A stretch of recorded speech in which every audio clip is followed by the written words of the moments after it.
on the Six Screens Telenetwork, earning the reputation of giving all the right ingredients, uninhibited, in exposing the hard, cold facts about the Watchtower Society.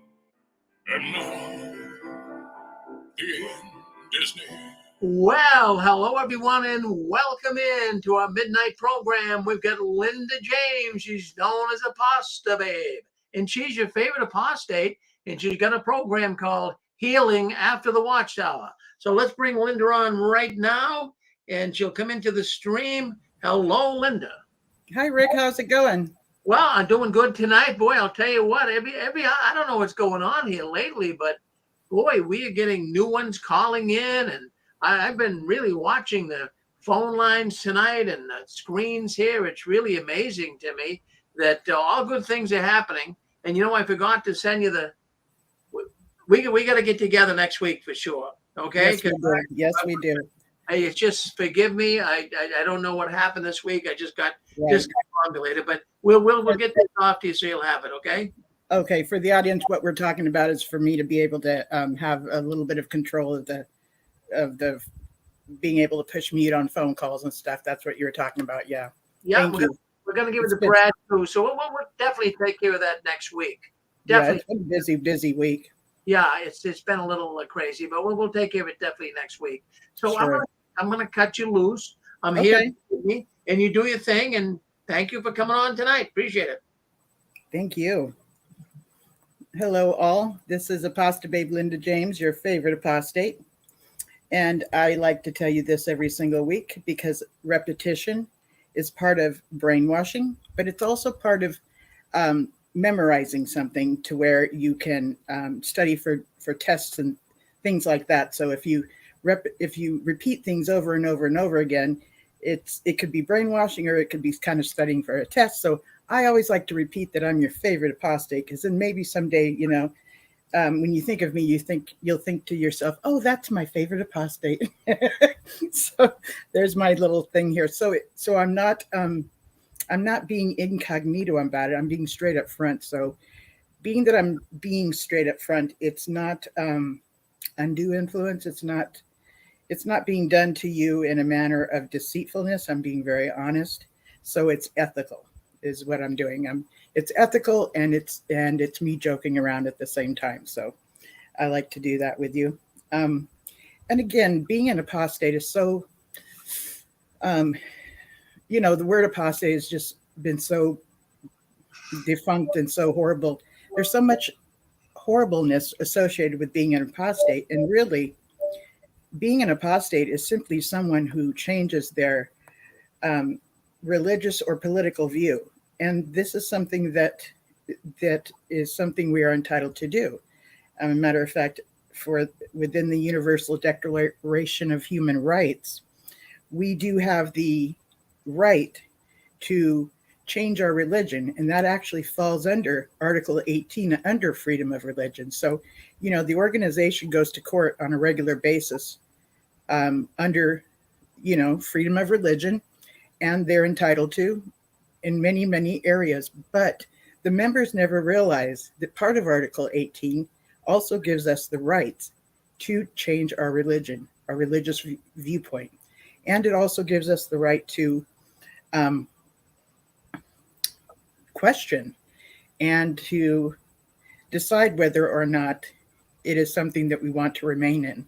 So please keep that in mind, that it is your Universal Declaration of Human Rights, human right for you.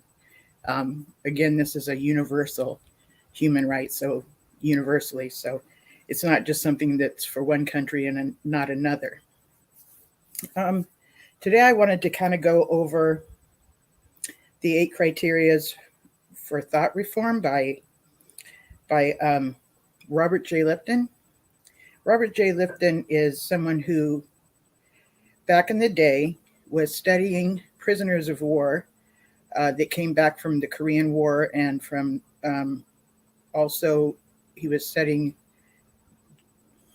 I may be getting this off, but Chinese or Japanese, I think it was Chinese thought control or brainwashing.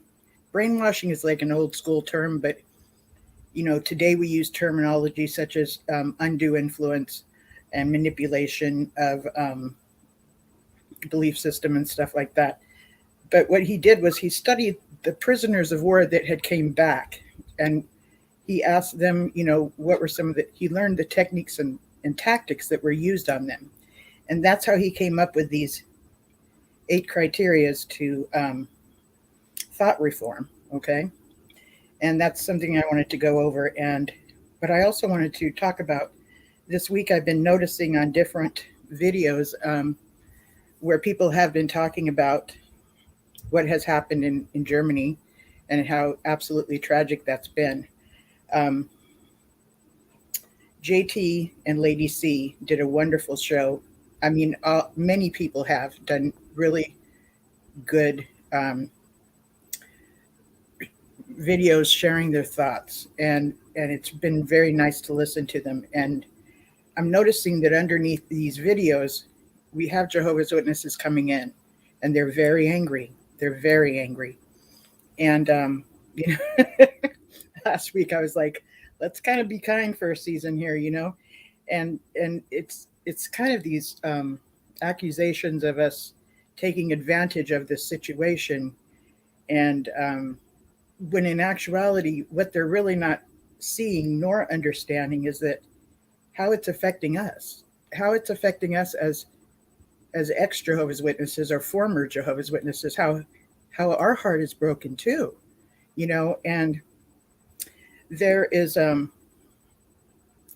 a certain church that was going to have not a funeral, but something to the effect of, interfaith group of different Christians to where they commemorate the victims. Okay. Again, they made it very clear that it's not a funeral. And the Jehovah's Witnesses are livid about this. The leadership is livid. They're just, they just can't stand it. But what they're not realizing is it didn't just involve them. It involved this whole community of Germany, and people's hearts are breaking. People's hearts are going out to these people that were killed, by this horrific act of violence, and so this is very healthy to have something to commemorate them, and it's very healthy.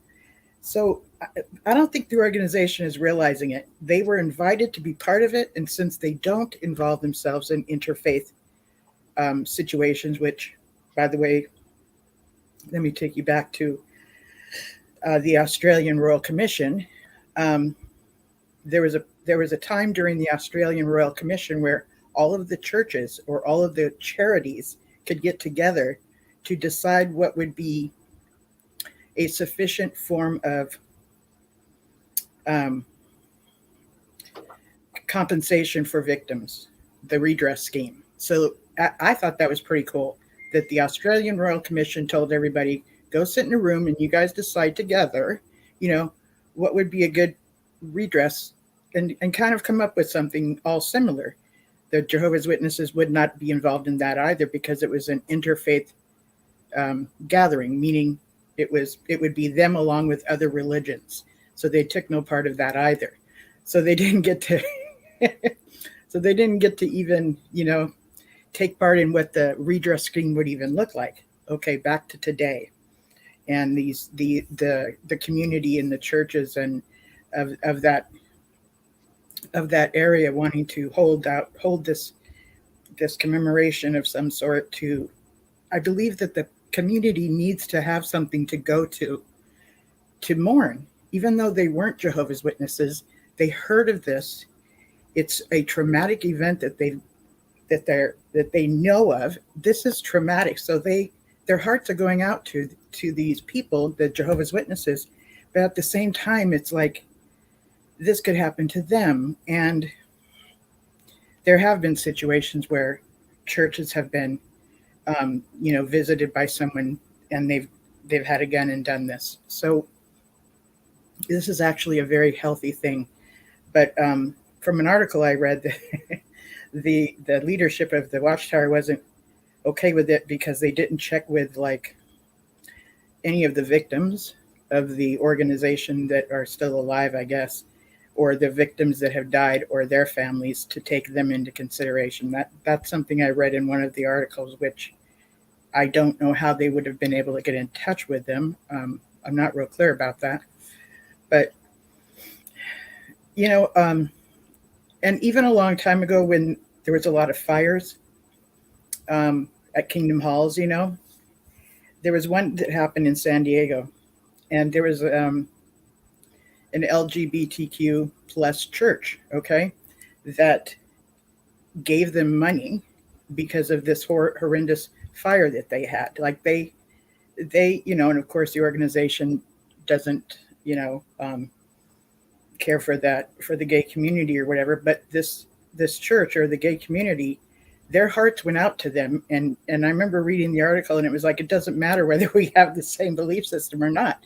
They've gone through this horrendous thing, and it's the right thing to do, to give them some money and to support them during this horrible time they're going through. So it's really pissing off the organization how much love is showing up from these people and this Satan's world. And it's just blowing them away that the love keeps showing up. It just keeps showing up. The compassion keeps showing up, and they just can't squander it, as much as the organization teaches that society at large is under the influence of Satan, to the devil, and if you ever leave the organization and go out there, they're going to chew you up and spit you out, is a very different story than what is showing up now during this time of mourning, and how the love and care and city officials are just talking about how much they are just heartbroken about this. Then, there was a group of, I don't know what you call them. I don't even know why they were nearby, but they were. Maybe it was at some training facility of some sort. This special group of officers were like nearby and were there like within 4 or 5 minutes. Okay. And they probably had a very big effect on this person that came there to shoot up the place, for him to stop doing that. Okay. So they didn't even have to shoot any of their weapons. But once he saw that they were present, they heard one last shot, and that was him taking his own life. So it's believed that just their presence helped put a stop to it. Another thing that happened was one of the people in the Kingdom Hall turned off the lights when he was doing his shooting. So that probably helped too, I don't know where I read this, so this might be an assumption of my own, but I've been looking back on all of the things I've been reading, and I got the impression that it was that night that he was going to be officially disfellowshipped, that they would make that announcement, and that's the night he did that. So I still have yet to find the confirmation for that, but it kind of clicks into a reason why he would have done that. But yeah, when you get involved in a new group, you never expect anything like this to happen. But and what's been talked about a lot today on many of the shows is that when people study ahead of time to become a witness, there was no speak of disfellowshipping before baptism, before they really gave their commitment, and they didn't really catch wind of how there's going to be shunning. So it was not an informed consent that they ended up making a commitment to God and the organization, which in actuality, it was a commitment to God through this organization, because what I've come to find is that the organization actually takes the place of where the Holy Spirit or where Jesus would be as far as a relationship with God. So we can easily find ourselves in another group, much like the organization, if we don't know about the techniques and tactics that are used. And that's why I'm wanting to go into Robert J. Lipton's 8 criterias to thought reform. Yeah, thought reform. And the first one, so I'm just going to kind of go into that now. I'm seeing the chat here on YouTube. Hello, everybody. Good to see you. Good to see you. So the first one is Milieu control, M-I-L-I-E-U, Milieu control. And what that is like, I'm going to read this here. This involves the control of information and communication, both within the environment and ultimately within the individual, resulting in a significant degree of isolation from society at large. Now, does that sound familiar or what? It also can be applied to like setting up an atmosphere of. So let's say you want to create a romantic atmosphere. And, you would maybe put the lights down low, put on some soft music, whatever that would be for you and a special someone. Or you want to create an environment for a party, right? You'd have all kinds of balloons around. You'd have things on the wall that says happy whatever or congratulations. You would be creating an environment of whatever it is, okay? So that's the milieu controls. So there's kind of a theory of back in the day, kingdom halls did not have windows. There's been a theory that it would be too much trouble to put in windows. But I believe that was part of the milieu control, to where you wouldn't look out the window and just kind of allow yourself to be distracted from whatever's coming from the pulpit. So the next one is mystical manipulation.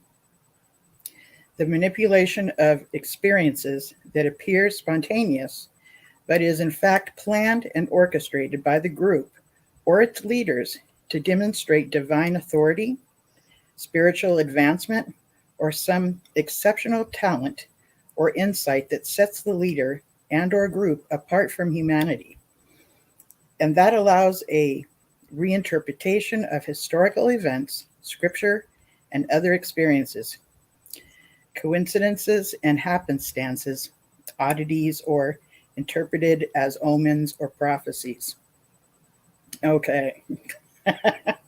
We all know that, and many Christian groups do this.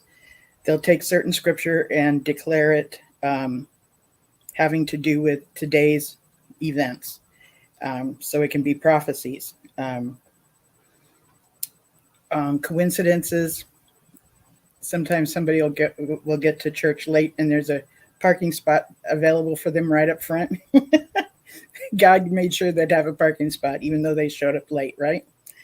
But this is it's to give the impression that it's very mystical, as opposed to the ordinary day and the ordinary day in life of somebody that is in society at large, or even in the organization. And what they get to do with that is they get to give these examples, and then it promotes their divine authority. So I've also noticed that the organization will tell stories, and it'll sound something like, one elder once said, or a presiding overseer once said, or they never really say who said it, but then they'll tell the story. So instead of them saying it, whatever it is that the message is supposed to be, they're reciting somebody else. So that actually gets them off the hook from them really saying what this other person was saying. So they get to deny that they ever said it later, but they're saying somebody else said. This was used a lot before 1975 happened, before the prediction of 1975 or the prophecy of 1975. And it just really makes it to where the group becomes tighter and tighter, and it helps them to feel very us and them. Like confirming that we are the children of God, or we are God's people. It's a very us and them thing. And when somebody from the pulpit can say these other religions have all these negative whatever, they can bring up the things that are going on within their organization to be confirmation of God's presence and control. So it confirms that you're in the right organization, right? So the next one is demand for purity. The world is viewed as black and white, and the members are constantly exhorted to conform to the ideology of the group and strive for protection. The induction of guilt and or shame is a powerful control device used here. You know what this reminds me of? Brother Lett said something to the effect that if somebody who's a homosexual gets resurrected into the new system, and he thinks that God was okay with it and everything, and he'll have to turn his life around within the first 100 years. But what had been taught to us as Jehovah's Witnesses is that God's going to heal us. So if this affliction, sin, or supposed to be not a godly thing, is going to be cured by God, that's what the way that it was brought to us. But then Let says that no, the homosexual has to bring their standards up to Jehovah God's standards. So it makes it to where the homosexual still has to do the healing of themselves, or the switching of themselves, which is totally different than what we've all been taught, that eventually we're going to be, over time perfected and get to like an age of maybe 30. That was going to happen over time, and that would be something God would do to us in healing us, right? So, and what reminded me of that, it was, is that the members are constantly exhorted to conform to the ideology of the group and to strive for perfection. So when Let gave that statement of it made it seem like even after they're resurrected, they're going to have to strive for perfection. When in actuality, I thought Jehovah was going to take us to a place of perfection, right?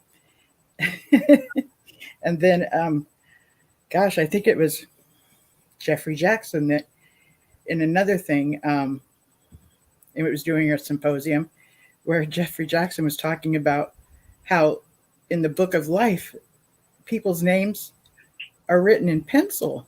What? It's like your name is written in the book of life in pencil, meaning it could be taken out. It can be erased. So it's not a permanent thing that people's names are in the book of life. It's like it's so bizarre. That was a new thing that sounds so different from what I used to hear growing up. So things change and sounds bizarre and sounds we got to get ourselves perfect rather than God making us perfect in the new system. That's what's coming to mind. And the induction of guilt and shame. It's a powerful, powerful control device used here. I'm sure many of you heard the term, we're good for nothing slaves, and it's said in such a way that it's almost a preferred humbleness, rather than having any sense of dignity or pride or just any sense of being okay with yourself. A member is supposed to think of themselves as just being good for nothing slaves. And that's just bizarre to me, that God would want us to think this way of ourselves. But at the same time, while we're in the Kingdom Hall, these are the messages that we get and the messages in our own minds that we have. But once we step out of the Kingdom Hall, it's amazing because it's very common to have a sense of elitism, and knowing that we know Scripture better than any other person out there.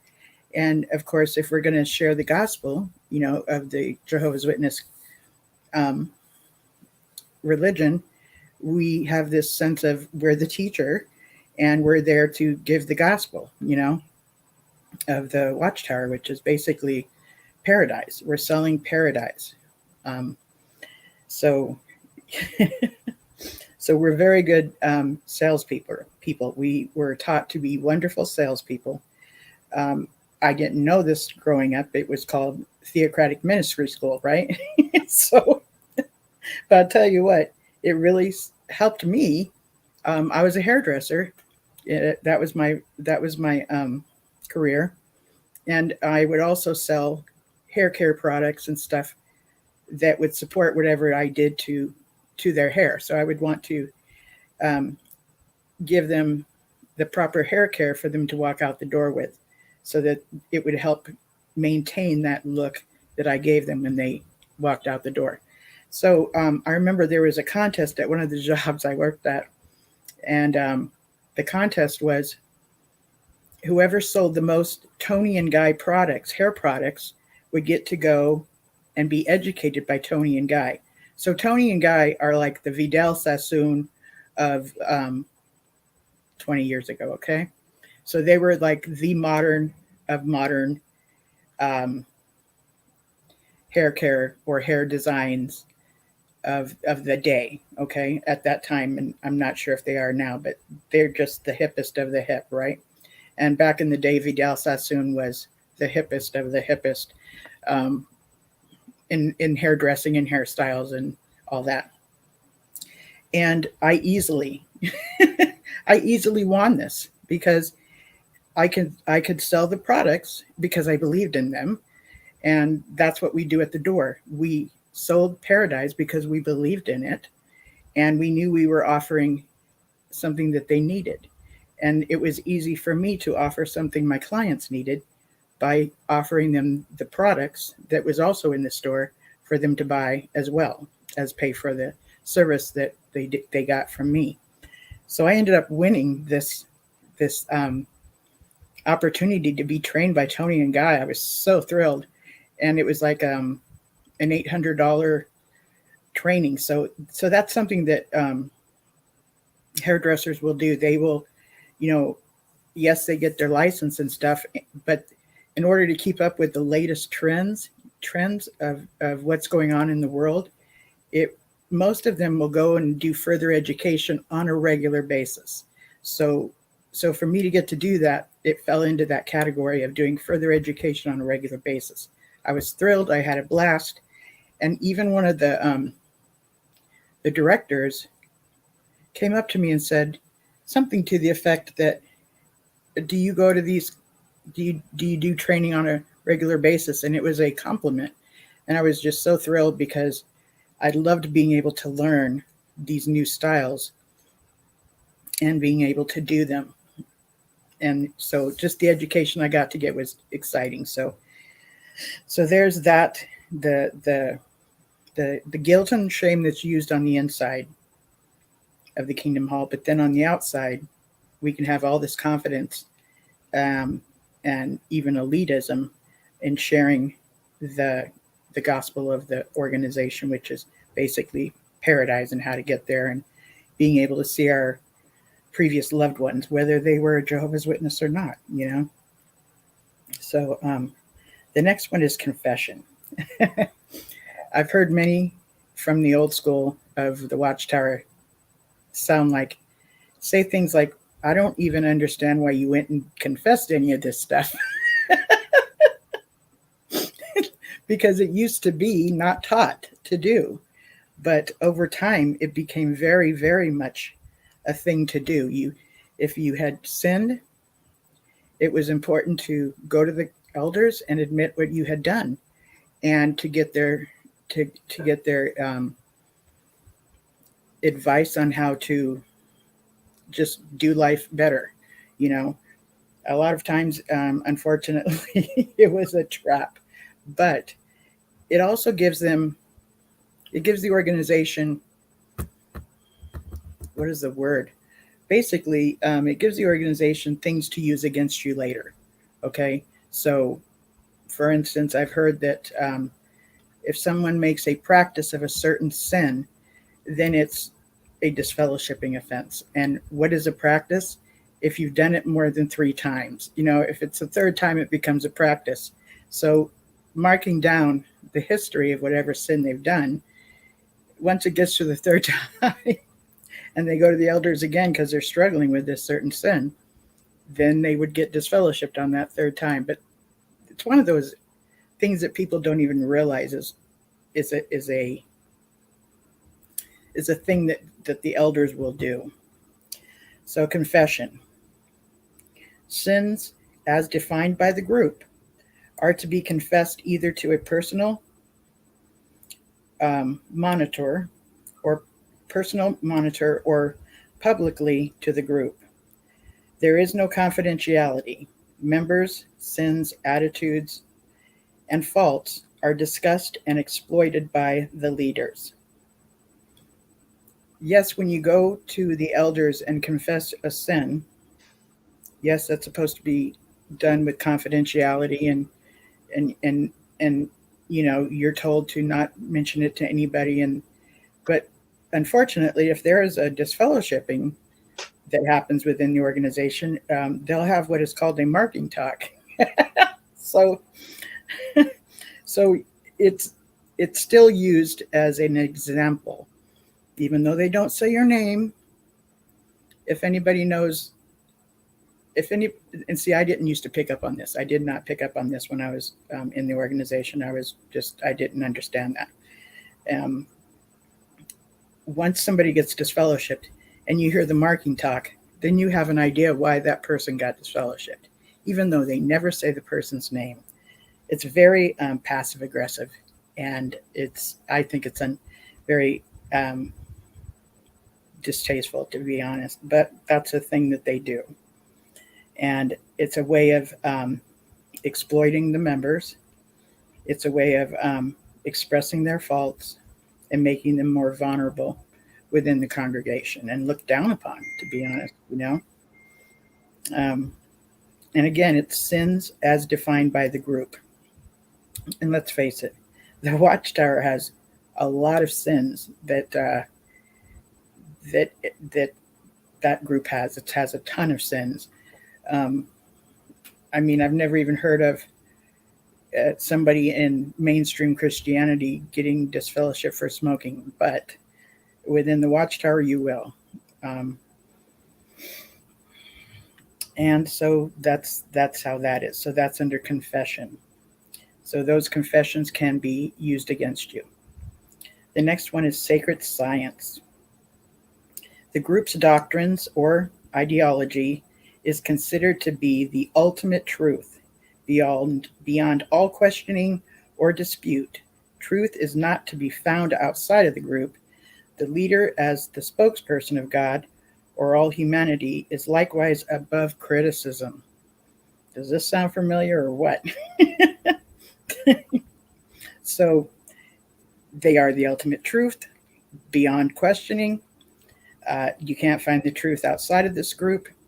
And the leaders, as the spokespersons of God, which the governing body are presented to us as though they are the mouthpiece of God. They are God's channel of communication, for God to all humanity. And likewise, they are above any criticism. If somebody says to a member when they are in a judicial committee, if an elder asks a member, "Do you believe that God is using this organization?" that better be a yes. Otherwise, that in of itself is a disfellowshipping offense. You have to believe that this religion takes that place of being a spokesperson for God. Okay.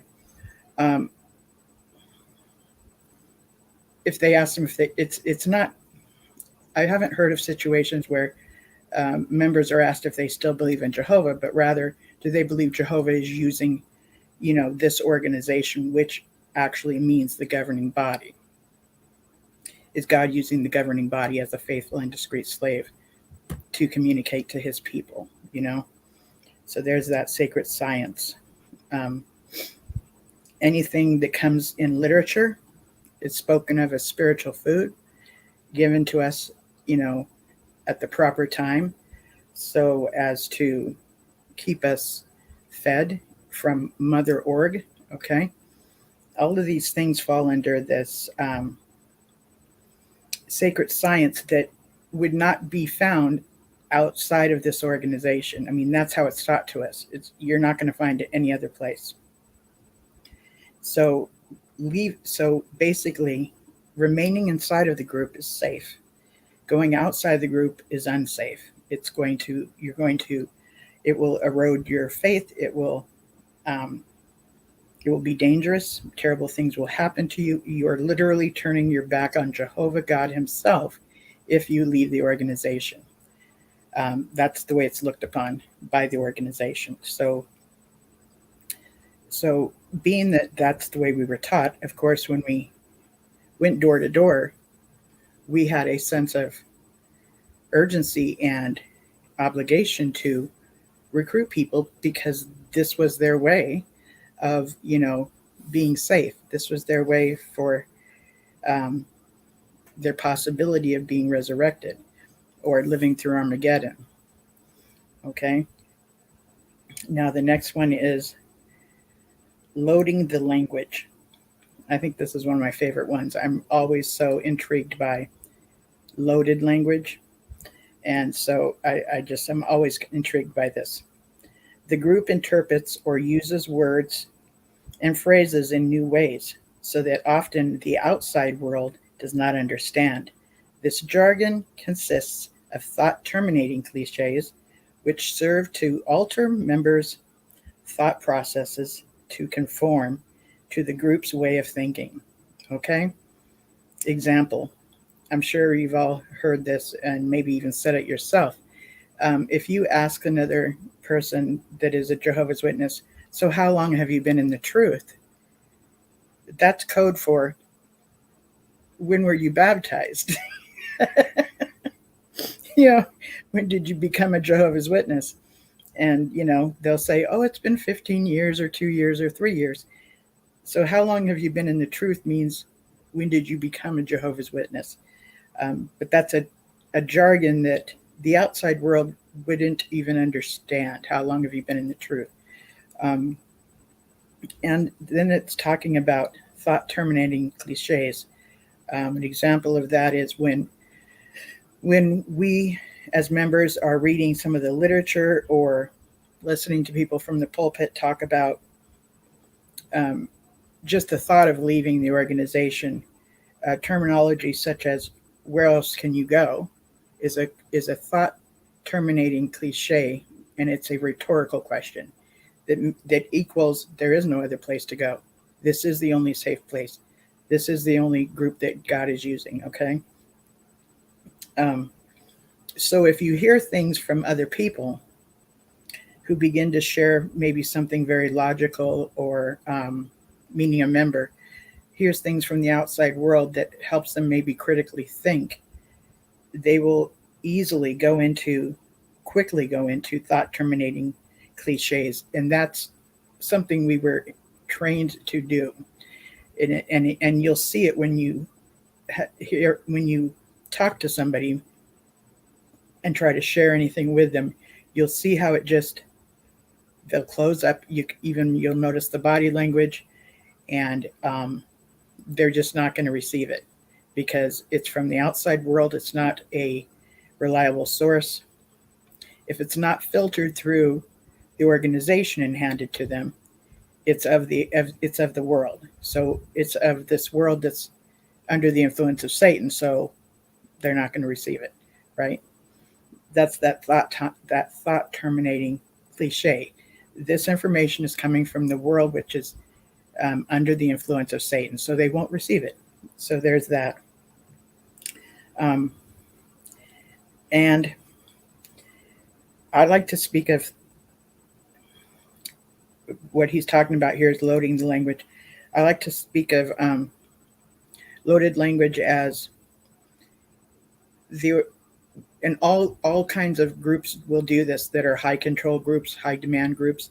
They will take words that in the normal English or the normal language that has a specific definition, they will change the definition, or else they will give the definition another term. For instance, like I was talking about earlier, I was in theocratic ministry school, but in actuality, I was being trained to be a great salesperson.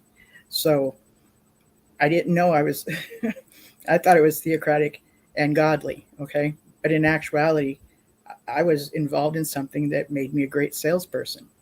So, I could have gone to school for sales and learned these techniques and tactics that I was trained to use at the door. But again, that wasn't called a great sales education. It was called theocratic ministry school. So there's an example right there about changing the definition of something that the group is doing. I like to think about it like, so that there's that you can change the definition of a word and or take the definition and give it a different word, or you can take the definition and then add on to it, like load it up. Like I like to think of it like a baked potato. There's kind of a standard way. If you order a baked potato from a restaurant, you can assume that it will come with butter, sour cream, and chives. That's to be expected. And that's kind of standard for restaurants if you order a baked potato. But loading the baked potato would be adding on maybe some chicken gravy or some bacon bits or some chili or avocado or like broccoli. So if you load more onto the baked potato, that's how I see loaded language, because even in the word apostate, it simply means changing your belief system, religious or political belief system. But what the organization has done is loaded it up above changing your religious or belief system to, you've turned your back on Jehovah God, you've left Jehovah, you've gone and joined the devil, just all kinds of loaded more, adding more to what the true definition is. And it's very derogatory what's added to it.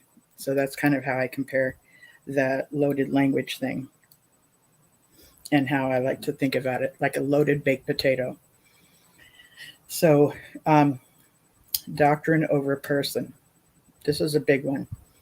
Members' personal experiences or are subordinated to a sacred science, and any contrary experiences must be denied or reinterpreted to fit the ideology of the group. I'm going to read this again because I kind of flubbed up a little bit. This is doctrine over person. Members' personal experiences are subordinated to the sacred science, and any contrary experiences must be denied or reinterpreted to fit the ideology of the group. So if something happens in a manner that isn't the way the organization has taught it would be, they've got to switch it up and make it to where somehow Jehovah's hand was somehow involved in this. And you'll hear this mentioned from everything from getting a glass of water to sand that showed up somewhere where they needed sand for a building or something project, or a lot of things that are happening at Ramapo, which is the new location that they're hoping to build up, that they will be able to make a movie studio there. And anything that the organization is promoting, you'll hear them say how Jehovah's hand was involved in it, which is pretty much saying that Jehovah is making sure this happens. Jehovah is backing us up, and it's confirmation that we're being led by Jehovah, So if a member's personal experience is different than what the organization has taught, they got to somehow switch that around and make it somehow having to do with Jehovah and the organization and how they make it okay. Because if they keep it in the manner that it was originally shared, that would either give glory to either Christendom or something outside of the organization, which is all under the influence of Satan the devil. And we can't praise anything that came from, the world, which is under the influence of Satan the devil. So, so going back to this Germany thing, we've got other groups such as from Christendom who are having a time set aside to mourn over the victims that the shooting in Germany happened, where I'm getting twisted up on my words. So these different churches from Christendom are getting together to mourn over the Jehovah's Witnesses that were murdered, Doctrine over person. Okay. Another thing this reminds me of, the gal that lost her baby from this shooting, I believe she survived, but this is really hard. According to Watchtower doctrine, unless that child was born and took a breath of air, that child will not be resurrected. So not only is she mourning the loss of this child, according to Watchtower doctrine, she will not be able to have the opportunity to look forward to the hope of this child being resurrected, because it never took a breath of air. Even though this child she was 7 months pregnant, she felt this child moving in her womb and everything else, confirming this was a live being. According to Watchtower doctrine, there is no opportunity for this baby to be resurrected. So, and this has been the case with, unfortunately, women that have had, the agony of giving birth to a stillborn. The organization has, informed them, and it seems to be on a need-to-know basis, right about that time that they need to know is the time that they're going through this horrific event of giving birth to a stillborn. And I'm wondering if this poor gal is being told this information now. And I can't even imagine mourning over the loss of her baby, and then if she's been informed of this doctrine that this religion teaches, then having to mourn over never being able to see this child. That's doctrine over person. Okay. The next one is the last one, which is dispensing of existence. The group has the prerogative to decide who has the right to exist and who does not. This is usually not literal, but means that those in the outside world are not saved. They're unenlightened, unconscious, and must be converted to the group's ideology, or they do not. If they do not join the group or are critical of the group, then they must be rejected by the members. Thus, the outside world loses all credibility. In conjunction, should any member leave the group, he or she must be rejected also. Does this not explain totally like disfellowshipping? If you leave, you have to be rejected. Once someone is disfellowshipped, they are shunned. This is, you've heard it said many times that they're treated as though they are dead. Okay? That's very much about this. To decide who has the right to exist and who does not. Even though this is usually not literally the case, it means that those on the outside world are not saved. And anybody that's disfellowshipped is no longer part of the end, the end crowd of the congregation, but part of the outside. They're now outside of the congregation. They are no longer a member. So they're part of this, this old system of things being ran by the devil. That's what happens. I mean, I've heard even stories about, judicial committees where an elder would tell somebody that they're disfellowshipping, that I'm handing you over to the devil, you know? This kind of talk is just, I'm sorry, it's mindfuckery, okay? It's horrible. It's horrible. But to think that they have that mindset of who deserves to live and who does not is only confirmed by the way someone gets treated when they're shunned. You know, the outside world has no chance to be saved unless they come through this organization. It's only through this organization that salvation can possibly happen, even though it's simply a hope and not guaranteed. This is the only way for salvation, through this organization. And in conjunction, should any member leave the group, he or she must be rejected, which is totally along the lines of being disfellowshipped and shunned. This this person that in Germany, the things I've read so far is that he left the organization about 18 months ago, but they had not declared him disfellowshipped. Basically, he was fading, you know, and in January, you know, the police got an anonymous letter, which I'm guessing is from the organization or is from an elder of that Kingdom Hall, because he did own a gun legally. They got an anonymous letter that he is mentally unstable and should not own a gun. A police officer did go to his home, did check that this guy had the proper licensing to own a gun, and that he was very cooperative. So they could not take this gun away from him, and they showed up unannounced, and the guy was totally cooperative. You know, Philip Fuss was totally cooperative.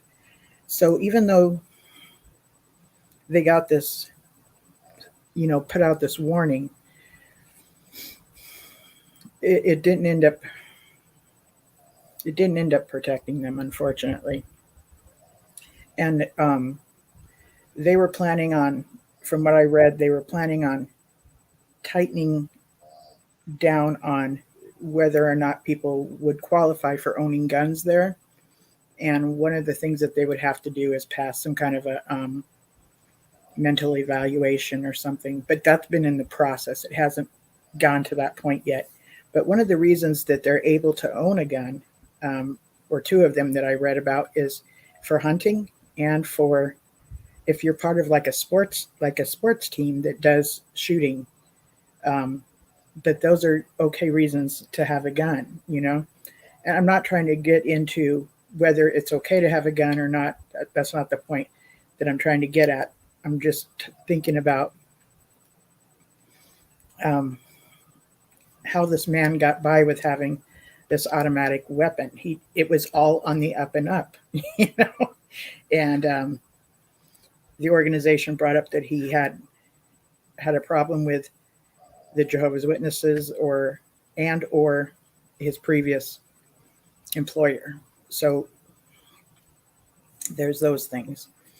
I'm wondering if anybody has any comments regarding these 8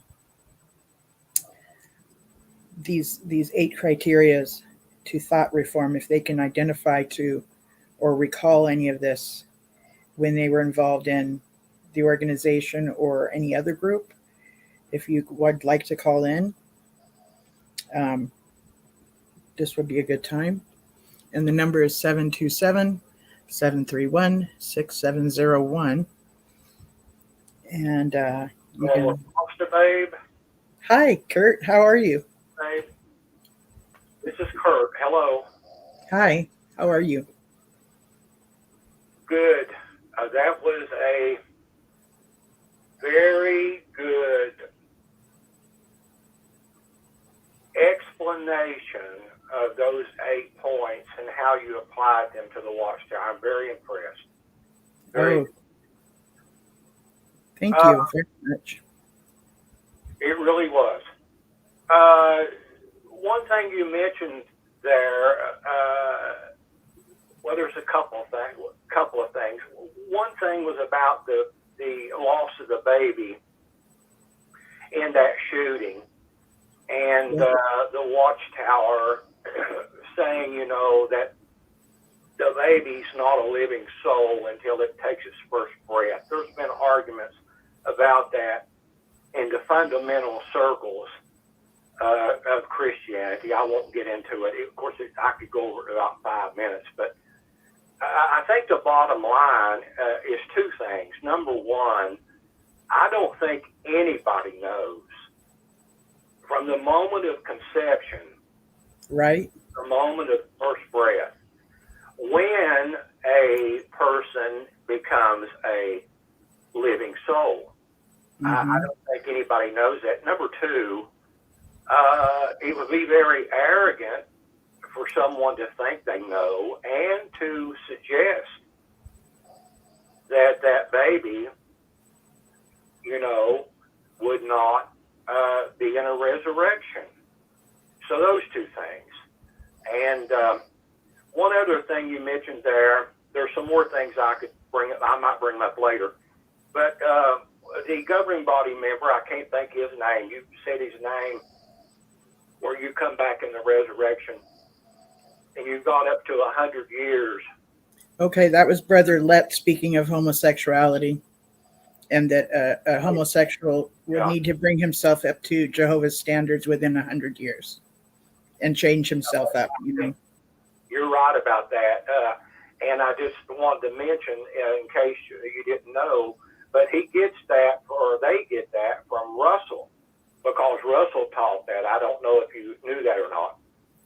No, I did not. And I've looked into Russell, so I'll be looking into that some more. Interesting. Yeah. But you've done a really, really good job. So I've got a short story to tell you, but I'll save it for later. Okay. Because I'm sure somebody else wants to talk too. Thank you, Apostle Beck. Sure. Thank you, Kurt. Does anybody else have recall any of these 8 criterias? Recall them being used when you were in the organization? Does any of this sound familiar to you? What's really helpful is when you leave one cult or destructive, high control, high demand group, it's very easy to find yourself in another one, okay? Which seems ridiculous, but that is the case, and it's called cult hopping. It's called cult hopping, okay? If you know these criterias, it helps you to not join another group, much like the organ that uses these same techniques and tactics. So it's really helpful to see these things and to learn these things. Matter of fact, you can just Google Robert J. Lipton, and in Wikipedia, you'll find these 8 criteria just in the Wikipedia for Robert J. Lipton. 8 criteria for thought reform. So it would be very helpful to learn these 8 criteria. Did any of this sound familiar to you? The number is 727-731-6701. And if you're on the phone and you want to talk, you can push *6. Does any of this sound familiar to you?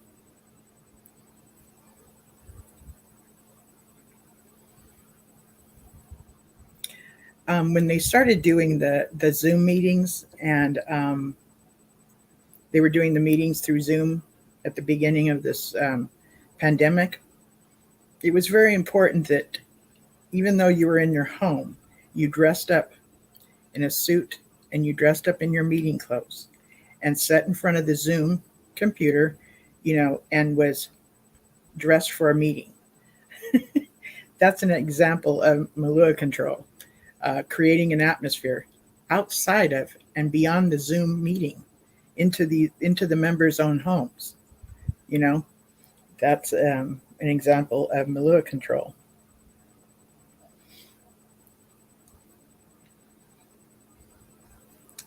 Does anybody recall any of this being part of your time in the organization?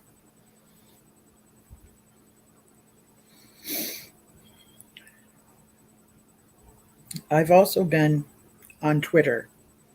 And let me just say, when I go to Twitter, I have a really good time because there's a few people I focus in on as far as what I define as reliable information. And one of them is Jason M. Wayne. Clothes on right now, Linda. What did you say? I said I got my meeting clothes on right now. Me too. Me too. That's so funny. That was a wonderful lecture. The thing that struck me as kind of a new point, you know, the word disfellowship is not something that people in the outside world, a worldly person, wouldn't even know what that is. Now, they might kind of know shunned if they saw that Amish show on TV, or they might know the word excommunication if they had a Catholic neighbor, and that's pretty bad. They'd understand it. But if we said to a friend at work, shunned or disfellowshipped, they wouldn't have an understanding of just how brutal that treatment can be. Right. You're right. Ostracism is compared to a few things that are very unhealthy mentally, or to the psyche. There's been games that'll be played, like even on a video game, where two people are playing back and forth, and if a third one joins, you know, they might throw a ball back and forth to that third person as well. But if the two original ones are just playing with the ball back and forth and leaves that third person out, they don't even have to know who these other players are. It affects their emotions. They feel left out. You know, it's a real thing. I'm starting to think that the governing body are Canaanites. You know, I had the Paradise book. I saw that picture of those Canaanites. They're Pharisees at least, and Canaanites probably. Now, why do you say Canaanites? How would you define that or qualify that, or can you explain that to me, that they are Canaanites? Well, because in the old Paradise book, they had this picture of this hideous god, hideous idol. It wasn't a metaphoric sky deity, but this hideous idol. And, you know, recently the Pope got the thing out of the basement and put it in front of the Colosseum. This is true. And that brass idol that was put in front of the Colosseum looks very much like this Moloch god of the Canaanites that was in my Paradise book, with these primitive people putting their children up to it. So this idol was real. It still exists. They took it out of the basement of the Vatican and put it in front of the Colosseum in Rome, for real, in our time right now. And anybody that would let a pregnant woman die because she needs a blood transfusion, that sounds like Canaanites to me. Okay. So it takes a lifetime to figure these things out. Bill Bowen, he put a kind of a dark humor on his page where he showed that same idol with a jw.org sticker on it. Did he really? He does have that kind of humor. It's pretty interesting. Yeah, he was spot on with it. So that's what we all know, because we all lived through it. Medically, in answer to Kurt's question, my ancestor was an OBGYN, and he would say life begins at conception, and it's about 9 weeks before there's a heartbeat there. So some people have said that's a soul. Mm-hmm. And whatever the story is, it's heartbreaking if any woman goes through a miscarriage or a loss of an infant like that. Yes. So that was a really kind of brutal answer to give a lady who's gone through something like that. I'm wondering if she's having to experience it. Compassion. I agree with you, Pixie. And even to say to a woman, that baby is not a living soul. Without any absolute proof of it, even if you thought it, to say that to a woman, I just find it unnecessary, completely unnecessary. It's not kind. They get awards for rudeness and bad manners, especially with this Berlin story of not wanting to have a community event, because this was the neighborhood of those people. I grew up in a neighborhood. Maybe they didn't. But if you're really in a good neighborhood, it doesn't matter. You could have people of all beliefs or people that are agnostic. Those are your neighbors.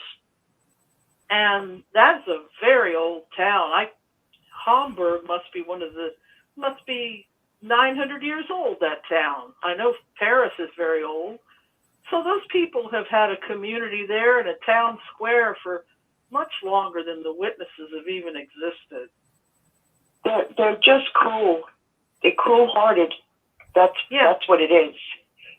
There's no rhyme or reason. They want to stand out from every other religion. So they're cruel.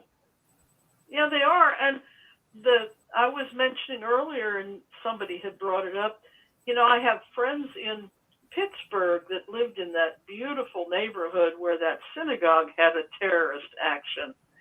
And my neighbor, my friend that lived there, was a modern person and a symphony musician, and probably by his own account a sinner. But the people at that synagogue were very, very observant Jews. And so they see themselves as kind of in their own neighborhood and apart from things. But that rabbi invited the Christians into that synagogue, and the community all came out for it. I mean, the witnesses are really rocking the boat not to go along with that. Because that's what a human would do, if you think about it. Thank you. They're cold. They're cold-hearted. I mean, if they can, when people come to the meeting before the announcement is made that they're going to be disfellowshipped, and then as soon as the meeting's over, it's like that person isn't there anymore. Like they disappeared. That's cruel. But when the meeting started, they were all huggy and loving and everything, and then they say their name, and now they're dead. They already turned to ashes inside of that kingdom hall. Yes. It's just downright cruel. And they didn't used to be like that, but I have no more tolerance for them. I really That's why don't. I can't go back. I can't either. I can't. I mean, I lost my daughter to brain cancer. Okay. I'm sorry. And the week before I woke up, I was getting phone calls like every day. How is she doing? How is she doing? And then when I woke up, and the first thing I did was I called my daughter-in-law and told her, don't bring my grandchildren into that house of Satan. And it went like wildfire. Within 12 hours, the 5 decades of people I knew were gone. And then I lost my daughter, and I got no condolences. It was like they murdered her before cancer did. And I can't get over it. My daughter's been gone 8 years, and I just cannot get over it. Well, again, let me say I am sorry for your loss. I Thank you. lost 2 cousins, one 11, and my other cousin was a talented cinematographer who was not quite 70. So I've lost 2 family members. So I am sorry for your loss. Thank you. And grief is and very complex. It is. It really is. You can't just get over it. No. No, You you'll miss you her just forever. can't. You will miss her forever. But I was helped by the online grief.org had some things that did help me recently, but you miss them forever. Oh God, yeah. And it's not so much that they didn't come to my aid. It's the family that murdered her in my eyes. That's how I hear see what it. You're saying. Yeah. And I can say, yeah, I forgive them, but I just can't forget it. I just can't. They don't process. They don't have tools. They even had, maybe in the last 2 years, they had an awake or a watchtower about grief, and it was some of the same things that a funeral director would say.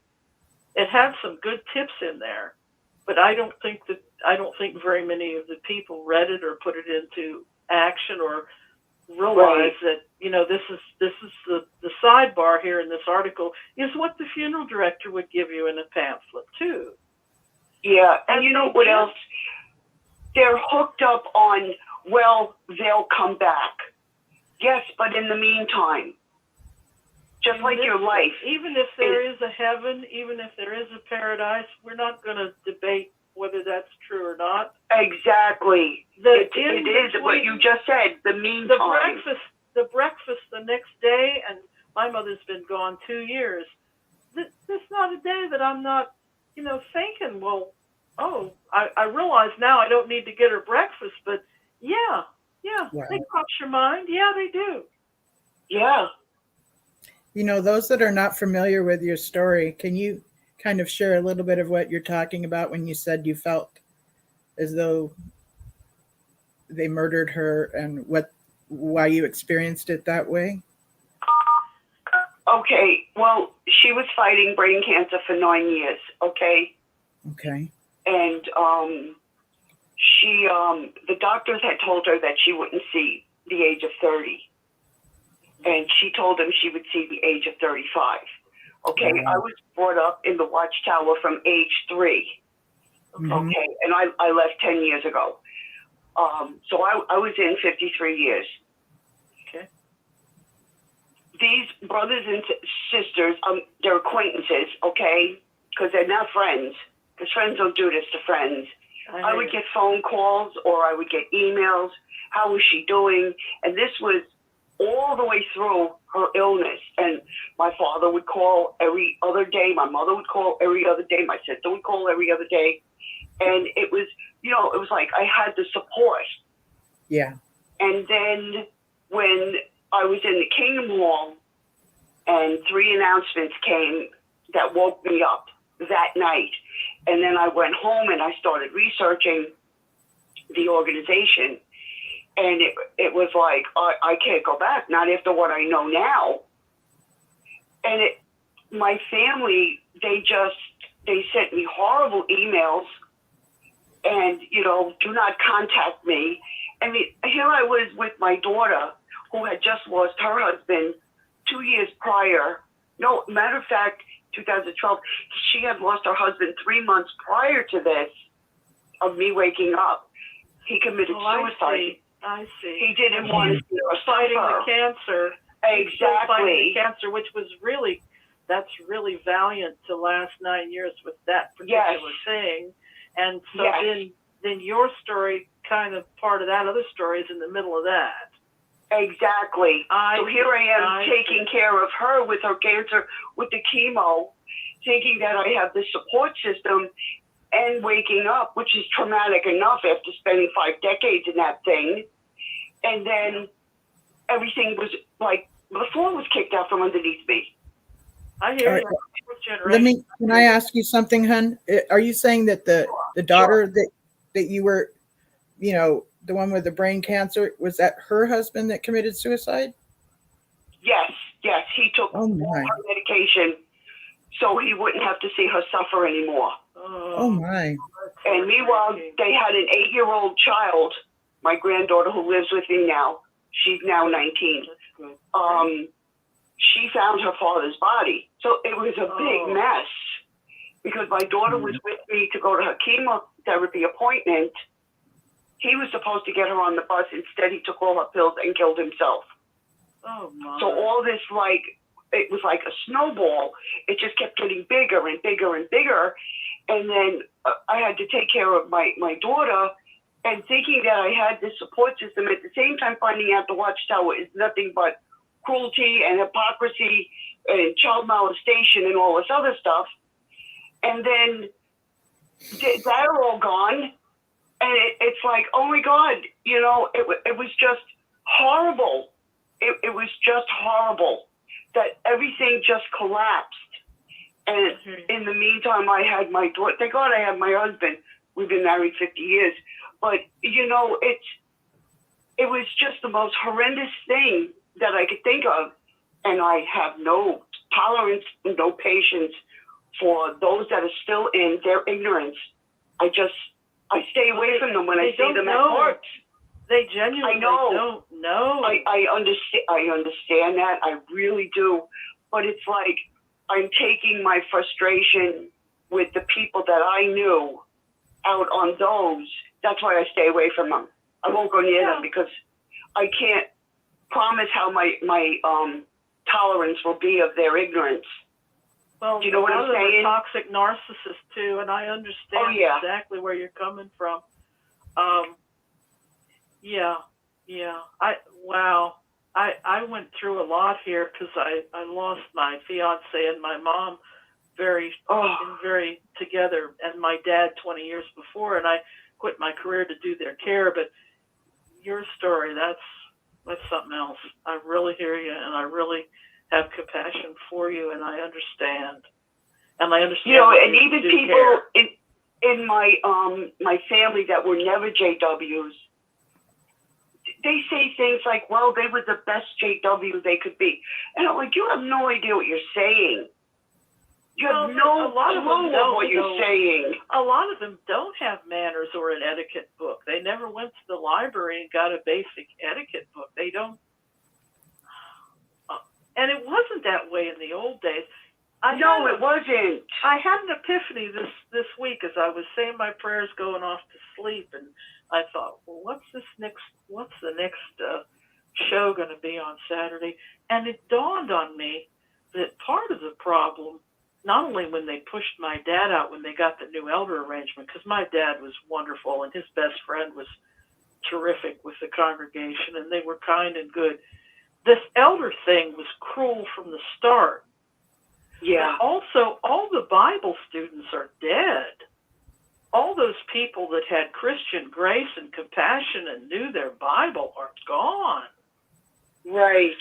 The elder that I talked to recently, because when the Bible study lady tried to extort our house, and my mother was past 100 and said, "Depart from me, you worker of iniquity, I knew you not." She tried to take our house.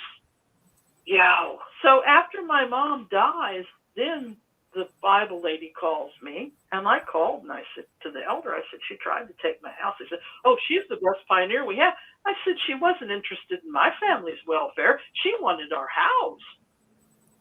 And so I said, you know, I've done commandment number 6. And he says, what? I said, don't you know the 6th commandment, to honor your mother and father? The elder didn't know the 10 commandments. I grew up in an old neighborhood. We had every religion. We had atheists. We had street thugs. And even the bad kids knew the 10 commandments. Yeah. Yeah. Sorry, I have to laugh about that. Even the bad kids knew, right? I'm just laughing about that. It's just, wow. And so then after that, the sister calls me, this Bible study lady. She calls me and she says, oh, we understand your mother has died, and we're going to bring you some lunch like we always do. And I told her, and you'll understand what I meant. I told her clearly, I said, I do not want your food. Wow. You know what I mean? You know what I mean, don't you? I sure do. Yes, I do. Yes, I do. So they do not have, you know, they had a love. Watchtower years they ago. They don't have love. The Watchtower unless years ago you're a JW. Yeah. There's no love for you. They had the T-shirts. What would Jesus do? Well, the Watchtower had that slogan in an article. I thought, oh, that's hip and cool. I can have something that's a Christian slogan. Well, they don't know what Jesus would do. They have not a clue. Yeah. You know, when I was a kid, they're telling their people that Jesus isn't even the mediator. We're supposed to go through those fat boys in New York. Yeah. When I was a kid, I had a 10 Commandment bracelet, and they told me to throw it out because it was idol worship. Yeah.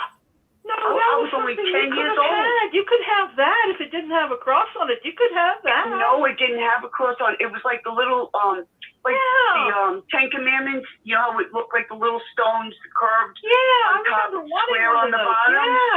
Yeah. I had that, and they made me throw it. And I had to throw it out in the Kingdom Hall to make sure it was thrown out.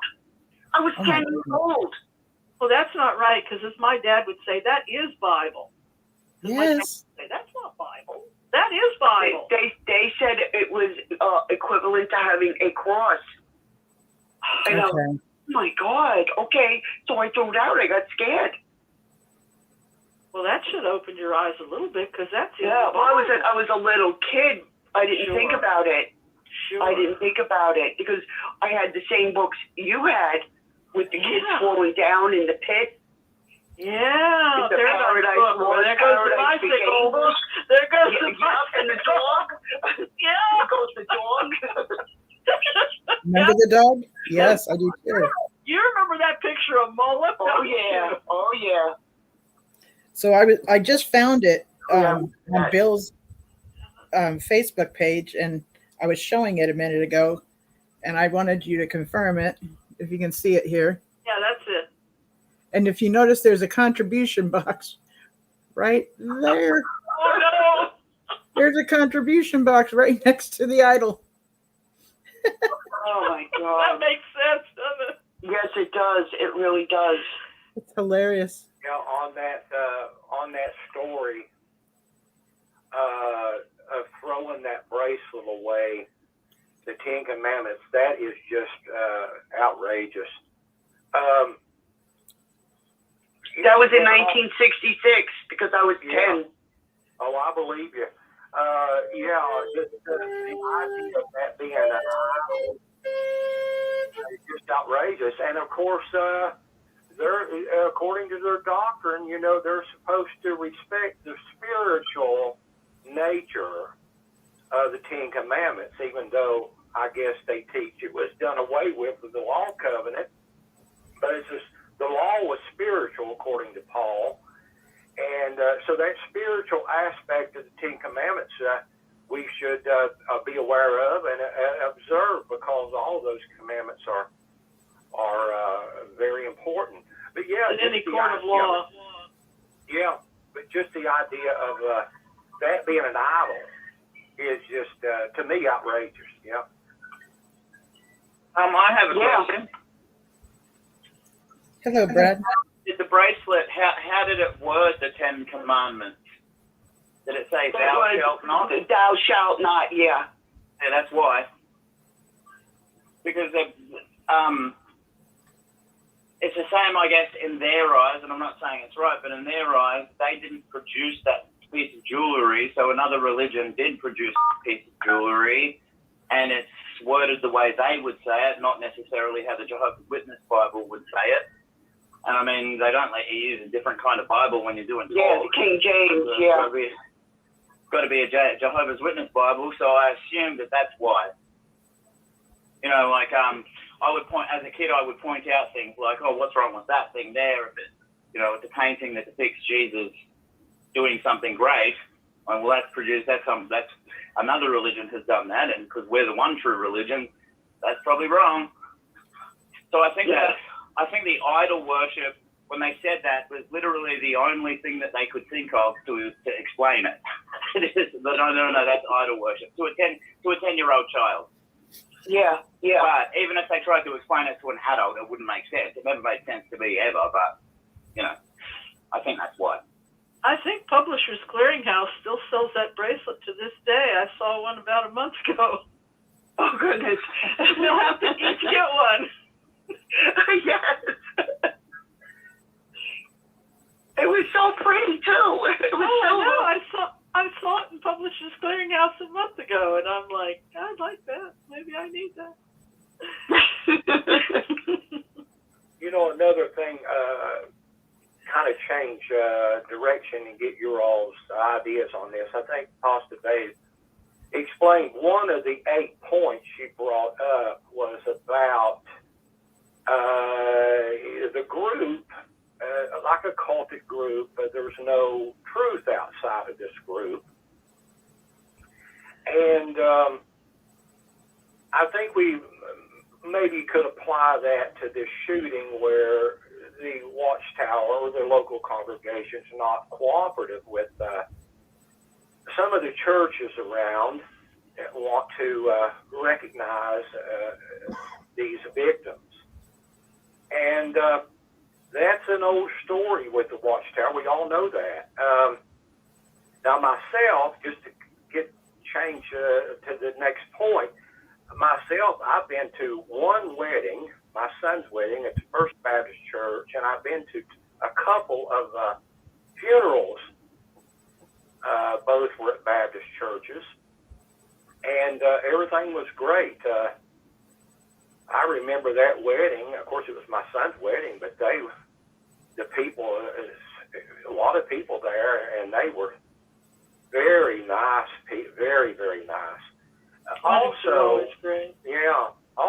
if you're a witness, in my estimation, if you're a Jehovah's Witness, to go like to the wedding or a funeral or something like that, what is the fear? I mean, what kind of fear do you have that you're going to be converted or something? I mean, well, they had a recent video that said now it's a matter of conscience.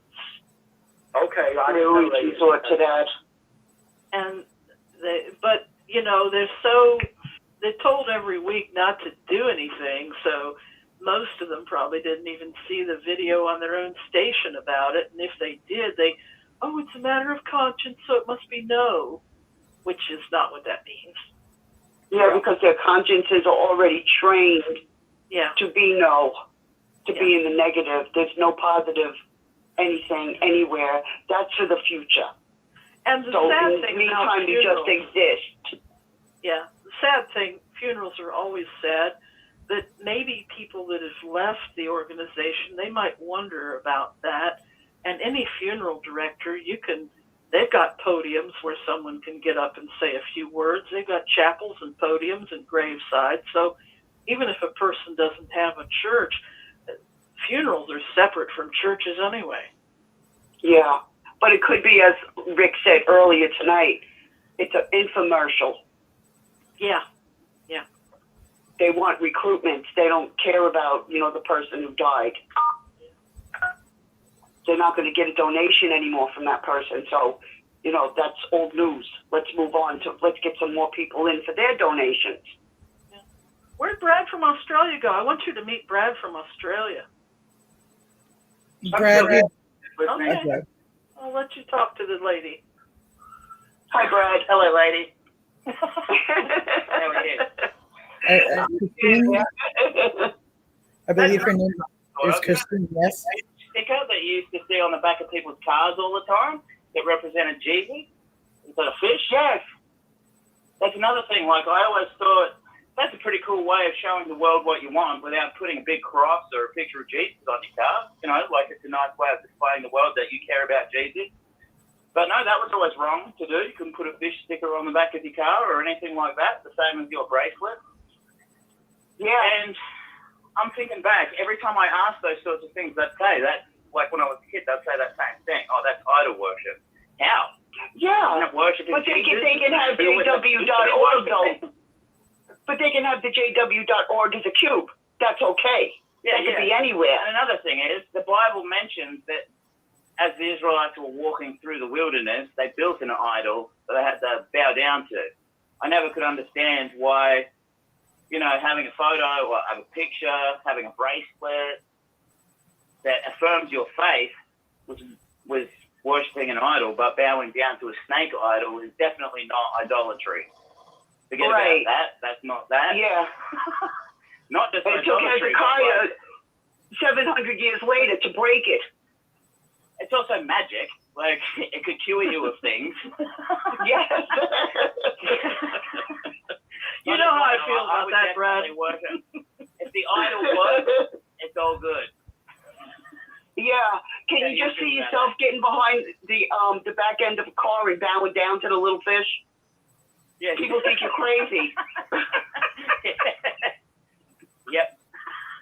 Well, no, in saying that, do you think about this? If you were in a situation, say like war had just broken out in your country, you could get nowhere, and all you had was that fish, you would, as a representation of Jesus, you would bow down to that. And Jehovah's Witnesses take that away from you.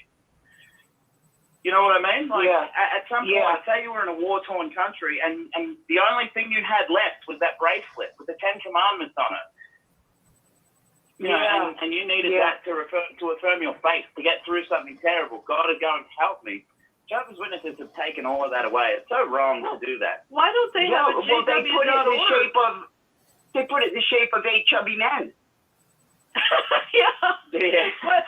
Why don't they have a JW.org that I can put on the back of my car so if my car breaks down, another witness will stop? Because if you had another Christian will stop and another Shriner would stop. Why don't they have a car sticker? I think they do have stickers. The reason I know that is because I watched this video on Jehovah's Witnesses by a non-Jehovah's Witness called Knowing Better on YouTube, and when he had to go out and get the silver sword Bible, he came back and they had given him free stickers. and he went, thanks a lot. He went, thanks a lot, probably on some list now. And I went, yeah, you're definitely on a list. Definitely. Do you think it's a Masonic cube? Oh, I do, definitely. I'm not 100% sure. Shadow worship, if you think about it. I don't know, putting so much onto the Masons, to be honest. I know, I just had to. You know what I mean? I do know. It's like they have done everything. That plane crashed. Mason. I feel sick. Well, that was a Mason. That's a good one, Brad. I got a good Shriner's cookbook here, Brad. I got every cocktail you could possibly want. Wow. I was just gonna say that's unfair and unkind to the Masons. I just bragged about their cookbook. What kind of cocktail would you like? I've got it here. Sorry. If I was being disrespectful to the Masons, I definitely don't want to do that. I wanted to. Hey, we'll get you out here to Vegas, Brad, and you can go to mystery school with me. Oh yeah. Yeah, I wanted to speak up to Christine for a minute, if she's on. I heard her on JW World News earlier, and I just want to apologize again for last week. And hopefully she's on, and if she is, speak up. And I enjoyed hearing her last week, and so I don't know. I just wanted to bring that up. Yeah.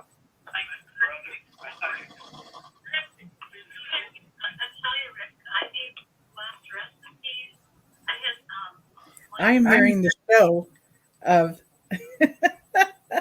Sounds like there's 2 calls going right now. Yeah, I hear the show from earlier with Uncle Joe and Auntie Fran when they were talking about the recipes.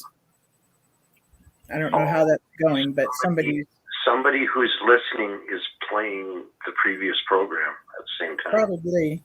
Hello, brothers and sisters. I don't know how to work StreamYard Facebook, and right now I'm listening to Fran and Joe on Outside Story. And Okay. The main number is 727-731-6701. But I guess it's Rick controlling. How does he do it? I wonder how he does get us, the callers, to call in because I want to comment. I'm right now listening to them, so I'm sorry. Well, you're loud and clear, New York. I can hear you loud and clear. Yeah, hello. I just don't know how this works. That's why I hesitate to ever call in, you know? Well, so that was a show from earlier. Hi, I'm Linda, Apostle Babe Linda James. So that was a show that was played earlier. From Elmont, New York. And then it stopped, and then we went on to this show, which is called Healing After the Watchtower. That's Apostle Babe, right? Yes. Yeah, she's like the most latest one. Yeah. Well, how do you know when to call in? That's the whole thing. You have to go when it initially airs. Is that how you do it? You just If you want to do it like a jump rope. Well, I can explain it to you. You just jump in like this. Hey, I'm jumping in. Yeah. What she means is, see, she doesn't realize I can't jump rope no more. I'm an old lady. Yeah.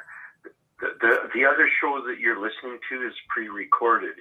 If you've got your computer on and you're looking at the various options of videos to click on, the one that's live is the one that's on right now. The one that you clicked on was the previous show. And so that's how we knew you were there, because you had called in, but we could hear the other show play in the background. I didn't even realize that now that you brought it up. Yeah, but, yeah. you know, you can go two ways. What I do ordinarily, but just to listen, is to go directly to YouTube. And, you know, the rouster, as you might say, by date. But tonight, for some reason, a lot of problems with just YouTube alone. It stops. The video will stop a lot. Then you have to go back and restart, you know, and then end up where you left off. So then he says, Rick, I'm on all different screens. So the only other screen is Facebook. So that I find is better. So when I go to Facebook, I activate it, you know, but then I go, but I'm in Facebook. So how do I call in? And then you see the number on the screen. And then you say, well, I figure I could call in, and then I'm there. But I got you guys. So you're on now, and you're being recorded. So anyway, everybody's anxious to hear what you wanted to comment on. That's what we want most, is what you wanted to say. After that, I don't know if you heard that there. It was very good. The radio station interviewer was nice, that they knew, because they live in upstate New York, and they really did a good dissertation about, you know, how all of us left, and they explained what made you leave. The interviewer asked, what made you two leave? And Fran spoke up and said, well, I'm a mother, and what upset me the most is the pedophilia. And then the Australian Commission, she was telling him, you ought to look that up. You ought to do a lot of research yourself as, you know, a civil person, to see what you'll understand what we're saying, because it's news. I mean, all over the world. And then after they were done, Rick gets back on and says, anybody want to give their own experience of how, you know, they try to reach people, you know, to appeal to them to leave, right? So today, my doorbell rang. It was 11:30 in the morning. Well, actually not today, Saturday, the 18th. And I look out my bedroom window, because that is on the side of my front door, and I see a lady standing there. I said, I'm in my PJs, so I'll just put a shirt over. And I answered the door, and it was Jehovah's Witnesses. And they haven't come to my home in a long time. And I myself been disfellowshipped, but then when I wanted to get reinstated, I have two children, so that when they were little, once they, you know, not babies, of course, you can walk them around, so to speak. I said, let me go back to the Kingdom Hall. But the brothers told me I had to write 4 letters of reinstatement. 4. I said to myself, wow, I've got to be either a good writer or a good liar.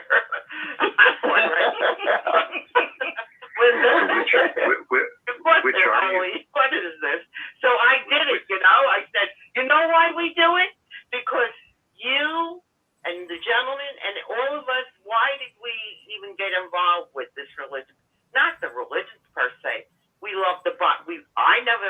learn the Bible, so that's what I prayed to God. What's your will? Show me the way. 2 days later, witnesses came to my door. I thought that was the answer to my prayer. When I was Did 21. you pray out loud? Yeah, in my room. I locked my door too. I was real depressed. That's what happened.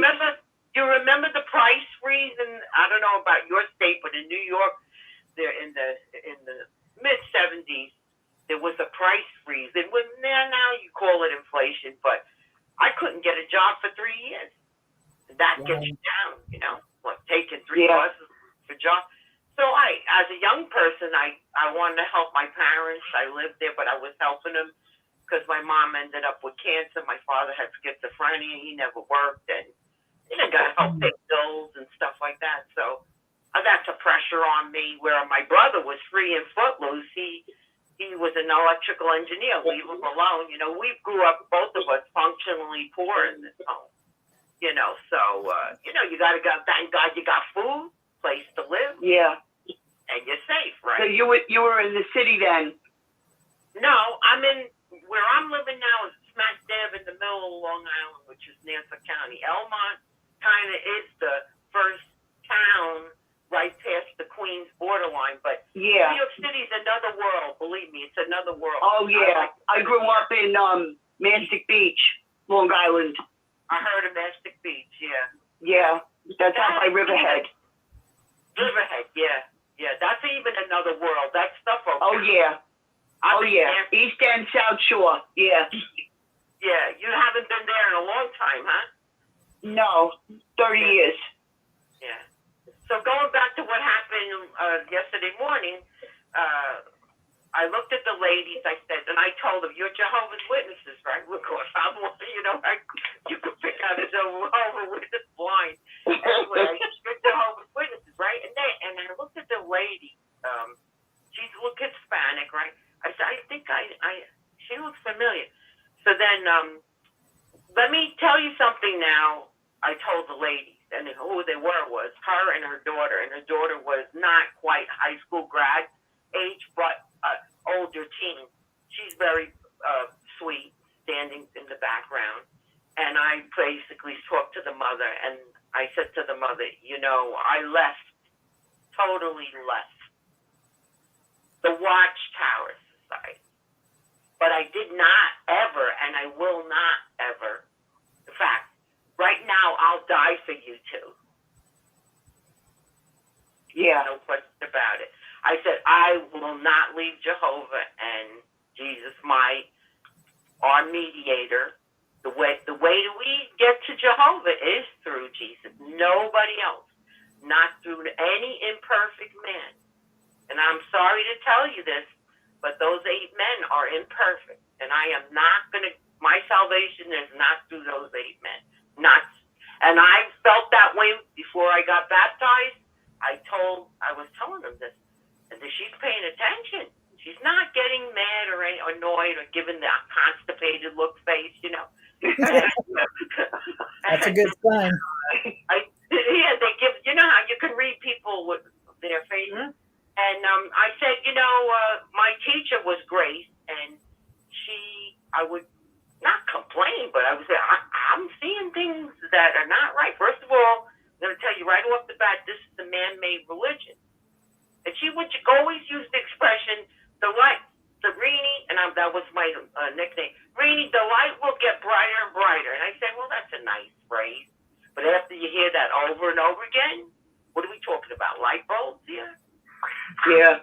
I never see no light getting brighter and brighter. So one day she says to me, while I'm a student of hers, and I studied for a year out of the Truth That Leads to Eternal Life, remember? The Navy Blue book? Yes. Which isn't a bad book. But I'm going to tell you something. That after the end of that, after you finish that, there was something else, another book. But they never stressed, do you stake your life that you accept these 8 men as the faithful and discreet slave? And they're the governing body. Now they use a little brochure, and they put you on the spot. And they ask you, do you believe these 8 men are the governing body? Do you accept them as the governing body?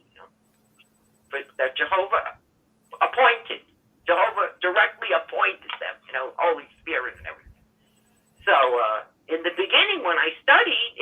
wasn't pressure on me. I got baptized 1973 at Yankee Stadium. I helped my parents, so I worked part-time, and I was, you know, how we all work for Jehovah, but without any pay. We're indentured slaves. We actually are owed reparation is what we're owed, each and every one of us. Because every one of us gave up something. Definitely gave up something. So as I'm talking to her, Yvette, I said, what's your name again? She said, Yvette. I said, what's your last name? She said, Gallagher. Your mother-in-law is Rosemary, right? Yeah, I love her. I said, that's another thing, you know, when I got reinstated and they psychoanalyze you too, and they shun you, you know, what's that other term? They're not good company, so they won't have dinner. Yeah. And they leave, you know what they would do too? They'd leave me, I don't have a car, so everybody go in different cars for field service. They leave me all alone in the parking lot of the Kingdom Hall. They all I've been there. Yeah. Oh, goodness. You're going to play these games? This is not what Jesus would do. You know, first of all, one thing about Jesus is he had the capability of doing judge, jury, and executioner, but he didn't do any one of those things. And, you know, and he treated people like sheep, like lovingly. And Jesus would never shun. Jesus treated people outside his group well. The woman at the well was from Samaria. Right? And even the Pharisees, you saw how they attacked him? Did he lose his temper?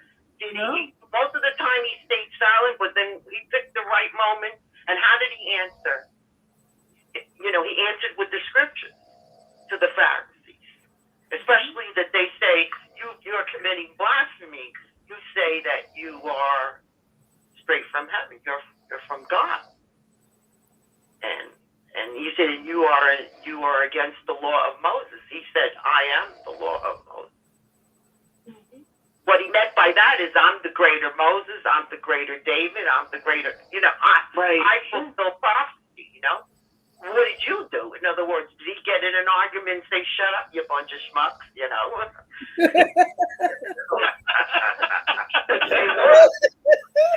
Do his term, bunch of schmucks. And that's how the governing body are. I just said, look at these gluttonous fools. Exactly. Where's the article on gluttony for them? Oh my God! You know, I remember and greed. Oh, so I told the sister in a very calm. I was so nice. Oh, I was proud of myself. And I'm proud of you too. And I said, you need to leave. And I'm going to tell you why. And they look at me, ready to say, yeah, why? I said, Jesus said it.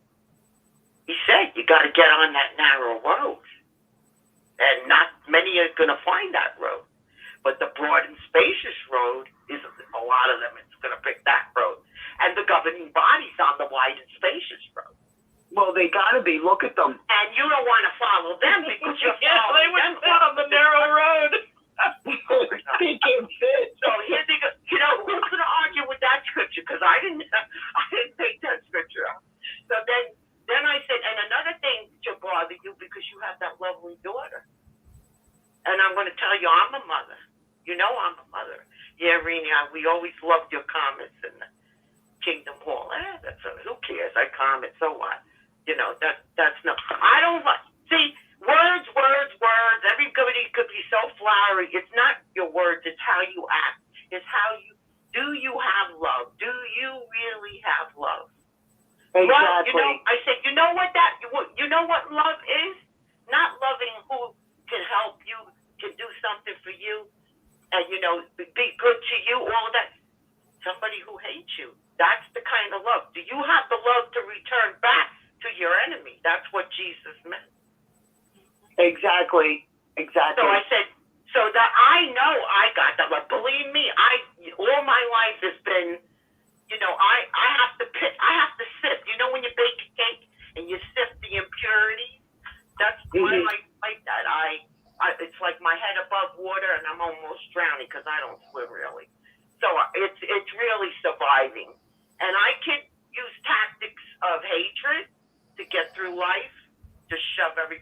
side. Get out of my way, you idiots, because I'm going to do what the hell I want. Who cares what you think? Yeah. You know, or I'm going to do what God wants me to do, and I'm not presuming I'm perfect. So then I said to her, two things. You must not accept the governing body as your mediator. You are working for them. And I didn't get into, they have investments. They say, don't be no part of the world. They're smack dab in the middle of the batter, you know what. Oh, you know, yeah. And they're making Oh, money. yeah. And you guys are working, you took us off. And you know, one time I called, and when they were in Brooklyn, Kushner. Guess who bought the Watchtower building? Kushner. Yeah. You They know, got when I $40 read billion that, with a I B. said, oh my God, I wanted I was so angry. How? There has to be some kind of connection, even with Trump and Kushner, his son-in-law, with the Watchtower, because they're like Masonic. I think there's an underlying Masonic connection. That's what I think. Well, there's only two tables to eat from. There's only two tables. How many people could have bought the Watchtower? Right? And they bought those buildings surrounding, you know, there's a synagogue. You know, they even own the synagogue, the Watchtower in Brooklyn. I know because my husband got baptized in that synagogue. And they owned all those brick Tudor-style apartment buildings all in a row for the brownstones. Yeah. They got, I think they got $3 billion. Kushner paid $3 billion for the Watchtower building, and then the house on Orange Street, I think, was only $1 billion with a B. And somebody postulated their net worth is $40 billion. I can't even imagine what that number looks like. And I've heard that before too. Somebody posted about and Kim and Mikey, they're the ones that did this. They said, here it is. You want to look it up yourself. It's all public information. Stephen Lett owns homes in, Alabama? Properties.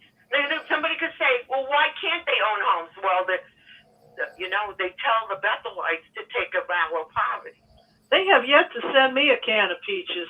I've had pioneers come to my house and get delicious cake, and I thought, when was the last time they saw a fork? They could send everybody a can of peaches, you know? Did you ever eat in Bethel? I ate, going back to my teachers, would you like to eat with the Bethelites and be one of the anointed? What the hey, okay. So I was young, right, 21. So when I went, okay, we ate with the Bethelites, and then she said, okay, Rena, you can be one of the anointed. He was so old, I thought he was going to die. Good thing they didn't marry off to him, Rena. Huh? Good thing they didn't marry off to him.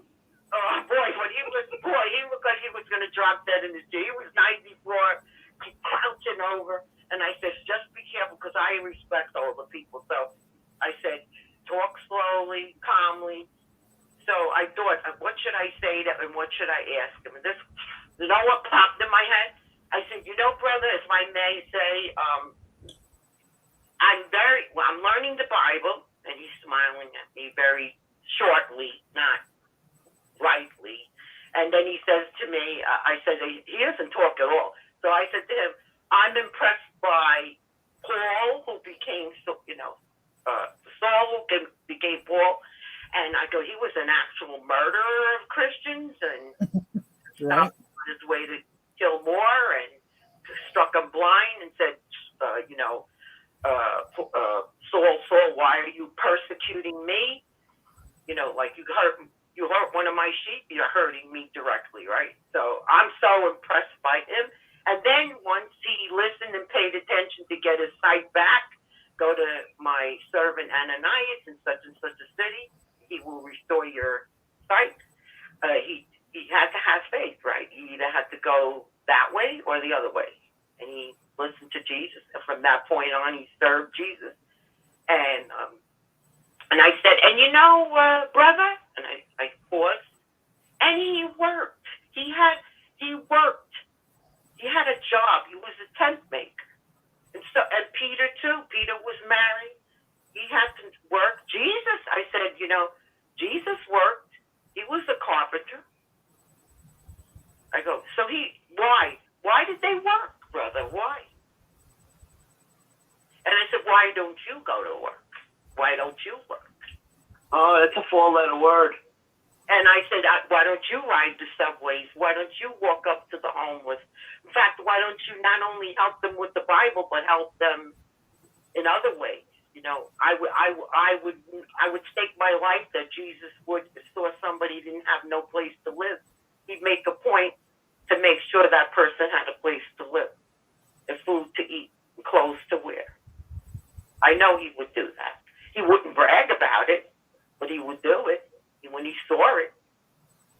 And I said, and I'm studying, brother, and that's what's bothering me. Why are you in this building? Why don't you join us? How come none of them go to Kingdom Halls? How come none of the anointed go to the Kingdom Hall? Good point. You know, and then he just, you know what he did? He hung his head and he almost put it in between his crotch. That's how low he hung his head. Who was this you were talking to? Teacher, I said, you know, I met one of the anointed. They're not too, they got a yellow streak up their back. I don't like men like that, I said. That is not even a Christian man. A Christian man can't be no wimpo. It's fearless. It's fearless. That's a wimpo. And you think I'm going to follow a wimpo? You got another thing coming. And she said, you know, here she goes again. The light's going to get brighter and brighter. You know, always answering me that way. And then what wattage are they waiting for? You cannot argue with them. That's when I figured out, you know, stifle yourself. You can't argue with them. You know. And then I once corrected an elder in front of a whole study group. Had my head covering too and did it. You know what? He's sitting in a house. His study was an Italian couple. They were both first cousins married.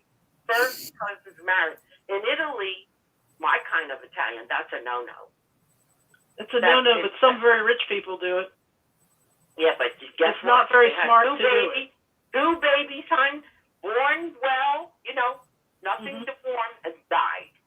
The two babies both died. Two girls. And the female, Philomena, her name was, we called her Phyllis.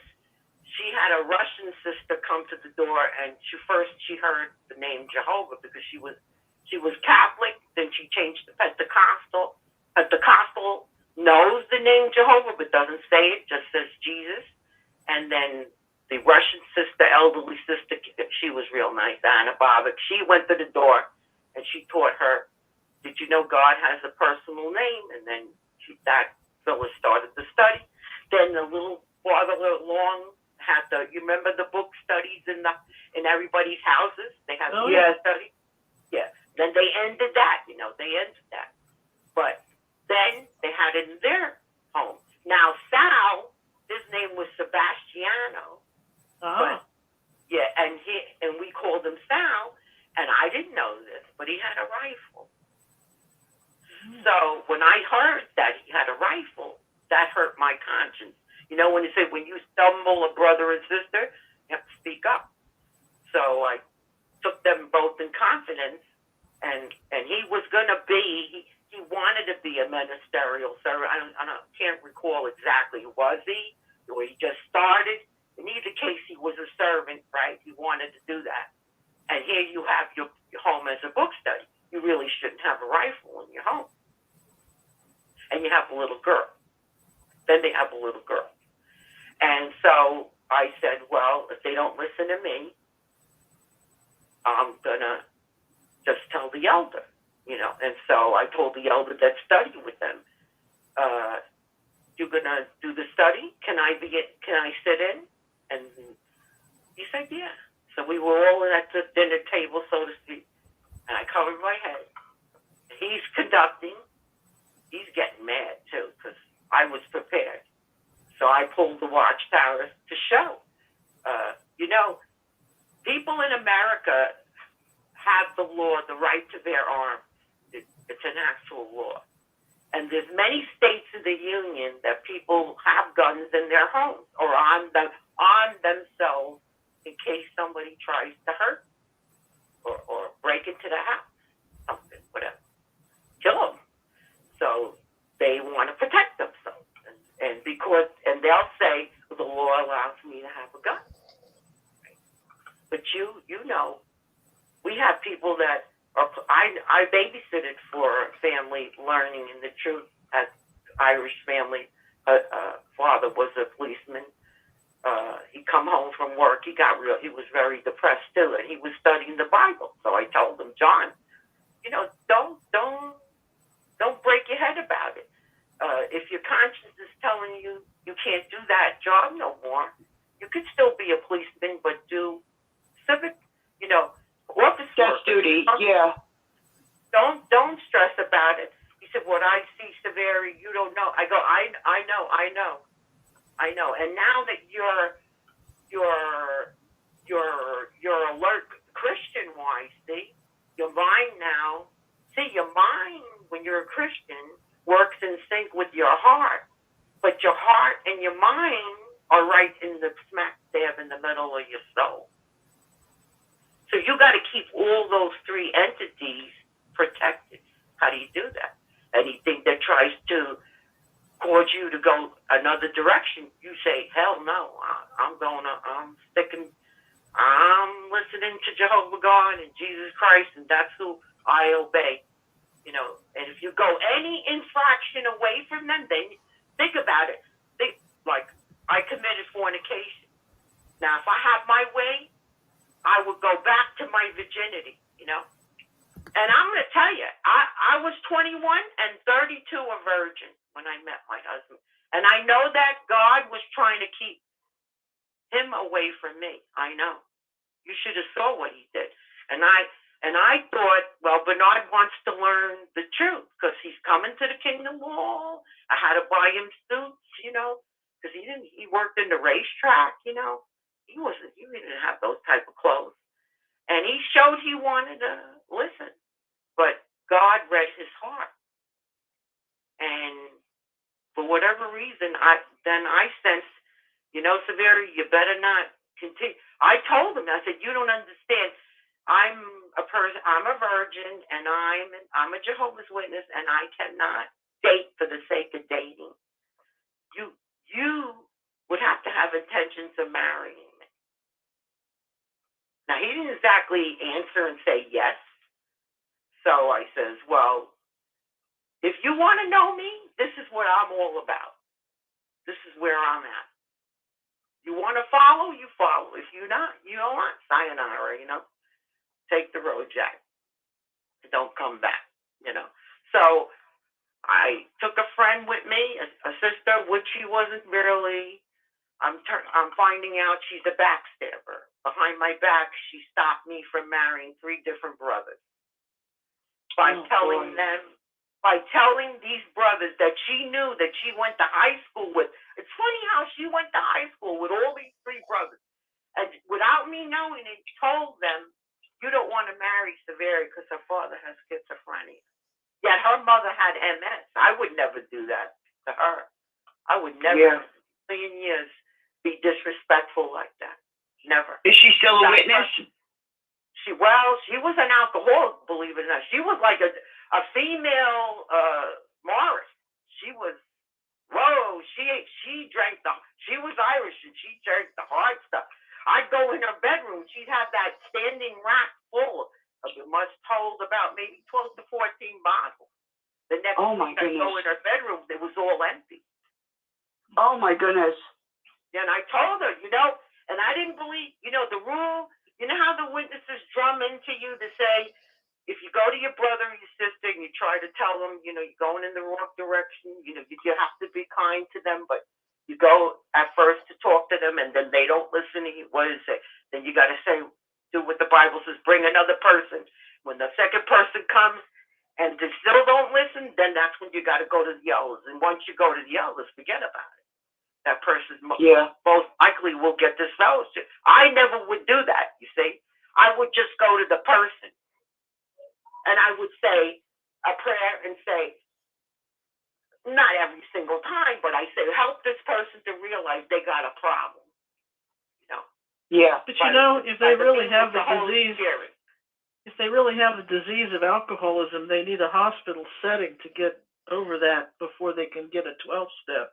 It is a physiological, not just a mental.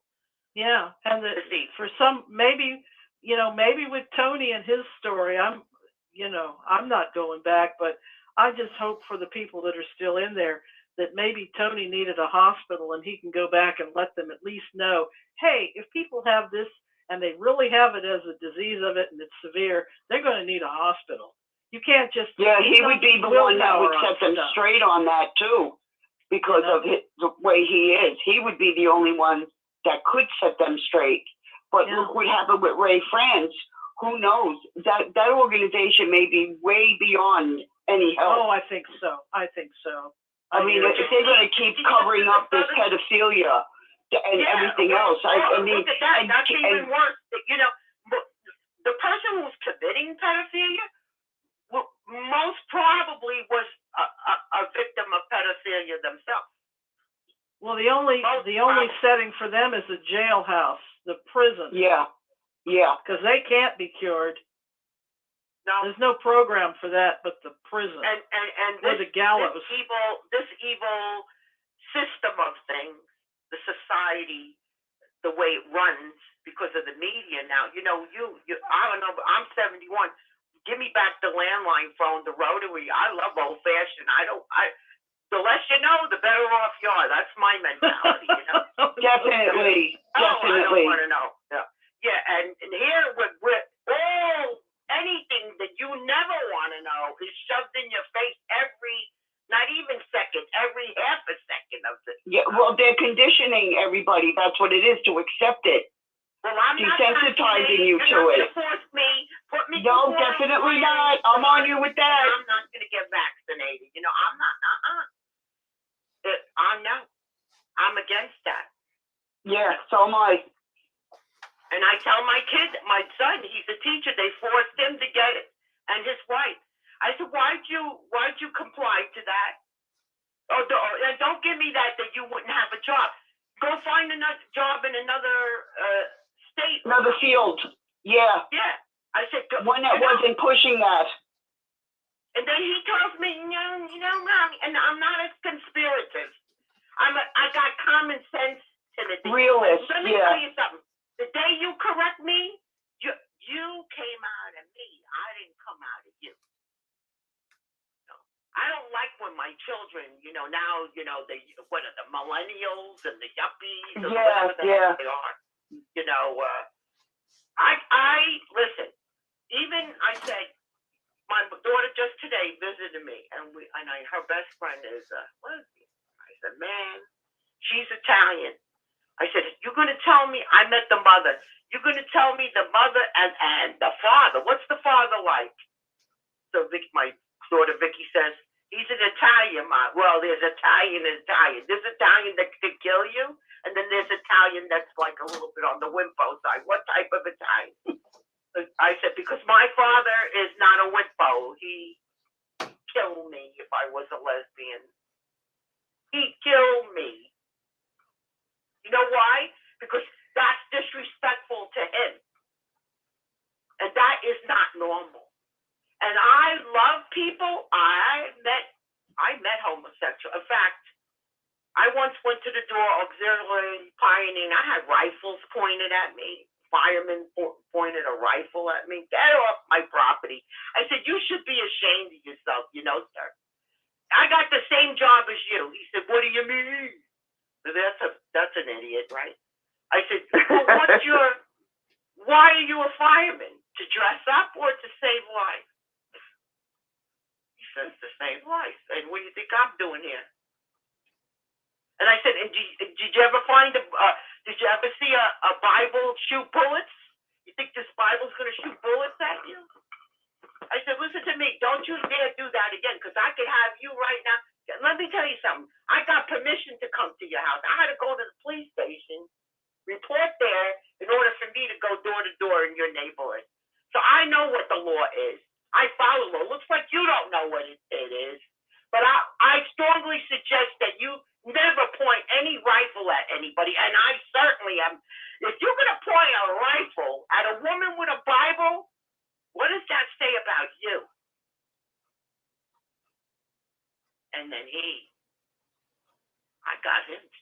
I had another man stick a dog on me, a tack dog, German Shepherd. That dog flew right out the storm, the flimsy storm door. He had the main door open and then just the storm door. But that screen, a person could jump through. It's definitely a dog. And I went up to the door and I heard, like how a dog is about to run. And I think the angels were with me because something told me get off the high stairway and go to the side. And I went down the stairs and I went to the side and the door, I saw the dog jump right through the doorway, right onto the ground. And I said to the dog, I'm talking to it like it was a puppy. It got down on its back and I was rubbing its tummy. The man comes down, stupid idiot he was. You could stick a grapefruit in his mouth. He was in shock.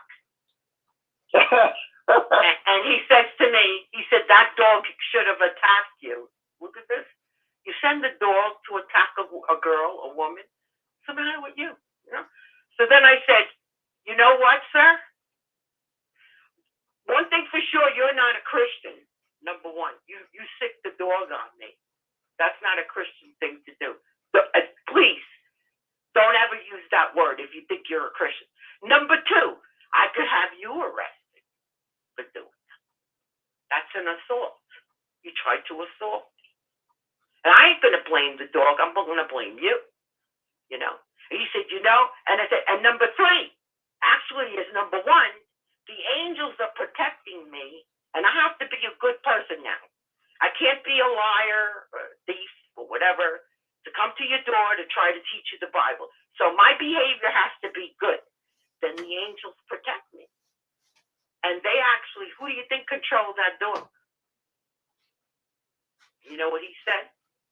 Yeah. I believe that. I believe that the angels are protected because that dog is taught to attack. Yeah, who taught it to attack? You're proud of yourself, And then I had another man. His door was all red, right? And he didn't want no Jehovah's Witnesses at his door. And he pointed a rifle at me. And all those experiences told me I'm doing what's right, you see, according to the Bible. I had no idea what the Watchtower Society was all about because they're secretive. So even when I went to go visit, when I met the anointed brother and I ate with the Bethelites, then they said, do you want to see the rooms that the Bethelites are in? Here's a married couple's room. Here's a single brother's room. I could care less, right? So when all the group was moving away, I said, I'm going to sneak up on the third floor. I want to see what's up there. So I went by myself. Yeah, nobody. I looked around. Anybody watching me? And I went right up to the third floor, quick as I could. I wanted to check out real fast, and I go up to this first double door. Now, I'm going to tell you, Linda, this door, I love carpentry, so I know what's expensive wood, the best wood, the carving of the door, the double hinge open up. When I opened that and I saw that room where anointed or governing body would be, velvet chairs. Look at the ostentatiousness of the why? And then my teacher said to me, you want to see the garage? The garage? It's got a garage for what? Trucks delivering the literature in and out? No. The brothers have their own cars. What do they need cars for? They never leave this place. So then, what the hell? Let's see the garage. When I go down to the garage, these are expensive cars. Wow. And see that, you know how you have a computer store the file? You're not a computer, but boy, you store that in your brain. It don't leave your brain once you see it. No, it doesn't. No. And then I'm looking at it and I'm saying, Grace, please, I need to talk to you, Grace. So she says, what? Didn't you love visiting? Get all, you know how they get so giddy, all giddy, yeah. So I said, you're not seeing clearly. And I'm being realistic. And I'm going to tell you right now, this is no different than any other man-made religion that asks for money. That's Yeah. And gluttonous, too. That's interesting that you said that about the garage, because somebody mentioned before about, I think it was Anthony Morris owning a Bentley, and somebody else had said, do you have proof of that? And then here you come on the following show and verify that. And also, do you notice, too, who's that brother? Oh, there was once a brother that came to me like a shepherding call. He was a nice-looking black brother, older, and I said, "Are you a circuit overseer, brother?" He says, "Yes, but I'm from the South." I said, "Nice to meet you." And he was right in my living room. He was very polite, very nice, I gotta say.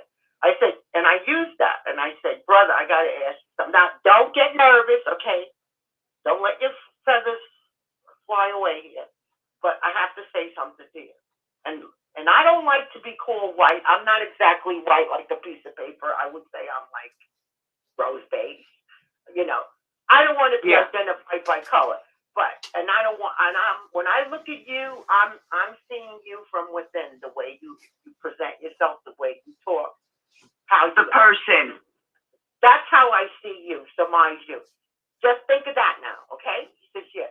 Now, didn't you often wonder why there's not one Chinese, one Hispanic, one Asian, representative from India, representative of all the world of brothers and sisters, right smack dab in the governing body of the 8 in Brooklyn, New York?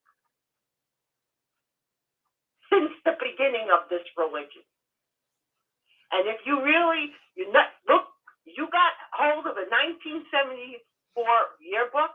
I don't like to read, but boy, I read that sucker. And I'm going to tell you, there was a Balboa. Who was it? There was Rutherford. Them two didn't get along, but they were anti-Semitic. Oh, definitely.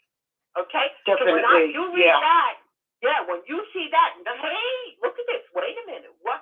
So what is this then? Were you shaking hands with Hitler then? What were you doing?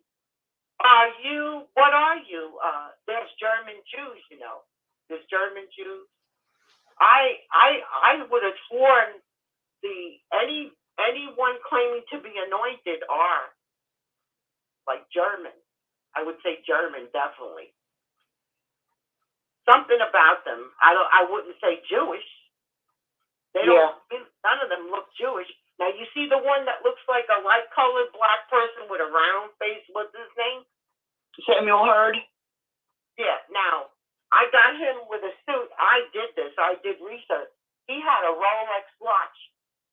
And Yeah. There's two brands with a navy blue strip on the band in the middle, and the other side, each side of it is like whatever, the metal, and then the Rolex face is definite. And I posted that on all the support groups. This is a $20,000, if not more, watch. Yes. But then you know how witnesses rationalize? Somebody gave it to him as a gift. Yeah, it's a gift. Why didn't they give that gift to the homeless people? Right, there you go. And what about when COVID hit, right? You know how many people died in Queens? They had refrigerator trucks lined up that when you looked at the news program, you saw the Statue of Liberty standing above, not really above them, but that was in the background. And then you get the understanding. As big as the Statue of Liberty is, that's how many dead people died. Well, they were throwing food away that the churches and the government were giving them in other states. They were throwing it away. The Watchtower, the Kingdom laws, or they were replacing the labels that a certain church or the government would put on the boxes for distribution. They would put a jw.org sticker on it over that, rip the one out from underneath and then put one on as if the Watchtower was giving the food instead of the charities and the government. That's what they were doing. And I wouldn't you're right. I wouldn't put it past it. And they claim now they have a truck, right? I have a friend in Florida. She was a pioneer for 40 years. She didn't want to have nothing. She said what made her leave when they forced her to get back. No, I don't want to get back. So she has a autistic daughter. Definitely would want want her to get back. So they both pioneered. That's together. because they got stocks in those companies. Yeah, they do. See, why does this government? First of all, they're not a charity. By right, they're not a charity. They have No, they're not. They're not a charity. They do nothing charitable. Nothing. You know. No, they don't do any charitable work. I think they're a bunch of extortionists, and that's against the law, extortion. You know, they want to get Trump, but look at him, look at them. What are they doing? You know, I would like to see them totally dissolved, and I want to see them in orange suits, and if they don't know, and I want to see bullseyes on their heads, and the ISIS and line everybody else, blood guilt up to the, you know how much blood guilt they have? Oh, yeah. Oh, yeah. Sister Laura Smith, very sweet sister lady, mom, grandmom, had 3 sons, lovely sons in Massachusetts she lived. She got on Grace Fellowship. It's on a Friday, you know, XJWs in England. Jim Fielder, I don't know if you've heard of him. He's the one that monitors it. So toward the end, a new person came on. Oh, look, I have a new person here. What's your name? Introduce yourself. She did, right? She starts to talk, and then she couldn't do it anymore. She started to cry. And when she cried, you know how they ask, well, what made you leave? Or yeah. And then she almost couldn't even say. And I knew as a mother, you're a mother, you don't even have to hear the person speak. Something traumatic happened to her.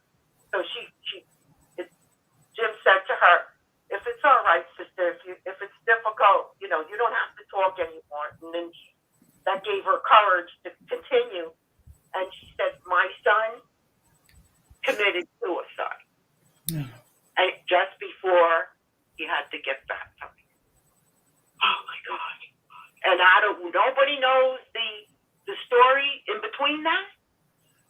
Everybody thinks, well, what happened? You know, that's the first thing you think listening, but I didn't want to bring that up. I just listen, everybody listened.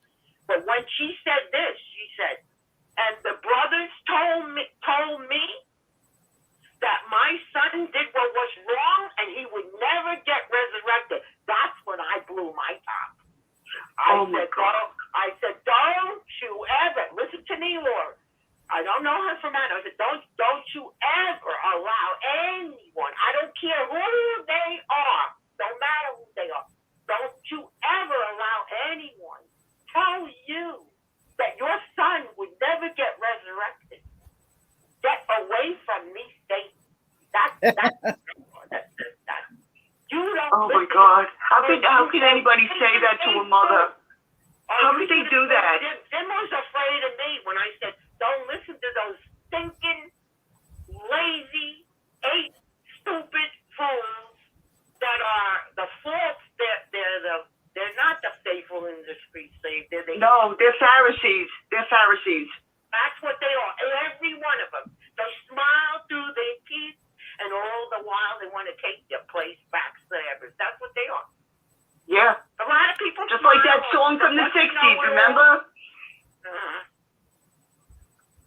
I'm at 71. Nobody's going to control me, and nobody's going to run my life. And I don't care what you think of me. Who cares? Do you pay my bills?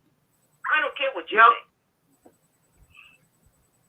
Yeah, that's what you got. And don't commit suicide for the Watchtower Society either.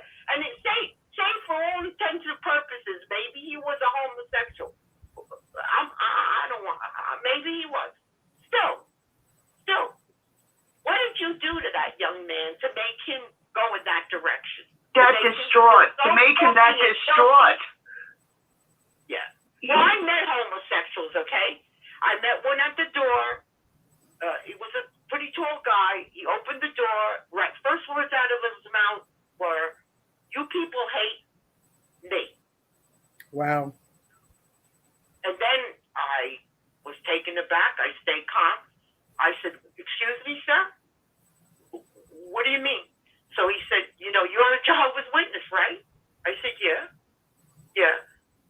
But I'm a homosexual."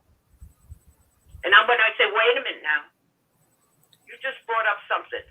I want to know, can you describe what the witness, if it was two witnesses or one said that to you, that they hate you because you were homosexual? You think you could describe them? No, but I said, or is it in your mind that you think that we hate you? It could be that, you know. You shouldn't be thinking that way. So then he started to calm down, right? So I said, let me get this guy off the tangent here. I said, you know, I'm just noticing, not everybody's got a nice yard of grass here. Look at this front yard of grass. It was beautiful, green, vibrant, healthy, good. You really take care of your property nicely. He said, thank you. I said, now, let's look at the grass. Look at the grass. He goes to me, look at the grass. Yeah, look at the grass. So I said, how does the grass grow? All by itself? No. What do you need to grow grass? Tell me what you need. See, he said, you need soil. I said, yeah, that's right, you need soil. Well, what do you put in soil? Oh, you got to put seed. Okay, you put seed, got the soil and the seed. What else do you need? He says, you need the water to water the seed. Yeah, that's good. What else? What makes the water, the seed, and the soil grow? So he said, very important. What is it? He's hesitating. What is it? It's up in the sky. What is it? He said, sun. Up in the sky. I said, that's right. Look at that. You see the order of that? That the grass doesn't come out from nowhere like that, but if there's steps to it, he goes, yeah. Okay. Now, look at your body. You know what a perfect specimen of a human body is? It's self-maintaining until you ruin it, until you smoke, until you drink a lot, until you do drugs. You ruin that. It's not a mission. My father used to say, our bodies is a machine, and you got she say, eat stuff with olive oil so you can lubricate your father was Italian, he would say that. Anyway, I said, the body's perfect. So he goes, okay, he's listening, like the grass, right? Like the grass. He says, yeah. Okay.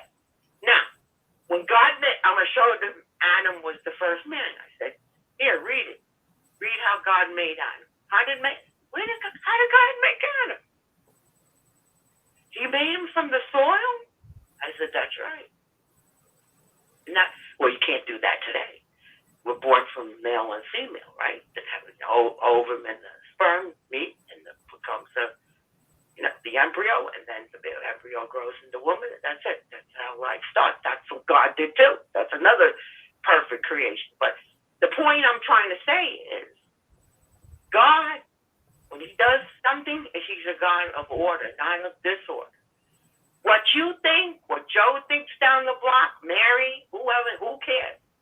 Can you do what God does? If you can't do what God does and do it right, shut up. Don't question. And that's the way it is. That's the normalcy of it. If you don't think it's normal, and you start walking around saying, I think I'm a woman and I really look like a man. No. I don't believe that. That's not order. And I said, I was calm with him. I said, the day you see animals, you cannot even mate a lion with a tiger. And yet they are, you would say, well, they're cats, big cats. Why can't you? No. They even know the order of things. They know who they should mate with. Okay? You cannot put two male elephants and have a baby, two male lions and have a baby, two male giraffes and have a baby. Need I go on and on?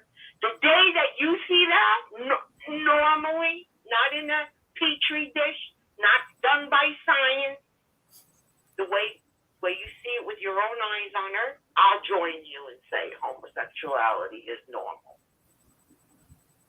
Now you need to pray about this. Hi, this is Grace from Sweden. Can you hear me?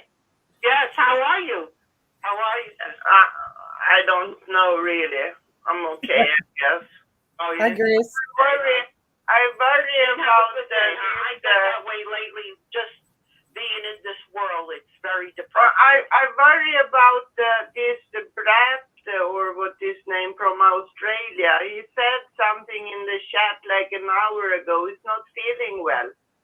And I think he needs to get the professional help, but I know that costs money, and I don't know what we can do for him, because he said he was like, I'm afraid he will have a nervous breakdown or something. I don't know what he wrote, but it was something like that. You know, Fran and Joe, they're a very lovely couple. They're my age. They live in upstate New York. They're going to be traveling too very soon, but they make it a point to tell anybody, no matter who, call us if you feel, like suicidal. Do you think Brett has the number or what? Well, I can give, if you can, do you think you can do it? I can give, I got to put my eyeglasses on, hold on. But he's in the chat now. I can see him in the chat. Yeah, put in the chat. Put in the chat. Yeah, do this. Do it lovingly. Say, Raj, his name is, say, email this couple, Joe and Fran. Joe, Joe, and Fran, Fran. Their last name is Guarino. They're Italian, Guerino. They have their own spot in 6 screens. Today they did it. They don't always do it every Saturday. Probably once in a month or something. But it's called Outside Story. When you listen to them, that you call in, I don't know. I can't even figure that out. That's why everybody I was listening to before said, "What's the matter? You're on another show," and I don't know how to call in. He say he doesn't want to bother anyone. No, Is there anybody in his country? Is there anybody in his country that can help him? Do you know, Joe? He does. You know what he does now? I don't know. He lives in Australia. So Australia, I don't know if there are any Excel. If they have a hotline or something, if Australia has a hotline or something, they can call. Yes, we have a hotline, and thank you everybody for your concern. But I don't know. I'm just really sad at the moment, and I don't feel like talking about it, and I don't want to bother anybody with it or anything like that. I'm not going to do anything stupid. Brother. No, you're not bothering anybody. Please don't let anything in life drag you down into a pit. If you remember in the Bible, you can go get a movie about Jeremiah the prophet. Watch that and pretend to be him. Pretend to be him. Do you know what happened to Jeremiah? He had to be a prophet. And that wasn't easy to be a prophet. But the people didn't listen. And then they get to the point where they throw him in a pit and leave him there. Sorry to interrupt you, honey. Sorry. You need to not. Brad, does Brian have your phone number? Who? Does Brian have your phone number? Brian, no. Okay. The reason I was asking, I was going to suggest that maybe he'd give you a call and you and him talk. But I know you and him. Whose phone number are you speaking about? Does he have my phone number, you mean? No, I was talking about Brad. I was talking about Brad and Brian. Brian, are you still on? Brian, who's in Australia? Brad. Brad is in Australia, and that's me. Hello, Okay. Brad. Brian is Canada. Brian is in Canada. Okay. I don't want to, depress you anymore, but I just wanted to suggest that Brian give you a call. I did not know whether he had your phone number or not. Now I know. So that's a little bit of a problem because I don't want you to give your phone number over the call. Oh, don't worry, I don't want to do that either. Okay, now but anyway, listen to me, Brad. Brad, are you okay? Go on Facebook for free. Facebook. No, he's not okay. He's feeling. Give each person their turn to talk rather than cross talking. Okay, yes, it was. One person at a time, please. I understand. Okay, so Brad, you're okay. Yeah, I'm not going to do anything stupid. I'm not looking to hurt myself in any way. If that's what you were asking. physically, I'm totally fine. I just am sad and lonely.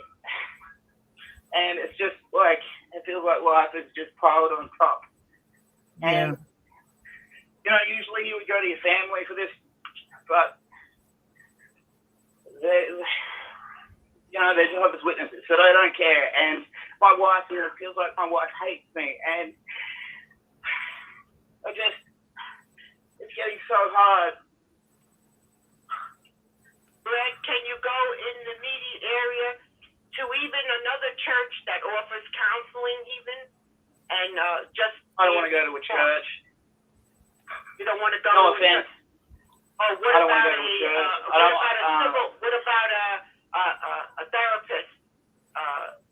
Yeah, I was seeing a therapist up until Christmas, and then because I'm doing my university course this year, I can't really afford to see the therapist, which is fine because I don't feel like I totally need the therapist all the time. It's just, I'm sorry to put it on you. It's just, I just feel like shit and lonely, and it sucks when you live with somebody that you. I came along. That's when you live with somebody that you love, but it feels like they hate you and they don't exist. And it feels like I'm growing up with my parents again. Like my wife is just my parents. Like I don't exist. It sounds like you're being triggered. You know, I mean, it sounds like. Just a minute, guys. Let me have a turn, okay? Just a minute. Let me have a turn, please. Say to Brad. Hello. This is Linda James. So, hello. Hi, Brad. It sounds like you're being triggered, and this will happen to me at any moment if I get the impression anybody is displeased with me, especially if it's my mate, you know, my significant other. Just the idea of them being displeased with me, it will take me into that place of I don't exist, and it brings me, and it really breaks my heart. It takes me to a really low place, and that's not usually what's coming from them, but that's how we receive it because of our history and we had this whole thing delivered to us in our developmental years. So it's really ingrained in us. You know what I mean? And like any disappointment just sends us there. And it makes me wonder if you might be, you know, kind of triggered, and I've had this happen to me, and it's very discouraging. And it does feel very lonely. Yeah, and I don't know, it feels like I shouldn't be feeling this way because, you know, I should just grin and bear it like it's shit. That is how it is. There's nothing. Right, add some shame. That'll make it. I do the same thing. I'm sorry for laughing. I feel like I'm laughing because I do the same thing. Like I feel like I shouldn't be feeling this way, but you are. Got a big school and a big marriage and some big kids and a big life. Do you have a pet at your house? Yeah, I have chickens. Oh, you have chickens. You don't have a dog or a cat? My husband had a pet chicken in Pearl. Chicken is just as good as a dog or a cat. Yes, fine. I know. Maybe you should pet some of them to take some of that feeling away. I do. Every day I pet my chickens. I love my chickens. I think, Brad, you sound like a person that is a very kind. When you see people showing hatred to you, you return love, whether they deserve it or not. You just pour it over you. Like, in other words, let love pour over you as like a protection, and then you just go forge forward with all the strength you got to say, my love is my sword. I'm going to cut through all of this crap. Excuse me, can I say something? Sure. This is Tom. Hi, Tom. Tom from New Hampshire. Hi. I just wanted to tell Brad and anybody else. I know exactly how you feel, but my ex-wife, she was a witness, and I felt like she hated me too. It was a terrible feeling, and I understand what you're going through. I really, really do. It sucks. It really sucks. I tell you, I felt like she accused me of poisoning my kids, for crying out loud. And she made my life a hell. She's a narcissist. And you know, and I understand, and it sucks, and it's hard, and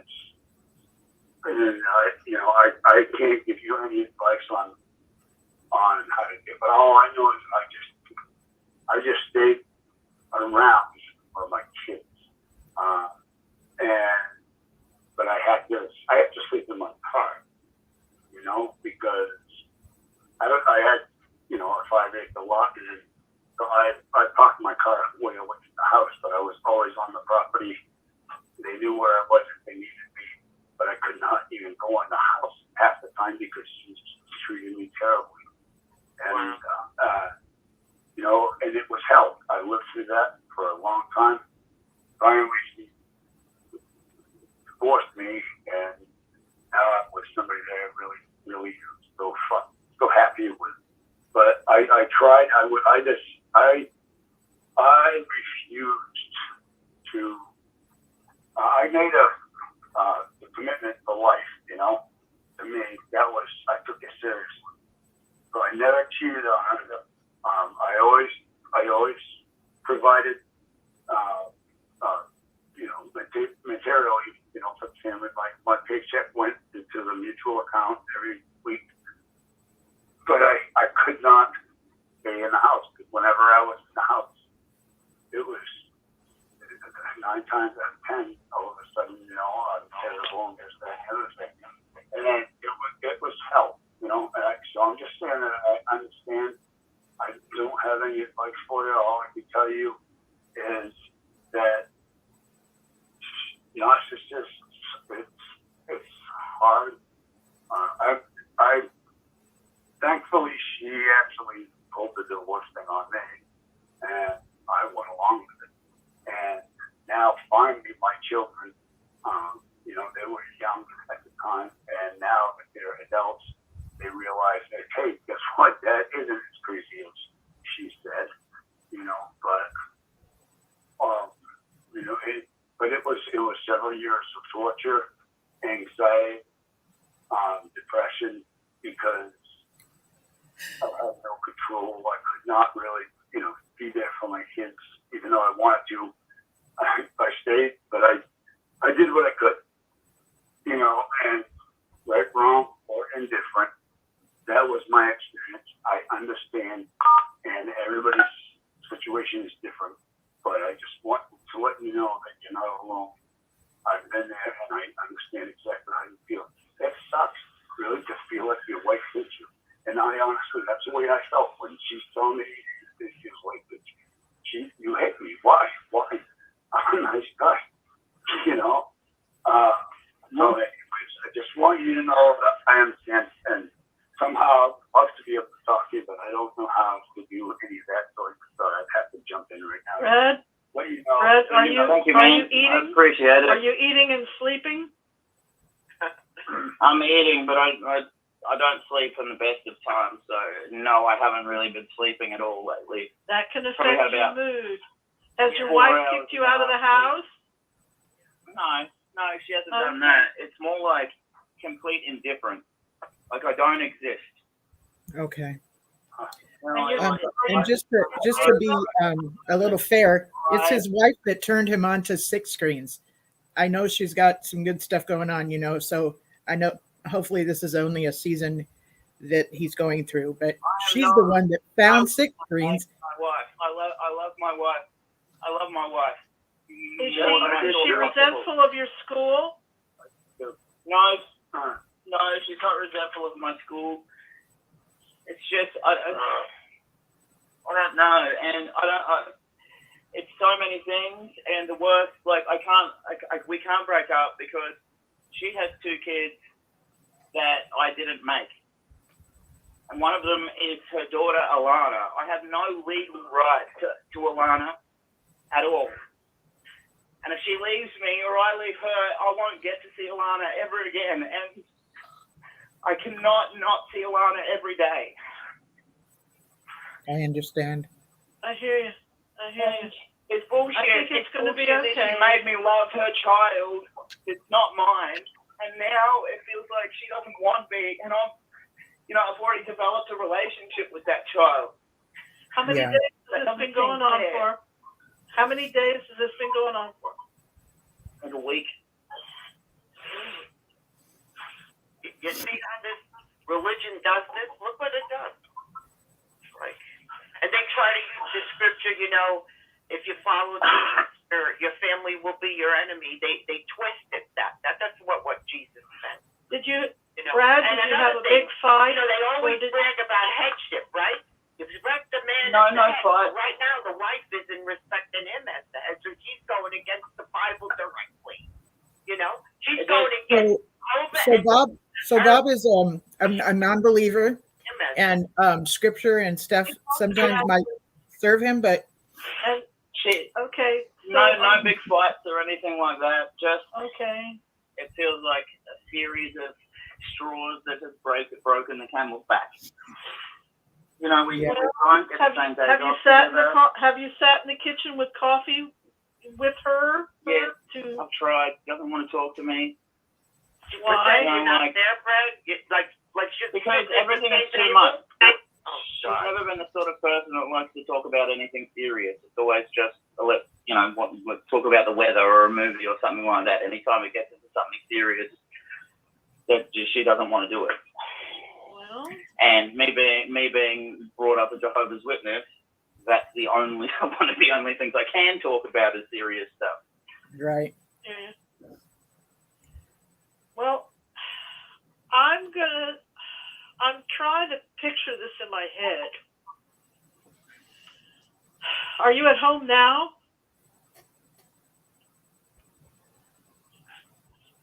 No, I'm at work at the moment. You're at work, okay. So you're still working, the family's still at home, the children are safe. Basically, Food everything on the is going table. as it normally should, and everything. It's just that for some reason, my wife doesn't talk to me, and so I work all day, I study all night, and it just feels like I've got nobody to support me in any way, shape, or form. And it's like I'm not going to give up my schooling, and Let me I'm say, definitely not school going to is give up really my job. hard. School is really worth it, but school is really hard. And the It's higher not up you even go that. in university, the harder it is. And really, school I'm finding pretty easy because I've been thinking Okay. about this sort of stuff and kind of studying it for the last 20 years. So there's a lot Right. that I already knew. I don't think that's the issue. I don't know what the issue is, to be honest. Hey, Brad. But are you Yeah, man. taking, Brad, let me finish. Brad, are you taking more time away with this coursework than you've ever taken away from the home before? No. In fact, I'm giving back more because I'm not working one day and I'm studying at home, and I'm the sort of person that can listen to books, listen to lectures, and still, play with my kids and still get it all in. Like, that's how I got through school. I just read the textbooks and then did the test, and it was all good. Like, I've never had a problem learning anything, passing tests in any way, but Does she it feel feels like- ignored? Do you feel No, ignored? because yes, I feel ignored, but she doesn't. I've been very well aware that this is going to take more of my attention, so I give her more of my attention, and it just seems like she doesn't want it. We don't get the same days off together, so we never see each other, and then it's like, hey, do you want to take a day off together so that we can actually hang out? And it's like, no, I'm not taking a day off work. So, Hey, Brad, what would happen if you called your mother and dad? Really? um, I'm sorry to say that. I'll shut up. What would happen if you called your mother and dad? about what? About this? Yeah. They would probably tell me that that's what I get for marrying somebody that's not Jehovah's Witness. Do you know that for sure? Yes. When I confronted my parents on my brother's sexual abuse within the organization, their answer was, well, maybe that person doesn't remember, and if we remind them, that would bring reproach to Jehovah's name. They're diehard Jehovah's Witnesses. Like, Kurt. Jehovah's Witnesses. Dad's an elder, so I'd probably get some sort of. I know what, like, I can. They would probably support the fact that I keep trying. Does that make sense? You know, it's a marriage. Yeah, let me ask it another way. I try as hard as I can and everything like that. Let me ask it another way. Let's say you called your mother and you told her that you were thinking about suicide. What would she say? Same thing that she said when my brother said that to her, that, well, if you do that, I'll never forgive you and Jehovah will never forgive you. Yeah, that's what they say. I don't know. Oh, you're sure about that? Yeah, absolutely. That's what she said to my brother. In his face while I was standing there, I almost punched her. I didn't, but I felt like it. My parents aren't. I spent the first half of my life getting punched in the face by my dad and being told it was my fault by my mum. There's just no way that I have never called them about any problem that I've had in my life after leaving Jehovah's organization, because their first response will be, that's because you're not a Jehovah's Witness. We told you. And this is a man, Kurt, that stood in the way of his mother because his father was beating her, and he stood in the way to protect his mother and therefore got kicked out of the house. So that's just to give you a little idea of his mother and father and what home life was like for him. Yeah, that is correct. Yeah, Brad. I would never approach my parents with something like this ever. It's not in their wheelhouse to be able to help somebody like this. How old is your brother? 2 years older than me. So he's 40. Oh crap! 40. What year are we in? 44. I'm not sure. Is that your elder brother? As in the one that's an elder? Your brother? I can't talk to my oldest brother because he's an elder and he's very much like mum and dad, just Jehovah's Witness world. And I don't give my middle brother my problems because he's always a hairbreadth away from a mental breakdown himself because he was abused. So he barely holds on himself. So I don't talk to him about stuff like this because I'm the one that he comes to when he needs to know that I'm rock solid, so that when he ends up in a hospital or in jail or something like that, that he knows that he's got me there, ready to roll, emotional support, everything. Does that make sense? Yeah, it does. See that, Brad? So you're needed by your brother. You're needed by your brother. Hey, Brad, have you thought of flowers and candy? Yeah. Flowers and candy. I've done that, yeah. I really wish that, you know what, Pixie, I just really wish that she would buy me flowers and candy once. Oh, I would. You know I would, Brad. We'd all. What's your address? Please do not send me flowers. He'll get in trouble. He'll get in big trouble if Pixie sends him flowers and candy. So what are you going to do next? What are you going to do next, Brad? I guess I'll do what I always do. I'll keep on keeping on. I'm not going to hurt myself. I mean, I've never been the sort of person that would ever hurt myself or. Okay, there was a time when I was thought about it, but I'm not the sort of person that will do that because I don't know. For some retarded reason, I feel like I don't know, like I have something great to accomplish. You do. Does that make sense? Yeah, you do, because we talked about that. You do. And also because of my kids, I would never leave my kids like that. I've found somebody that has committed suicide, and I'm never going to do that to anybody that I know. So, can I make a comment? Yeah, I just have a quick question I wanted to ask him. If has this happened before? Like, has there been a season of this that's happened before within your marriage? Yes, but this is the worst one, and it seems to have gone on. The longest. Like it's gone downhill quite quickly, and it's the longest yet. Okay, I was just checking in with you. Go ahead, caller. Hello, how you doing? Pretty shit. So thanks for asking. Well, at least you're smiling, buddy. How you doing? This is Christopher. How you doing, my lady? Oh, hello. I'm doing good.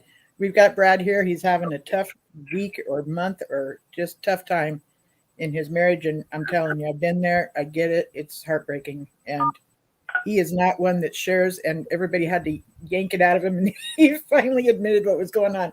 So here we are. And we pulled it out of you, Brad, because I'm telling you, we love you. I know that I do. Sorry, Miss Linda. Brad, I don't have a magic recipe. I tried to look one up, but they said they didn't have one I could send FedEx to Australia real quick. So the only thing I can suggest, you said that there is no particular reason. This has happened before. I kind of see it, I love to use analogies and examples. It's almost like a football game. If somebody loses the game, it's usually never one play, but it's the totality of everything. And I was a criminal justice major when I went to school. And the first thing you should do, and if you're like me, your mind is valuable to you. And if you kind of let that stray off or get super combobulated with things, it just really messes up everything. You almost have to treat this just like a case law. And you have to look at the reason why she's doing this. Evaluate everything as if she was a suspect or, part of a case law case, and put that mind to it. And look at also what your value is.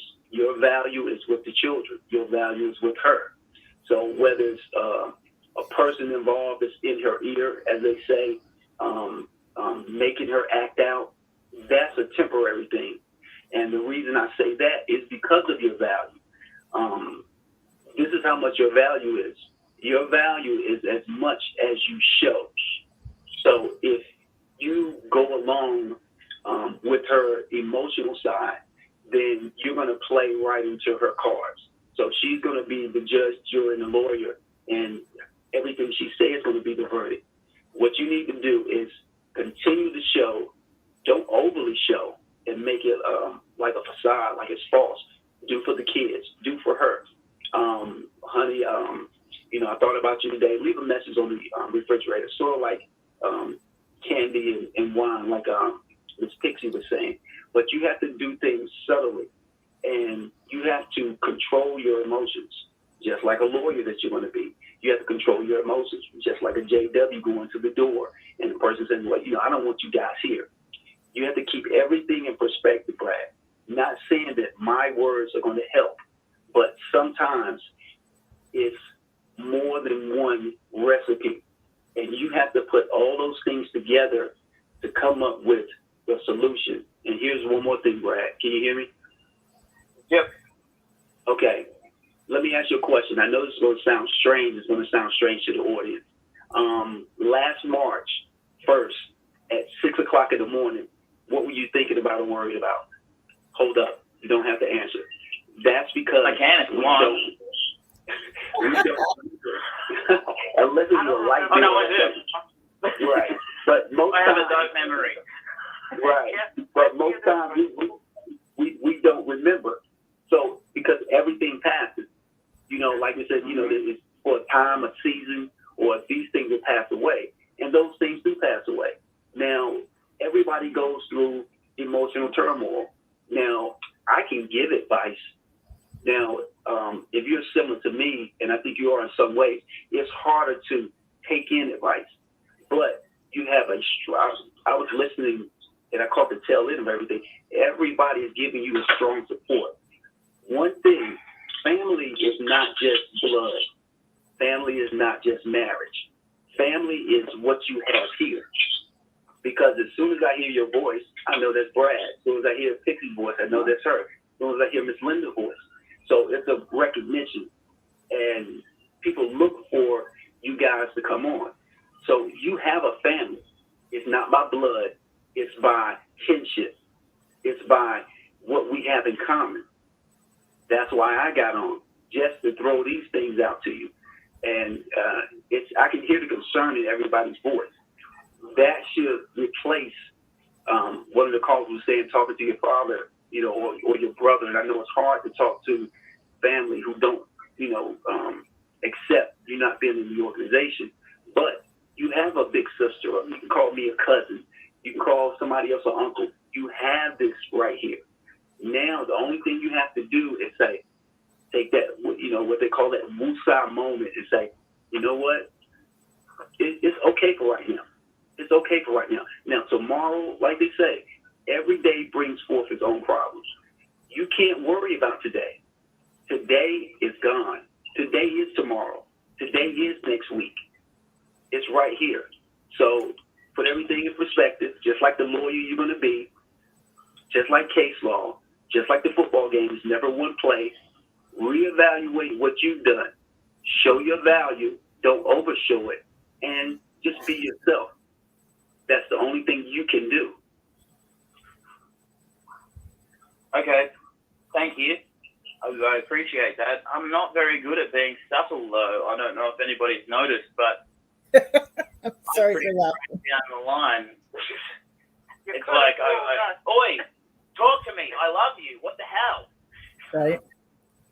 Here, have some flowers. Whoa.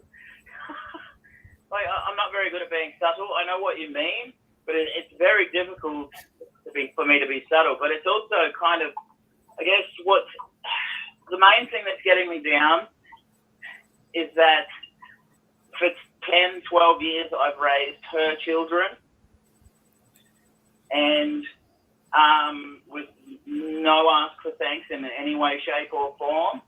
And the only thing that a stepdad gets, literally the only thing that's put in place for us is Father's Day. And I don't get that. Those kids get to go to their real dad's place for Father's Day. Okay. Helen does, or my wife doesn't wish me a happy Father's Day at all. And there's zero appreciation for how much time and effort and money and of myself goes into raising children that aren't mine. And I know that sounds bad because you're not supposed to look at it like that, but they aren't mine. And every time it seems like I get close and I can call them mine, they get taken away by their shitty fucking dad again. Yeah. And I just have to pretend like I'm not their dad. And at no point does she say, oi, I appreciate what you've done for my kids, or Happy Father's Day, or here's something. And that's what I've been really bothered by lately. And I made the stupid mistake of talking to her about it, and she just... So your wife knows exactly how you feel. Yes. She doesn't seem to care. Can I do another thing? Tom again. All right. I had a stepdad I grew up with. He wasn't a witness, but he was my stepdad, and he was, and I would go and see my real dad every couple of weeks or whatever. My real dad, I loved him, and my stepdad was tough and hard, but he was a good man, and I'll tell you what, I to this day call him dad. Now, as an adult, I started calling him dad because he was my dad. He brought me up. Your children that you're bringing up will remember you, and eventually, I have confidence in that only because I lived it. He was my stepdad. And did your mom? Did it seem like your mom thanked him for what he did? Not really. I don't think. Well, that's shit.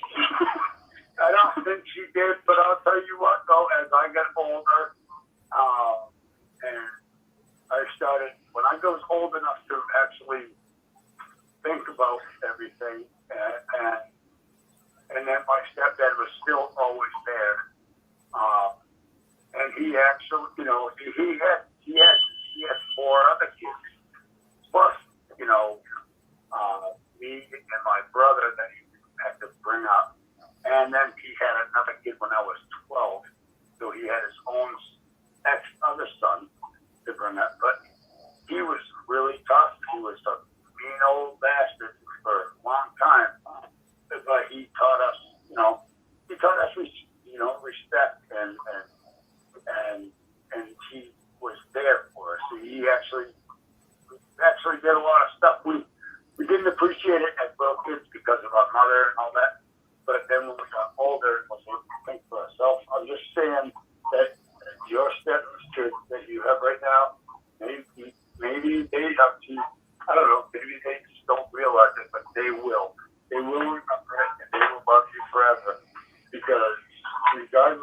your mother said, because they will love you forever. And I tell you what, this man, I still, when I refer to him, I call him Dad, even though I have a dad that's still alive.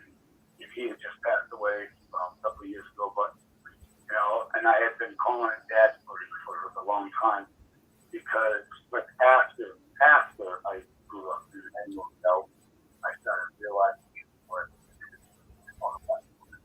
I see it while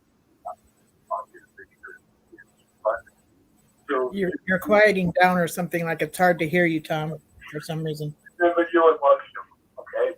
That's all. You know, I know time. They say time, you know, heals all wounds, but not always. But people kept telling me eventually your kids will, you know, realize that you're really not that bad of a guy, and you know their mother is putting you down or whatever. They're gonna realize for themselves, and it actually happened. Just you know, it actually happened. I didn't think it would, and I'm in a good place now. But I understand the pain and just the confusion and but the dedication. That's awesome. Just keep that up. Just keep. You know, you don't have to be dedicated to her, but to the kids, hell yeah, they're what matters. They're going to remember you. They will. Okay, that's all I want to say. And Thanks, Tom.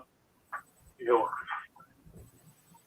I just wanted to say that parenting is a pretty thankless job, and I didn't get phone calls with thank yous until after my kids became adults. And I agree with like what Tom was talking about. You know, he sees it more now that he's an adult, and you know, kids are just kids, and they're being directed and taking in what you're giving. And I've always heard you on the phone, even during these shows, like, I got to go because I got to take care of my kid. you put them first. You know, you're very good parent, from what I've heard. And I doubt that she would. This is just my guess, but if she depends on you for any kind of like how the routine goes, I just picture it being harder for her to leave you, and then her take the kids, and then having to do her job and everything else. Like, I do too. You see what I'm saying? I want to be I want to be a person though. I don't want to be a babysitter. Right. You know, I want to exist in the relationship. I want to exist in the household. I want to exist in the family, and it doesn't feel like I do. And it just, I don't know. I hear you. Brad, is Yes, your real name Bradley? No. It's not. It's just Brad. No. The one thing that me and my mother actually do agree on is that she names me Brad, and neither of us like the name Bradley. Any teacher at school that called me Bradley would throw down with my mum at some stage. Anybody that calls me Deborah we go down too. I mean, I can't. I don't like the name Deborah, not for me, but Debbie. And I correct even doctors that say Deborah. I'm like, no, I'm not Deborah. In fact, I've been in the hospital so many times.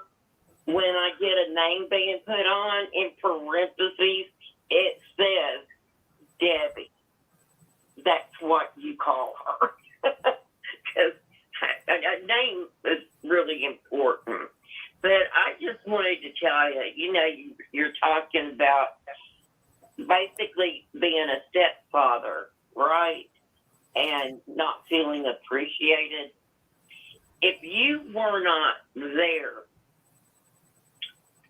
what do you think those kids would feel like? Do you think they would really miss you? I know that Alana would, because I have a really good relationship with Alana, and the fact that I've been able to do that annoys me even more. I dedicated every bit of my soul to these kids that weren't mine, because I have Asperger's, so I know how socially retarded I am and how I don't. Honey, you're not act retarded. like a normal person, so I have. I have to try harder to get things done in Which social makes situations you all and the more public and that sort of thing. So I dedicated my life to her. And I know that she would miss me. I know, but this will sound selfish based on what everybody says. So I want someone to fucking say thank you. Yeah, For everything that's not selfish. Everything I do, I want a thank you. I want a hey, thank you for looking after my kids. Here's a hug. I just want to thank you. Yeah. And That's I don't very want to understandable. realize that I was there 20 years ago. I want it now. Daddy. Brad, I know I'm across the ocean from you and the other side of the world and all that stuff, but let me tell you, I was a single mother. I would have given my right arm or my left one, it didn't matter, or my leg, for anybody to love my children. If you were not there, and I'm not telling you leave your wife, no, don't do that. But I'm just saying, you would be sorely missed even by your wife, because she might, she might even feel guilty and not really, maybe she doesn't know how to put it into words. You need to hear thank you, but maybe she doesn't think just the words would mean enough to you. And I don't know, everybody thinks different. I'm a very emotional person, and I feel things more than I think. But I was always smart, but I never felt smart because I was never told I was smart. I was also never told that by my mother that she loved me. So at some point, I had to learn to just love my own self. And I thought that was wrong, but it's not. It's okay to love yourself. And you have so many good qualities that you don't even realize you have. And yes, you deserve to hear thank you. And trust me, one day you will hear it. My daughter had 2 little girls when her husband married her. Her first husband committed suicide and left her with 2 babies.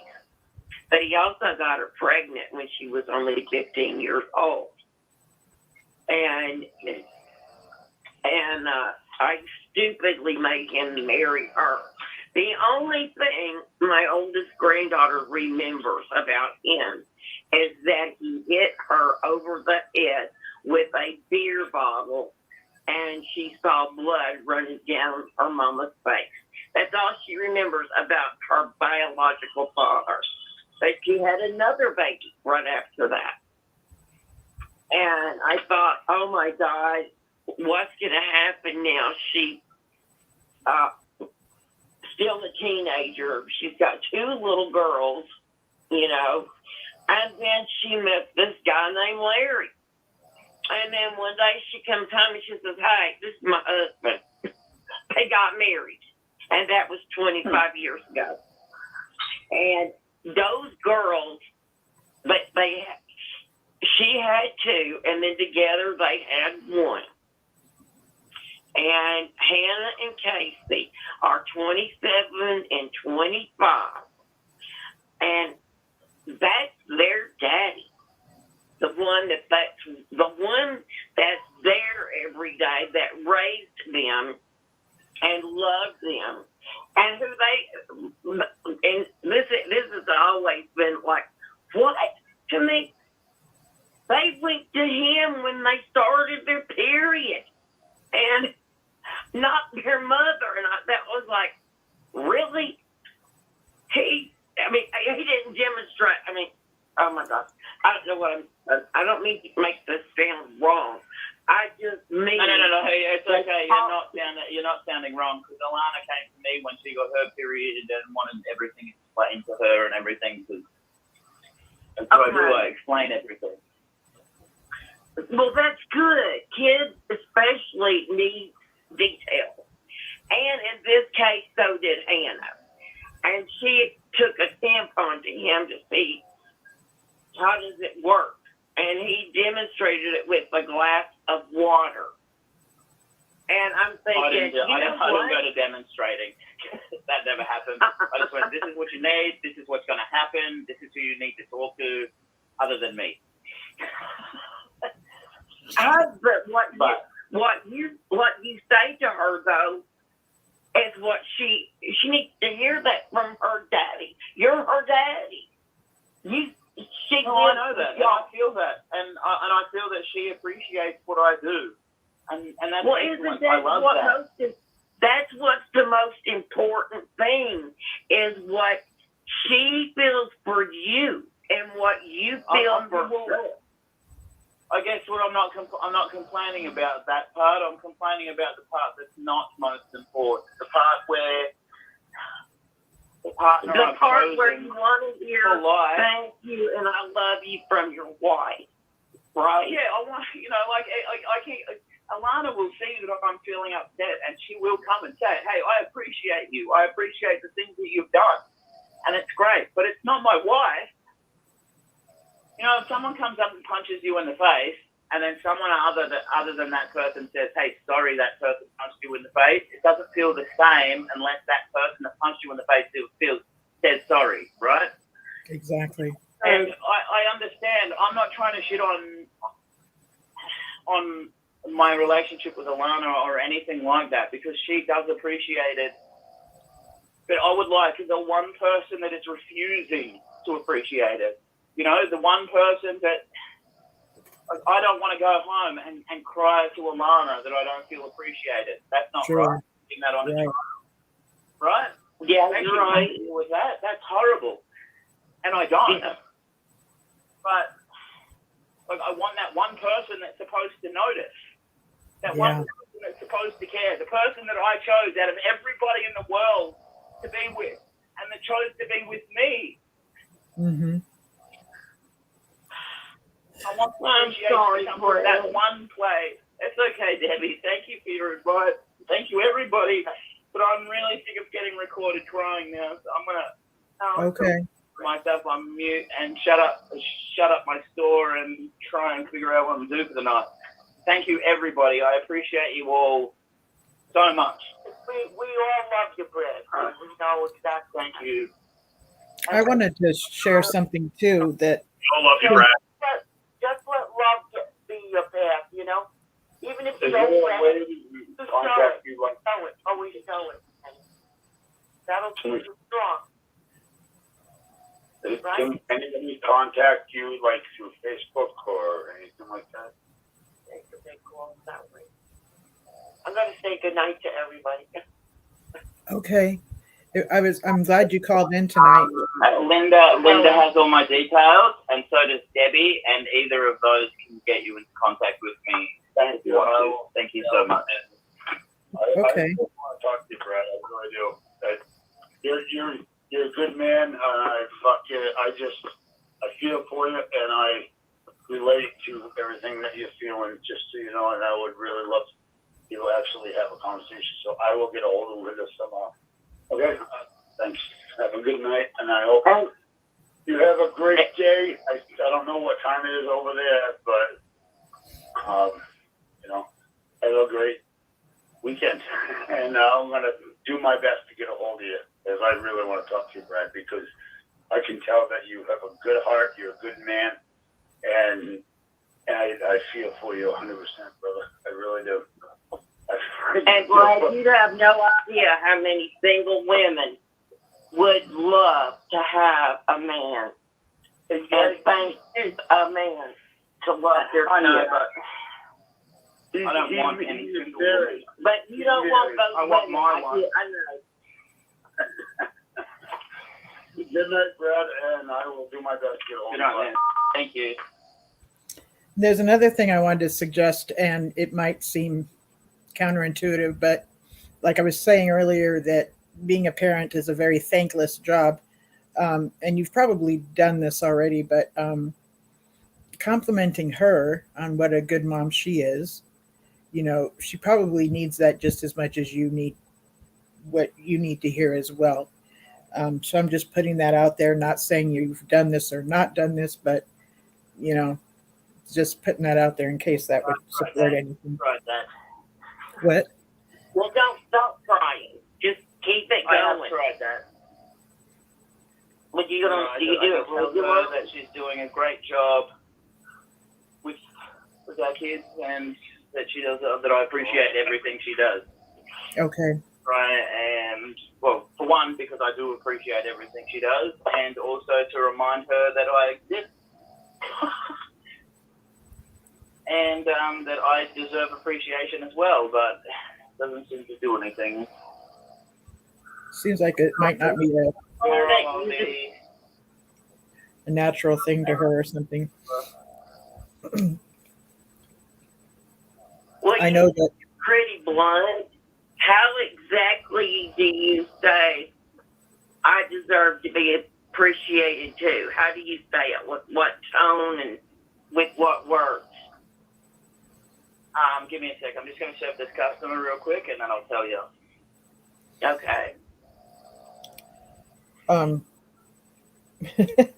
Just a little tidbit of info.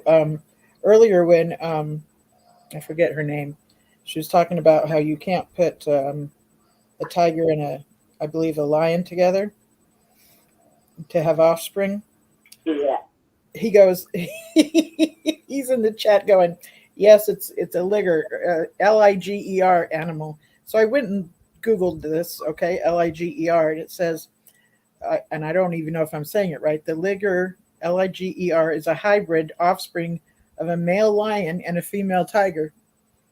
That's our Brad. He's like, oh, yes, there is. It's it's called this. It does happen.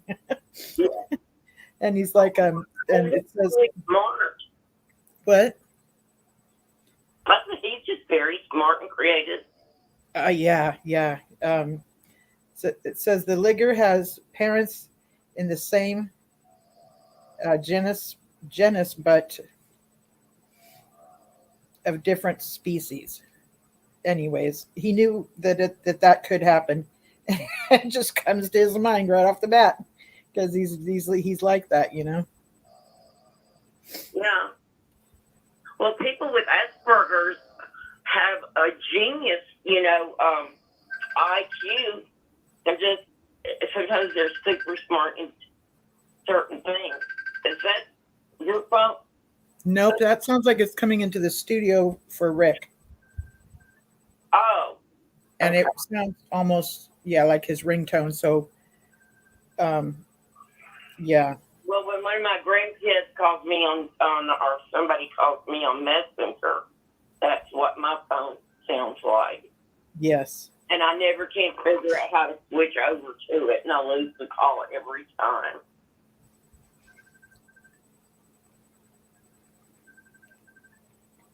Okay, I'm back.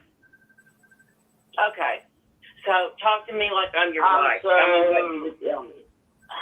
Okay, you're sitting there smoking your cigarette outside. No, I don't. No. No, you are because you're my wife. Yeah, I'm sure. Yeah. And I say, hey, can I have a cigarette real quick? Thank you. And I grab one because I only smoke when I'm talking about something serious for some reason. And she goes, oh, great, what's up? And I say, hey, I was just wondering if I could talk to you about a couple of things that are bothering me that I would like to get off my chest, if that's okay. She says, yes. I say, well, Father's Day came and went, and I thought it would have been nice if you had wished me a happy Father's Day. As a stepdad, like literally the only day we get. Oh, did mine? Can you still hear me? Yeah. Hello? Yeah. Hello? It's literally the only day that we get set aside for us. And just a minute, caller. I love Alana like she's my own. And I love Josh like he's my own. That's her oldest boy.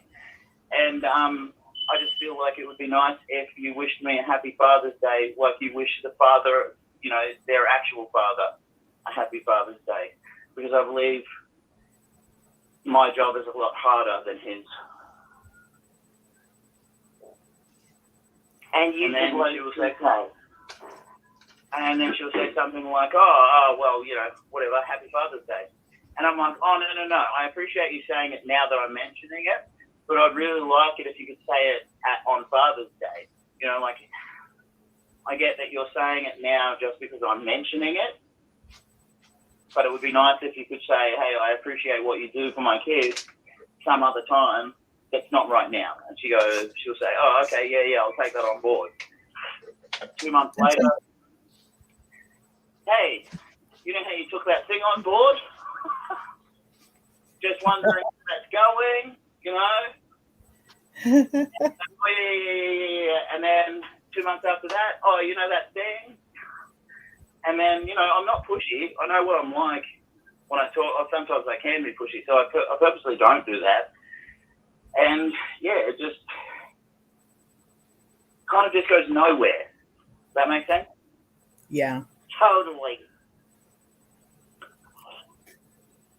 And I'll even put it into jokes, right? So to remind her. So say sometime in that month, she'll say, "Hey, Brad, can you not leave your dirty dishes on the bench?" And I'll go, "I will. I'll take that on board." And then I will no longer leave my dirty dishes. I'll no longer leave my dirty dishes there, right? And and then she'll go, "Why did you just say it like that?" Why did I say what? Just like what? And she goes, "Why did you just say you'll take that on board?" I'm like, "Because I will. I'll take it on board. I'll stop doing it." By the way, do you remember that thing that you said that you would take on board? How's that going? And no, kind of just goes nowhere. So the problem is, when I need to say something, I need to say it. No matter what it is, it needs to come out of me in some way. Some way it has to. And it has to come out as the person that I need to say it to in some way. And exactly at the time you need to say it. Right? And she's taken away my ability to do that. Like she's not listening, so there's no point in me saying it. Wait a minute. Wait, Brad. I'm not trying to make things be perfect with her. But is it a certain time of the month maybe you should keep your certain thoughts like that to yourself? Oh, no. I know when that, no, I'm very... That's kind of a good question, actually. It's kind of a really good question. Maybe she has to PMS.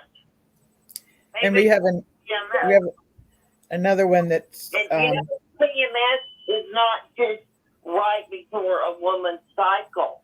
It can be a week or two before that.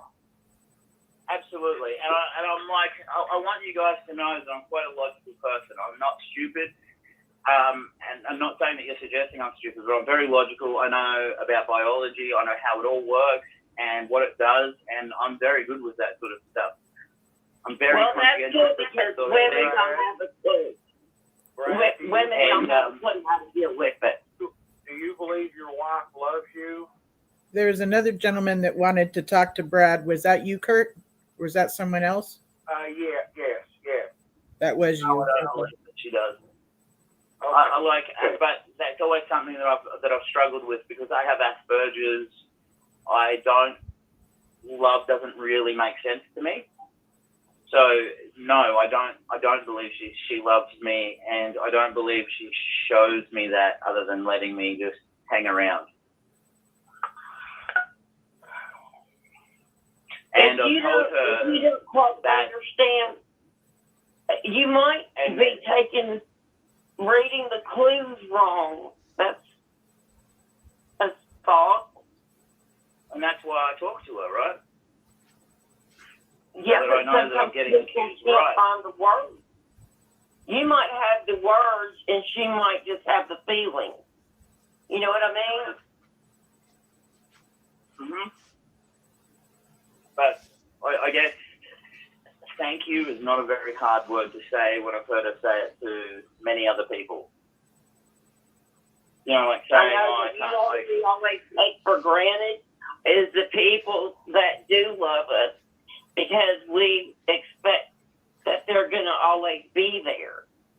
You know, like my daughter can talk to me and tell me to go to hell, or she hates my gut, or, you know, if I piss her off too much, she's going to jump in her car and leave. Or if I ever see my son again, possibly that either her or him are going to end up dead.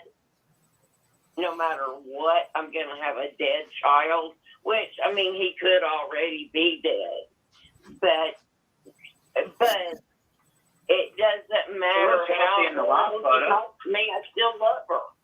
What? I was going to say your son looked healthy in that last photo you posted. My son.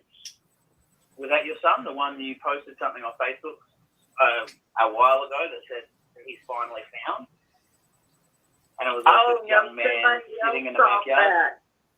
Somebody that was my son, but that was my son like 10 years ago.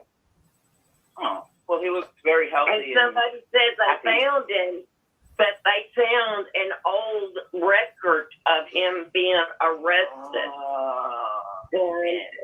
So he wasn't found. I already had seen that thing, but that picture was actually at my granddaughter's 16th birthday, and she's about to be 27.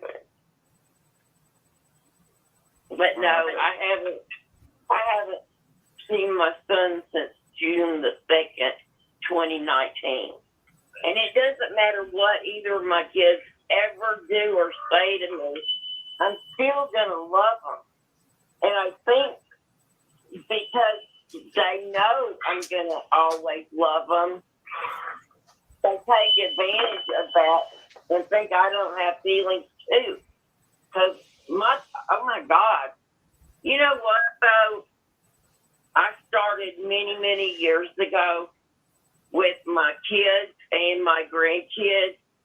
I got to thinking, if they walked out that door and got killed, I've heard people regret so many times. Even I regret the last conversation with my husband, who died July the 9th, 2019. So I said the last thing I want to hear my kids say to me if I were to die, and the last thing I would want them to hear from me if they were to die is I love you. So none of us ever walk out the door without saying I love you to each other. And no matter what conversation we have, we end every conversation with I love you. And it don't mean, even if we've been screaming our lungs out at each other 2 seconds before that, when they go out that door, it's always I love you. And I might be angry with them 1 second, but I found out if I just drop it and don't say anything back, except I love you, I just let it go. But I'm not comparing that situation to your situation, because you're supposed to be romantically involved with this person. I don't have that kind of a relationship with anybody. But I'm telling you, I would have loved to have had that when I was a single mother and my kids needed a daddy, because they never got that from anybody. And I never got the I love you I needed from my mother. And I realized that the second she died, I realized I don't have any more chances now. That's it. It's over. It's gone. I'm gonna step away, but I'm listening. I'm gonna start something like some rice, but I'm listening. I can hear everything going on, but I'm gonna push mute, and but just know I'm listening. Okay, so continue on, please. Go ahead, Kurt. Oh, yeah. I was just going to ask Brad if he can go on with his wife, with her, let's call it her personality defects, maybe, or a defect. Can he go on with her? I would suggest that he can. I would suggest that it's necessary.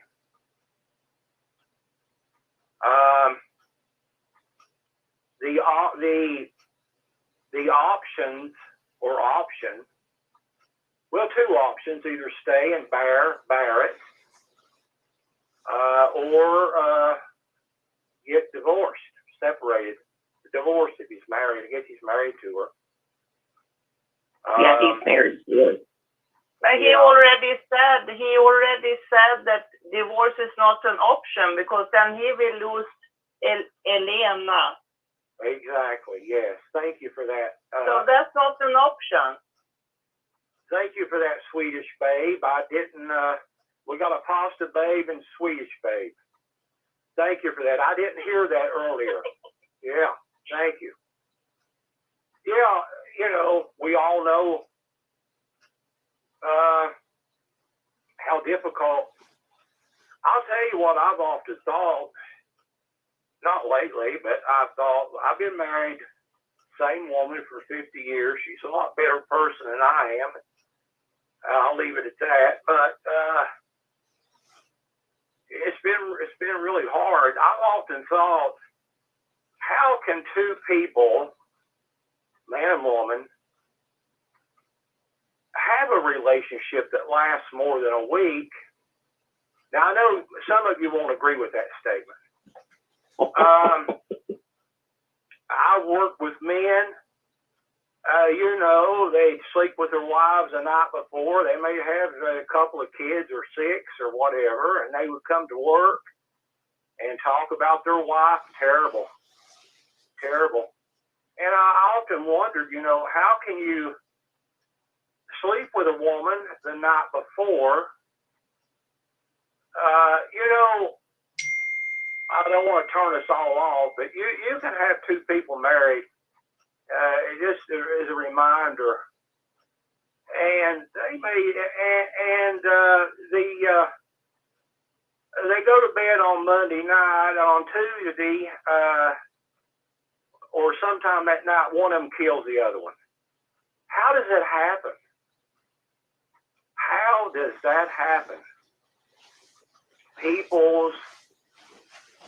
The way we're made, some people are a lot better than other people. There's just a mixture of everybody out here. But again, back to my original statement, I have wondered for a few minutes at a time, then I go on to something else. I just wonder how a man and woman, one day they're in love, and the next day, some man meets a woman, starts having an affair. How does that? I mean, I understand it to a point. To a point, I do. But in the big picture, I wrestle with that. How could that happen? Now, you take Brad's wife.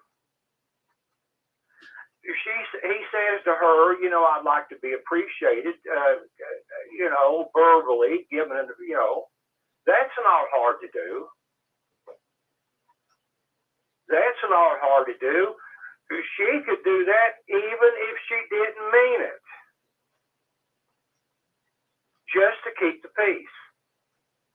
But some people, they have a hard time to talk. They can't communicate. Yes. You just hit the nail on the head, buddy. Yeah, go ahead. It's not hard to say it. It's in fact, it's the easiest thing in the world to just say it. And she knows that, and she's purposely not saying it. And that's what's bothering me so much. She knows I need to hear this. I hear you. And she's just refusing. And I don't know what to do about that. I will continue. I will. I'm not going to divorce her. I'm not going to leave her. But it just, I guess, it just hit me so hard today that I don't know. Like, hopefully tomorrow it'll be a reset and I'll be able to just go, haha, that was funny. Yeah, it sounds like you go on for the rest. Yeah. Do you think this is just a suggestion? I'm probably wrong. But do you think there's anything that you're withholding from her that she wants? Not that I know of. And I have asked that. You know, is there anything that you need me to do? Is there anything you need me to say that I'm not saying? Is there anything you need me to show you that I'm not showing? Can I do more? Can I do less? But communication has never been her strong point. She's Serbian, so I find that her family is all like that. They're very silent. And yeah, it makes it hard when she wasn't brought up a Jehovah's Witness, but one thing that got hammered into me about a marriage is that communication is very important. And so I tried to communicate, but like communicating with a brick wall. You can talk as much as you want, but at the end of the day, if the brick wall doesn't respond, what do you do? But I was just wondering, you said now you have to be careful with money, but I don't know, how long have you been married? 10 years. That's a long time. It is. So yeah. anyway, but I mean, you have never tried family counseling, like you and your wife and the counselor? Oh, I tried, but she doesn't want to do that. And I have a feeling it's because they're going to make her talk. She doesn't want to do that. Hey, Brad, do you think she doesn't talk a lot? I mean, and I do deal with stuff in a joking manner, like my husband would have just liked it if I shut up every now and then and let him say something. But what I'm saying, do you think she says she loves you in a different way?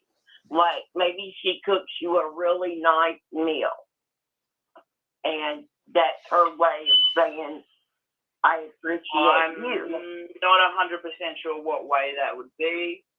I guess it could be a possibility, but I'll get home tonight just after 9 o'clock p.m. and there won't be any food there. There won't be any dinner there. There won't be anything. Nothing. And there's probably a good chance that Alana hasn't eaten as well. So wow. I'll be preparing dinner when I get home for both of us, as I always do. School lunch for her tomorrow because I'm a dedicated dad. What kind of work does she do? She works in retail as well as I do, but she works, I guess, at like a head office type place for a supermarket called Coles. She works shitty hours too. She works like at like 4 in the morning till 2 in the afternoon, which doesn't help. Because so I work the opposite. I work the opposite. Pardon? So she's probably asleep when you get home. Yeah. Yep. Okay. She's also had a full afternoon, and I'm not shitting on her, but she's also had a full afternoon to prepare dinner for the kids and everything as well. I'm not saying that that's what she has to do with her afternoon, but I would really love it if Alana got it. Does she do any of the housekeeping or anything? She'll clean on her day. She'll clean up on her days off. Never totally clean, because we've got a 4-year-old, so the house is never totally clean. We do the laundry I guess what you would call 33%. So I do 33%, she does 33%, and Alana does 33%, is third.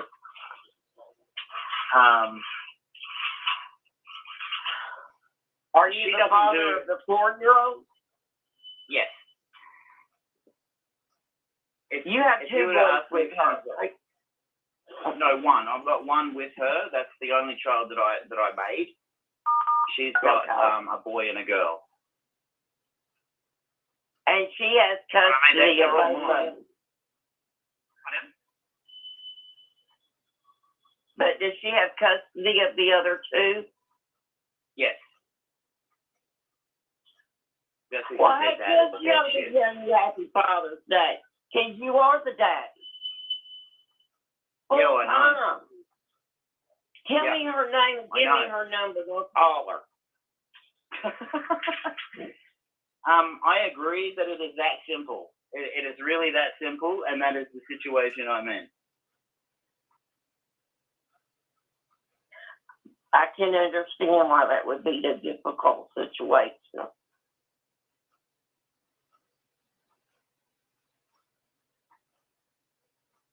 My mother died on Mother's Day. That was difficult too. And my granddaughters get their mother something on Mother's Day, but nobody acknowledges me on Mother's Day. And then they'll say, but it's for our mother. And I'm saying, yeah, but I'm your grandmother. And they said, well, there's a grandparents' day. I said, yeah, but y'all forget that day. And I'm the only grandparent they have now. Unfortunately, a couple of weeks ago, I called her Granny. Their other grandmother died. So but I get how you would feel hurt because all of mine are biologically mine. My grandkids, my daughter. I mean, I gave birth to my daughter who gave birth to my granddaughter. But yet, my daughter doesn't get me anything, but neither do my granddaughters. But everywhere else, I mean, all the other grandmothers get stuff from their daughters and their granddaughters. And I feel you. I feel you. I know that it does bother me too that I don't ever get a Mother's Day card or flowers. On Valentine's Day, my son-in-law didn't get my daughter anything for Valentine's Day. It really made her mad too. And he needs to be careful because she's got a 9mm semi-automatic gun right next to her bed. And she gets very angry. But I mean, she's never tried to shoot him, I don't think. But he knows he better not make her too mad because she'll beat the holy crap out of anybody. But no, she's not violent though. I mean, she could if she wanted to. But never mind. I'm just gonna shut up. Never mind.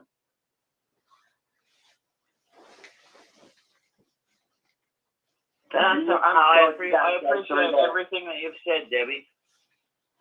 But like I was saying to you on Messenger, I mean, my life is not that bad compared to the stuff that you go through. It's one of the reasons I didn't want to bother you with it. But my life is not horrible. I'm happier now than I've ever been, believe it or not. I might be in a wheelchair. I might be alone. But I never dreamed I could handle it. But I can. You find out you're a lot stronger than you ever thought you were. Because every situation you go through, you learn something and put that in your tool belt. And then you might go through something else that you think, oh my God, I'll never get through this.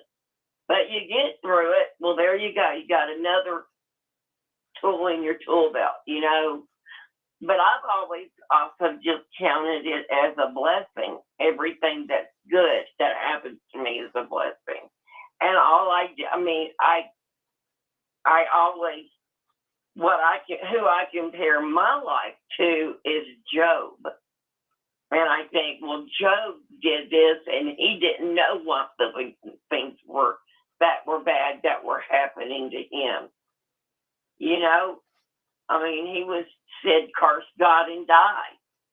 Well, I hear that also on a regular basis because I'm the only Christian type person in my family, period. My brother used to go to church and stuff, but he don't much have time for God anymore. I don't believe we need religion.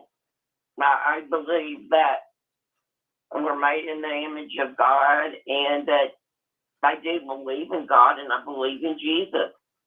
But I think there's no 100% truth in any religion, but I think there's a little bit of truth in all religions.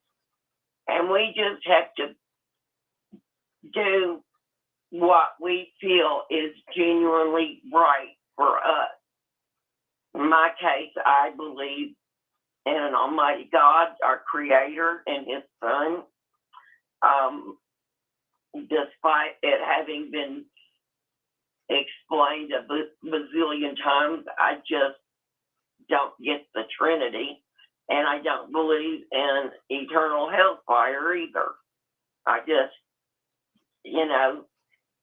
I don't know completely what I believe in, to be honest, but I still count every good thing as a blessing from somewhere, something, and to me, it's God, So, but people view God differently. I wrote a book one time that was stolen off my hard drive, and the name of it was God Whispers. And I said, if you listen really closely, God is always whispering to us. You can hear it in the wind. You can hear it in the rustling of the leaves. You can hear it when you're walking on the grass. If there's weeds that you're pulling. Everything around us is living. And in a way, everything around us, God's whispering through his creation. But we have to be silent long enough, and God knows that's hard for me, to be able to listen and hear it, But not everybody sees it that way. But I also see God as our almighty God and our creator. To me, I don't see how anybody could not believe in a creator. And like I just asked my daughter yesterday, I said, how do you think the earth just happens to be just the right distance from the sun so that we neither burn up nor freeze to death? And I know by her just being a Jehovah's Witness, but I've got still, I did learn a lot of good things as a witness, but I also felt like crap about myself all the time. I mean, I was a child prodigy at 14. I could have been a doctor. So they moved us to the poorest state in the United States of America, where you didn't have to keep your kid in school past the age of 12. So I was robbed of a great education so that I could have been a doctor or a scientist or a microbiologist or whatever. So, but I've always loved to write. And so maybe that's the gift I've got from God in myself as a creation. What are you going to at university for? What subject? I agree with you, Debbie. I believe you could. I'm studying law. Yeah. Hey, Brad. Oh, okay. Thank you, Kurt. Yeah, I believe that, Debbie. Brad, how often do you have these episodes?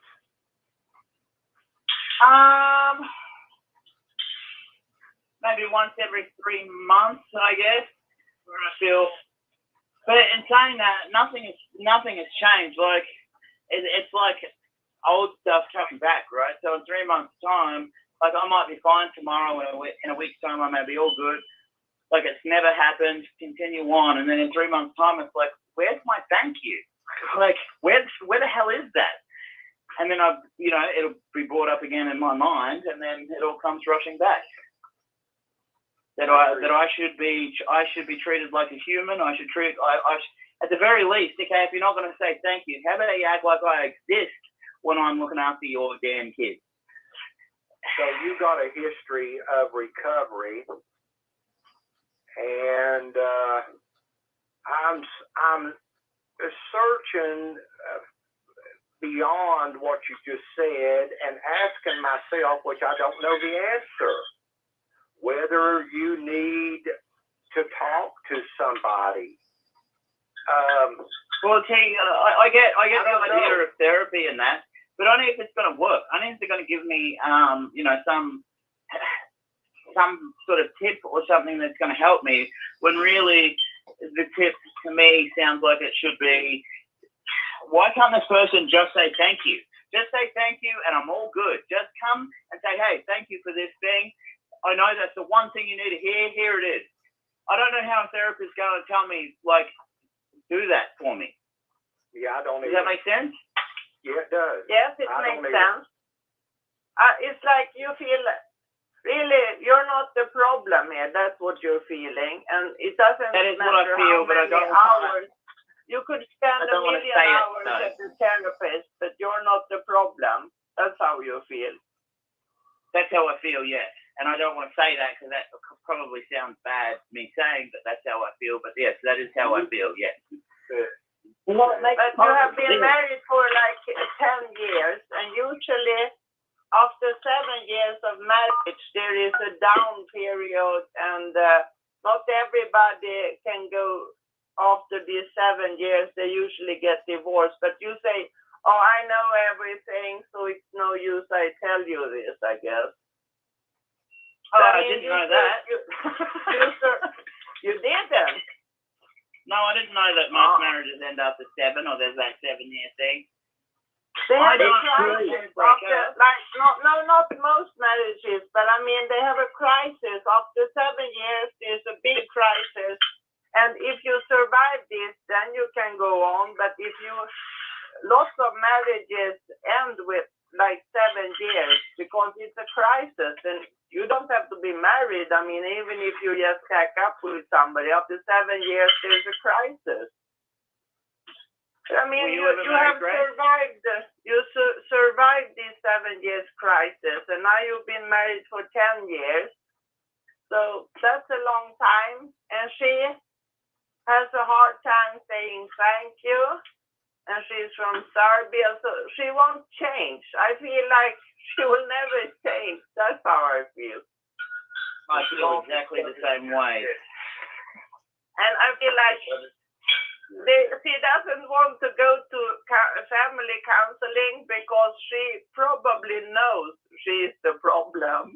That's why she doesn't want to go there. I thought the exact same thing. Also says that I don't want to blame her because I don't know her. I mean.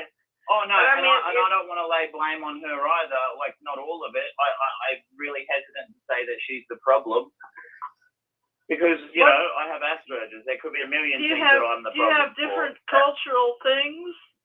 There's different cultural nothing like. things. I guess yes and no. There's certain things that Serbians believe that I don't think is true. That they really find it hard to get rid of. Systematic racism is one of them. Because within their culture, they've learned to hate Croatians, you know, for no reason for such a long time. It's very easy for them to hate people, so that's something, but not anything major culturally, no.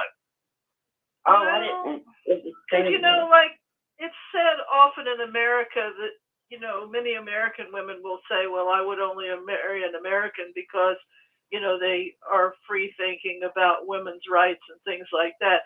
Some cultures have a very defined male-female role. And there was a PhD named Hendricks that's written a book on love languages. And people have different love languages. So as Debbie mentioned, if she made you a dinner, that's a way to say thank you without saying thank you, things like that. And I don't know, maybe you need to dress up as somebody else and while the children are asleep and you're in the kitchen and have a coffee and you play somebody else and get her to sit on your lap or something. I mean, there's people that have different love languages and they may just not ever say what you need them to say. But that doesn't mean she doesn't love you. I know that. And I know what you're saying, but I guess I haven't seen or been able to work out her love language then. If there is a different one that I'm used to or a different one, I haven't. Well, try seducing her in the kitchen vague. at 10 in the evening, and maybe that would work. I'm just saying, you know, maybe there's. Try what? Try seducing her in the kitchen at 10 in the evening or something. I'm not trying to seduce her anymore. I'm sick of. You know, I've talked about how when maybe I asked she my needs mum. it for you though, Brad. Maybe No, she thinks you don't. I'm sorry. Go ahead. No, I've tried all that. I'm good at showing love. I'm good at that. It shouldn't be this hard to work out what their language of love is, surely. It can be. You know, it can be very difficult, and because your language of love may be totally different than hers. Yeah, mine is, hey, I love you. Do you love me? Yes and what or did no? She say? Did she say yes or no? She doesn't answer that question. She never does. She never has. Ooh. Well, how do her parents communicate? Are they? Well, her mum is dead. Her dad is a piece of shit. Okay, well that's so they don't communicate it. They don't communicate at all. Maybe she's afraid of men. Then it would be weird that she got together with one. Well, I mean, and she told me that she wanted to spend her life with me. Told me that, oi, I can see that you're kind of socially retarded. I don't care about that. I can see that you were kind of fucked up from the way you were brought up. I don't care about that. I like you for who you are, and I want to be with you. And then she got pregnant with Evander, and then it was like I didn't exist anymore. That was the only thing she wanted from me was a baby and nothing else. I know what you're saying, but I'm not stupid. I've taught myself how to speak Serbian just so I can communicate with her family. I should be able to determine her language of love. Wow. But I don't think it's there. That's the thing. I don't believe she loves me anymore. I don't believe that she did. I think that she wanted a baby. Yeah, I hear you. You know, and now that she's got and a babysitter for her kids that she can't take care of on her own. Right. Because her ex-husband is a dead shit. Right. And it feels like I've just been used for the fact that I have Asperger's and are so easily manipulated. Oi, I love you. Can you help me with this? Of course I can. Thank you for showing me attention, lady. Like, I hear you. And I have seriously dedicated my life to those children. It hurts so much that I can't get one thank you. It hurts so much. I'm hearing you totally. Can I ask one more question? Yeah. The only person that's ever gone to the school to talk to Alana's teachers or the kids' teachers is me. The only person that's ever helped them with their homework is me.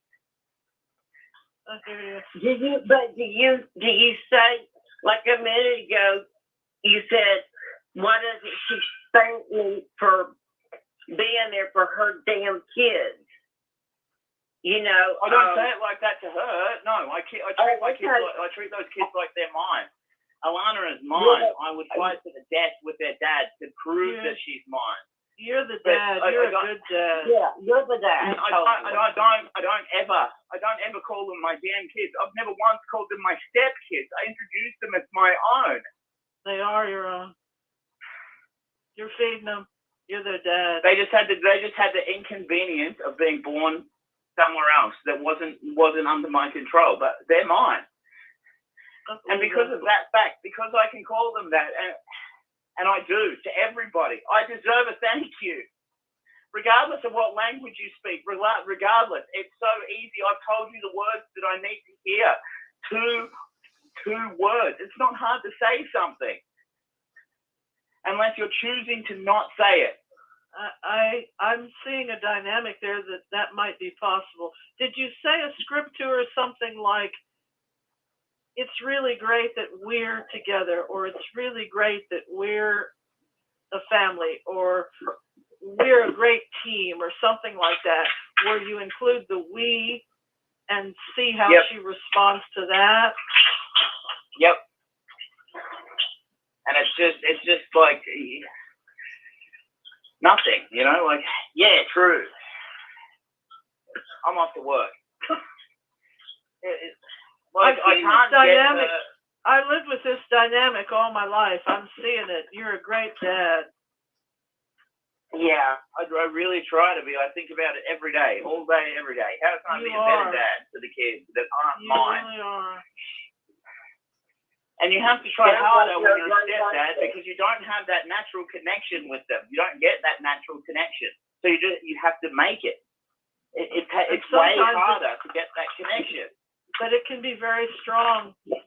Your dynamic can still be very strong and very natural and very good. It could be that she's just not verbal that way. Well, I've heard her say thank you to people at service stations and shops before, so I don't see why saying thank you for something is that hard. I'm understanding you in ways that you probably think I'm just saying that, but I'm really understanding what you're saying. No, I'm sure all of you I've do. lived it. I'm sure I've lived everybody it. Where has. it's like, you know, would it hurt you so much to say that? I hear you. It wouldn't hurt at all. No. In fact, it would do the opposite. It would make you feel good, probably, unless you really wanted to make someone feel shit. There are some people that are so stubborn, they want to power over you by not giving you what your basic need is. Yes, that's what it feels like.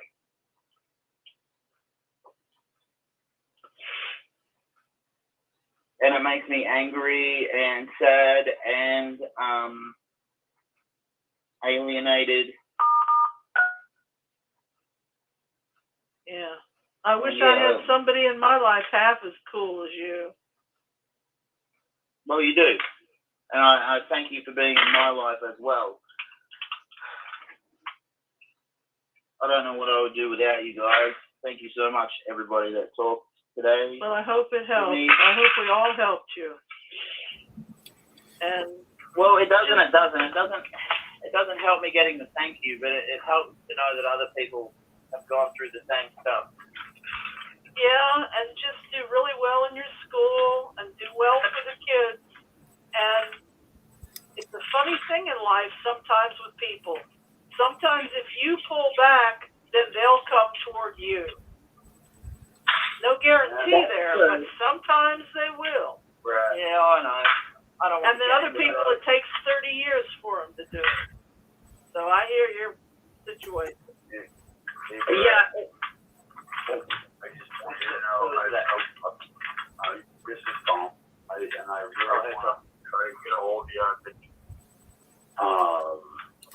just so you know, I really would like to talk to you about all this stuff because I can relate to it way too much. Way too much. I think you and I need to talk. That's all I can say.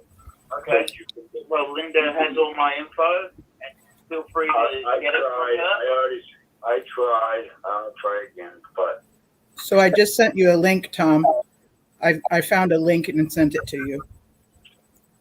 Try to open that up. And Brad, I think I'm just guessing you're about done with this. done with all the suggestions and love and kind of need a break. Stuff to think about and ponder on. But I would love to talk to you, but I think that we would relate way more than you can imagine. So I'm looking forward to getting a hold of you, okay? So Thank you. I go back. You keep up the pace, buddy. You're doing a good job. Just keep doing what you're doing because you're doing good. And, regardless of what she thinks, those kids are really important. And they're more important, I think, now to you than she is. And just don't give up on them. That's all. You're doing a good thing. I won't. All right, buddy. Please, I'm really looking forward to communicating, and thank you, my favorite apostate. You're welcome.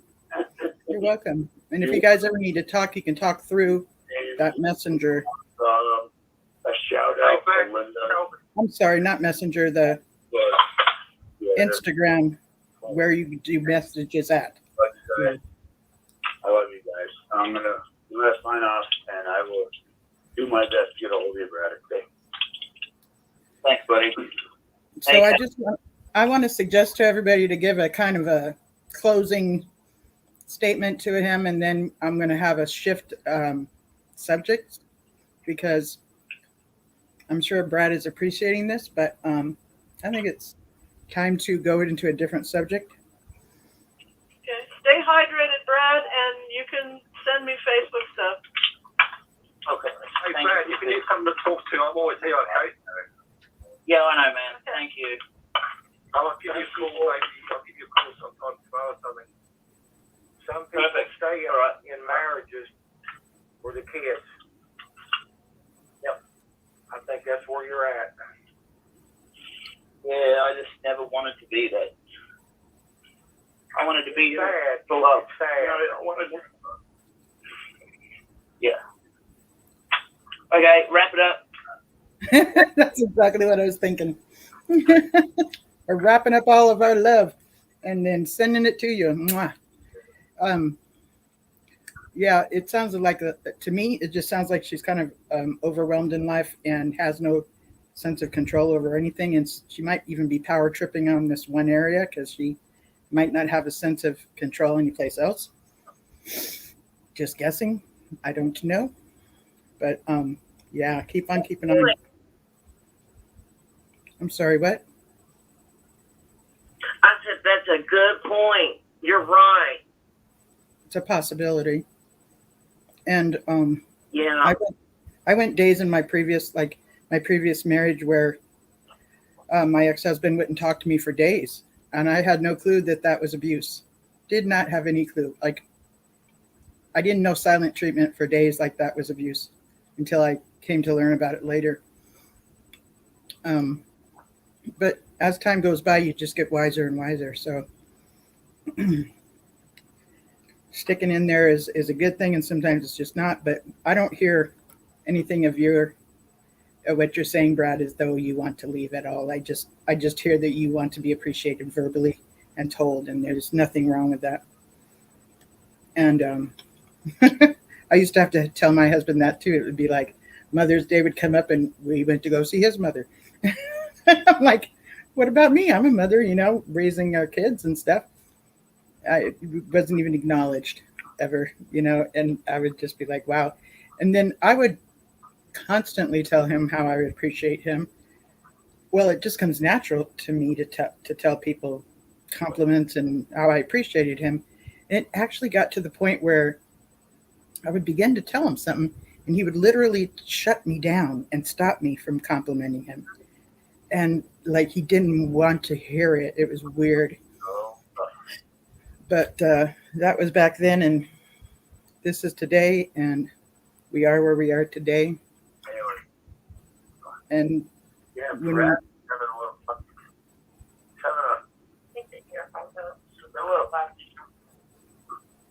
are you talking to somebody, Tom? I'm sorry. Okay.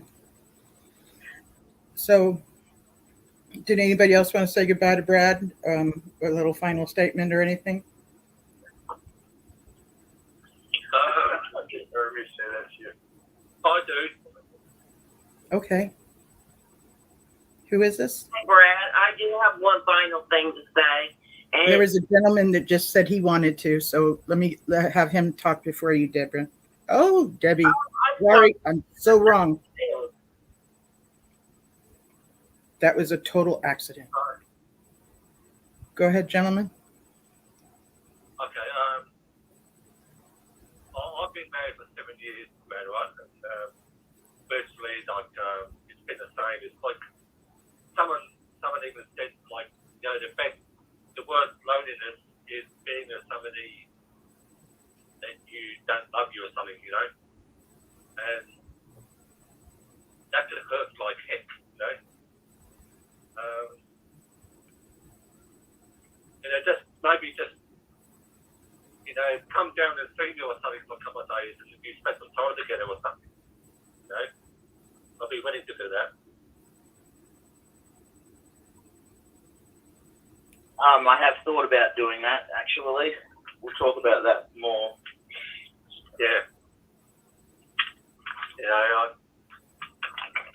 One of the hardest things about the 6 screens is while it's so great, me and you are so far away from everything. Yeah. Not as far away as like the other guys are, like in the States and that. Yeah.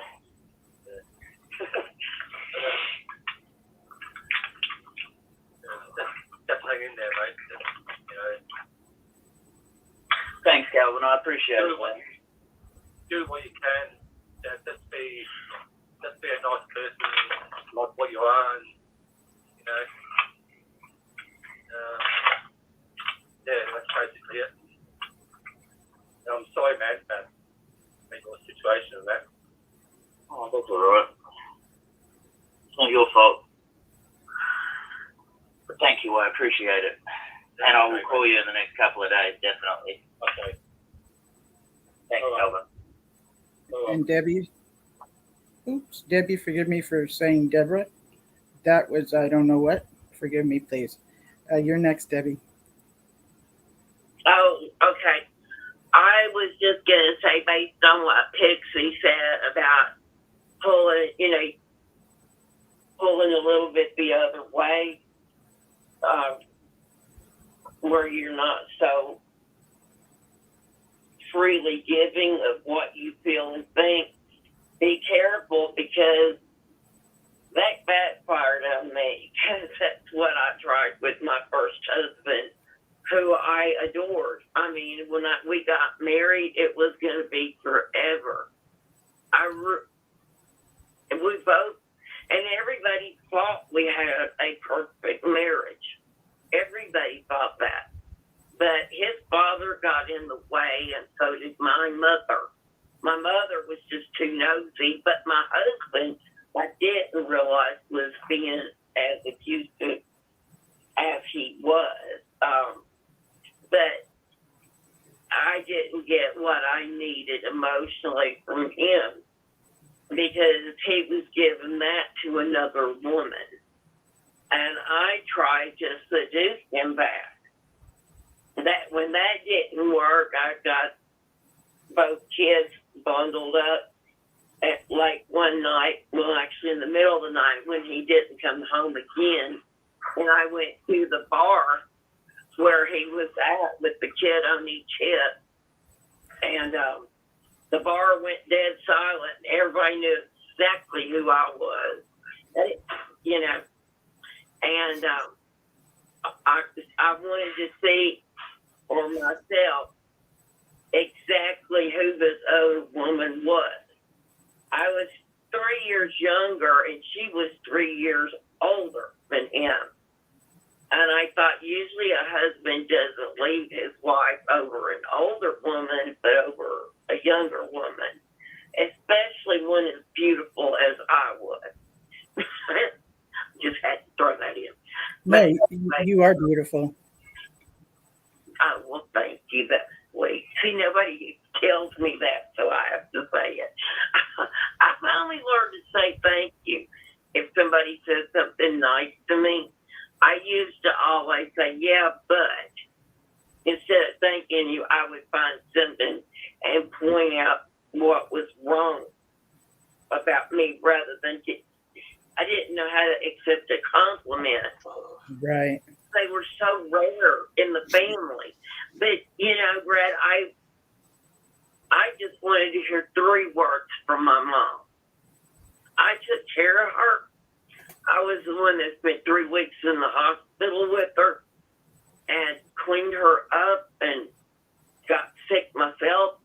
And then I didn't have nobody to take care of me, but I couldn't leave the room because of what she had being contagious.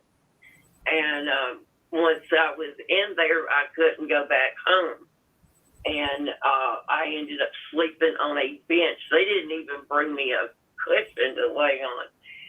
And I was the one, when she would get sick, it would take them so long to put a gown on, gloves on, cover their hair. So I just said, look, I'll take care of her. You can hand me whatever you need to. I said, but leave gloves in here for me, all that. And all these times I did that for her, all I wanted, and I spent my life. I actually ignored my kids too much, trying to get approval from her. I spent my whole life waiting for something I was never going to have. And I was still saying, I love you, Mom, I love you, I love you.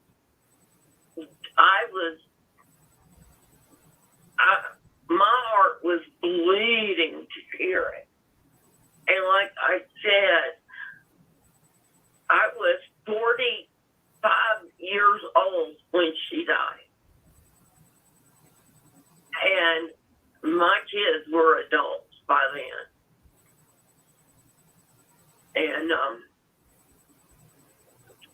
I realized I had spent most of my life not telling them the same thing.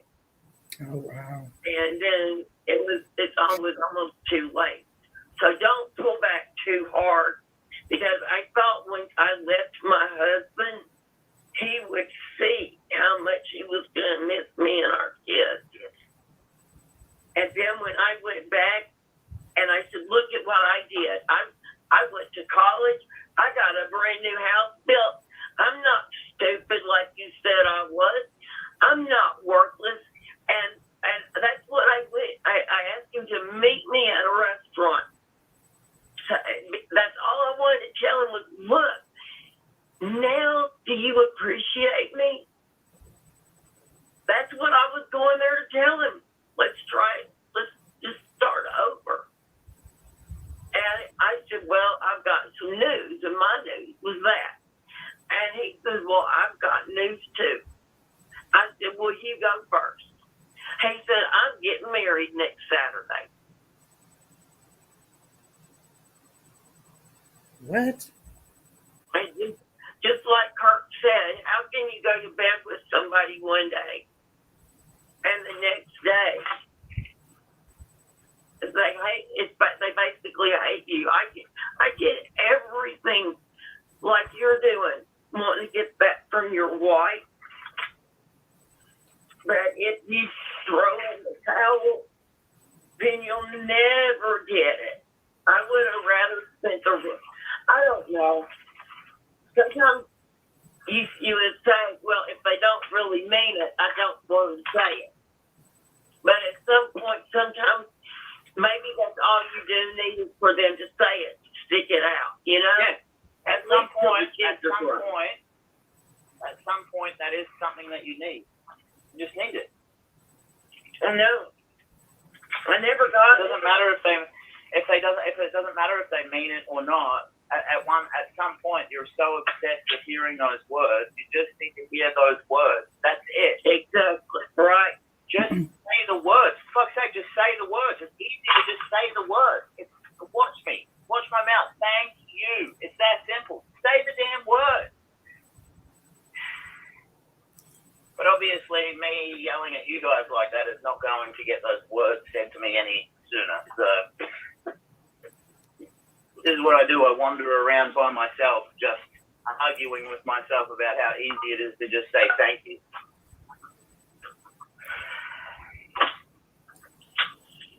I hear you. And what Miss Your advice.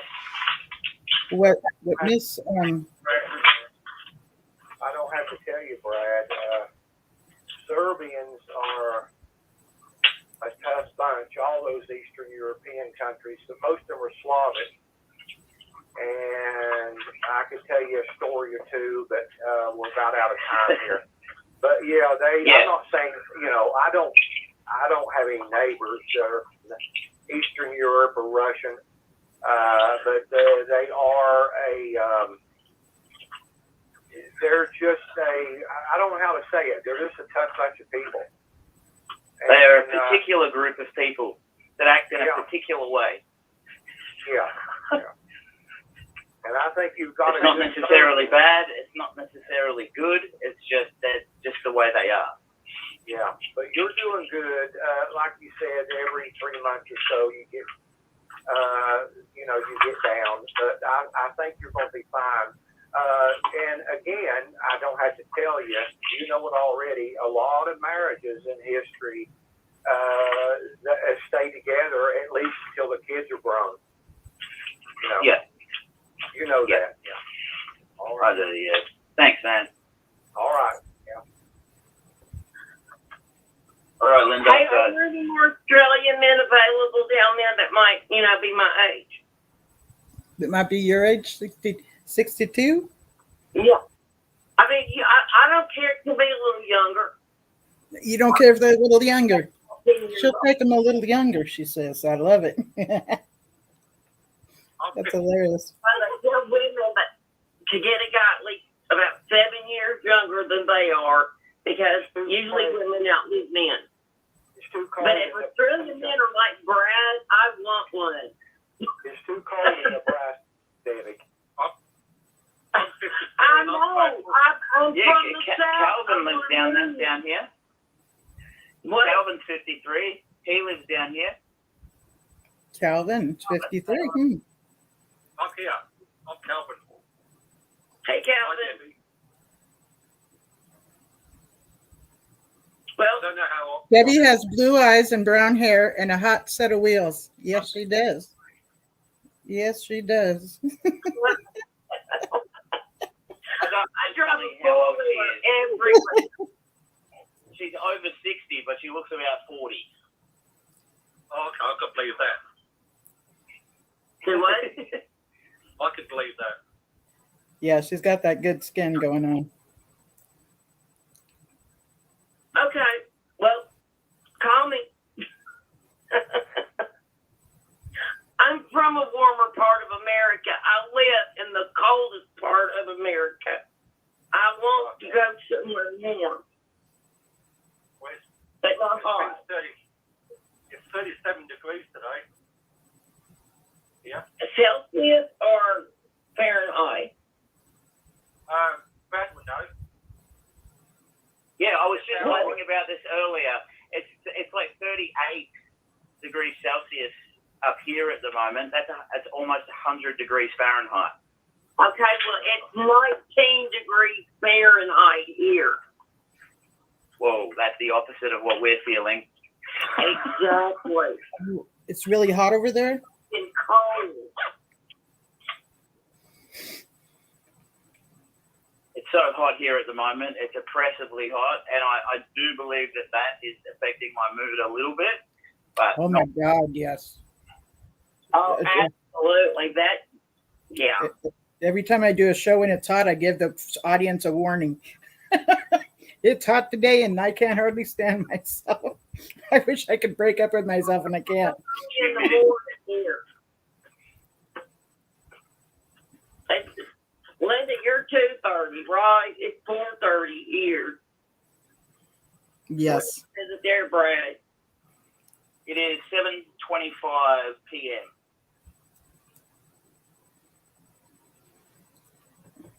I have a meme that I want to share with you guys. How we can move up here, we'll meet halfway. I'll move south In the ocean. You're making plans already. I love it. No, I'm halfway in North America. I can't do the heat in Australia. Can we attach like a floaties to that wheelchair? You can That boat would be fucking awesome. Floaties. Oh my goodness. I could picture Brad like creating something that has floaties and like flutter things that would thinking about it. make the chair float over the ocean really well. So, I have a question. yes, what is your question? Grace from Sweden has a question. I'm afraid to bring this up, but I have to do it. And now we're only 21 watching, so I hope everybody that's crazy are sleeping now.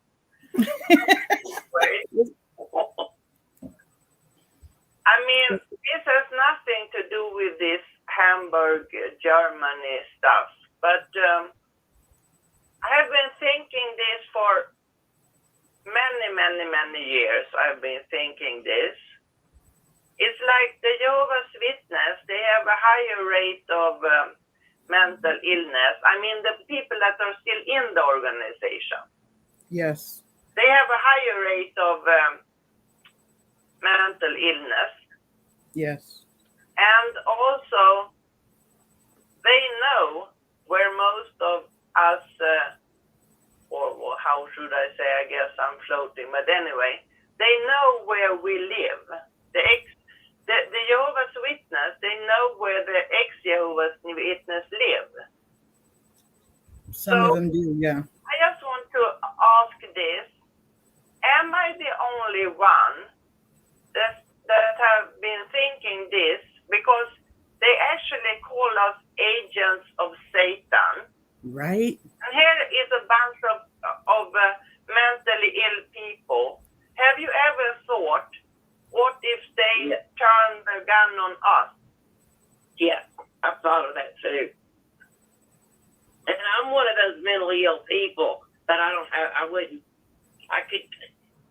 can barely hit a fly. I would never hurt anybody. But yeah, I did try to hurt myself, but nobody, but that's been many years ago. But I've thought of that many times. But a lot of witnesses also just commit suicide rather than killing other people. And other witnesses just take out the whole family and the dog. I mean, that's actually happened. Right. That was Lauren Stewart, Michigan. Yeah. 2018. Yeah. So let me repeat this back. You're wondering if they might, meaning that the witnesses might eventually turn the guns on us as ex-JWs? Yeah. That's something that I'm sure has passed by many people's minds. Unfortunately, when I think about it logically, and I can understand that thought too, because first off, we're talked about as though if it wasn't for the law, we would be murdered. And there are groups out there that do murder their apostates today, so that's part of their belief system. They're that's what they do. But the organization said if it wasn't for the law, they would have to murder us. So it makes me wonder too. Unfortunately, I think that would not happen logically because they're so big on having a good reputation and they can't drag Jehovah's name through the mud, and that'll give them a really bad reputation. So when I think logically, like those would be the reasons why they would not do something like that. But on the other hand, I know for sure, without a doubt in my mind, there is like a God squad out there that kills Jehovah's Witnesses that know too much. Oh. Because of my father. And you called them a God squad. That's interesting. Kill. What? You called them a God squad. That's interesting. That's what I call it. The Mormons have the same thing. They call it the God squad. That's where I got that wording from. But I know who killed my father, and he knew that he was going to be killed. And they have ways of covering up. Mm-hmm. And they tell the lies. This is how you handle his death. And you make sure they don't do a toxicology report or an autopsy. You tell them they've been sick for months because they have ways of making sure they get sick. Yeah. And they just naturally die. It's the way, they can get stuff that makes them have a heart attack or a massive stroke. It's exactly what happened. But then I think, also I wonder about my mom because somebody sent her something that was all natural. Supposedly told her to take a spoon every day. So the first day she took a spoon, the second day she took a spoon, and we were sitting on the bed laughing, getting along very good. Wow. All of a sudden, my mother. Your mother what? Oh, goodness. All of a sudden, my mother. And I think her phone cut off, or else the phone at the helm got cut off. I am not sure. Linda, we got to set the phone back here. Okay.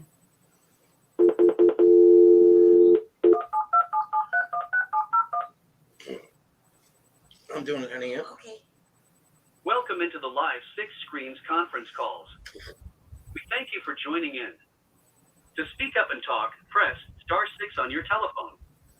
When you are done talking, press *6 to mute yourself. Remember, when you are unmuted, your phone is a microphone and picks up on all noises in the background. We hope you enjoy the programs tonight.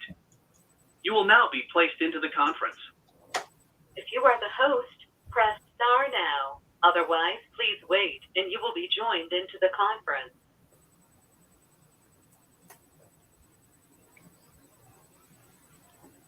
Muted. I mean, I lived with them. I had moved in with them and told my daughter and her husband they could have my house,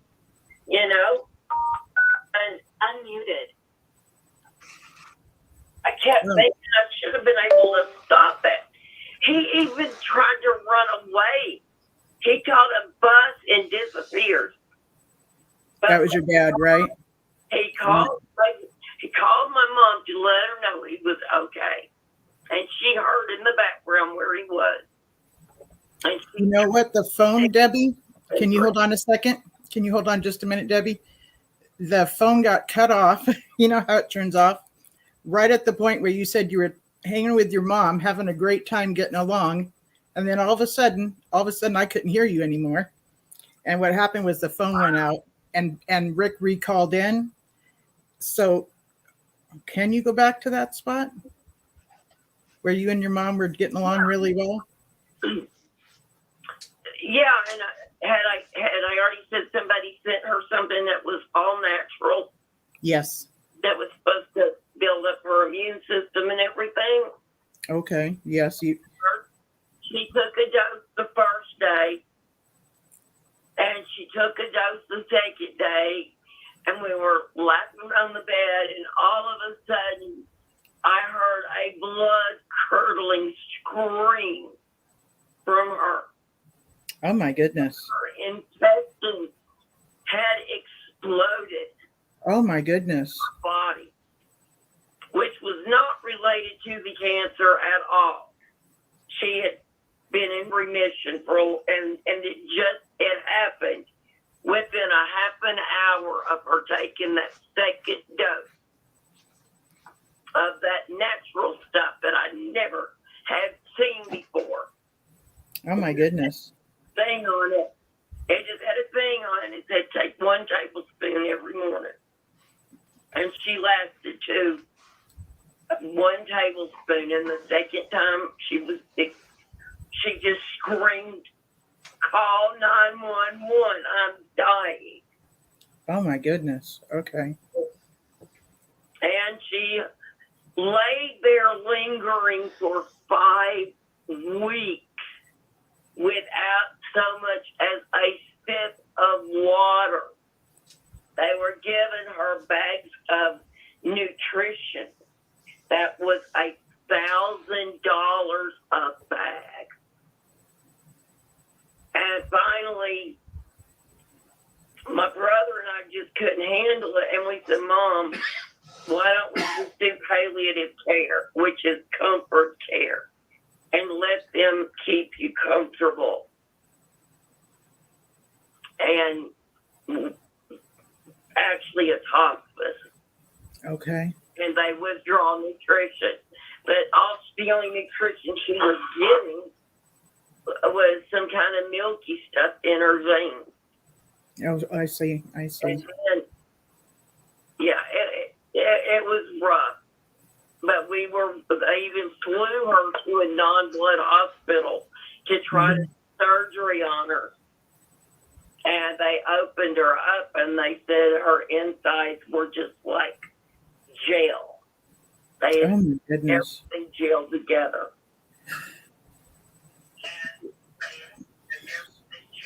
Anyway, I'm just saying, yeah, they would kill apostates because they kill their own members. Did you ever get that herbal stuff that she was taking checked out? It disappeared. Oh, it disappeared. Just like all the stuff that we had at home that was Dad. Although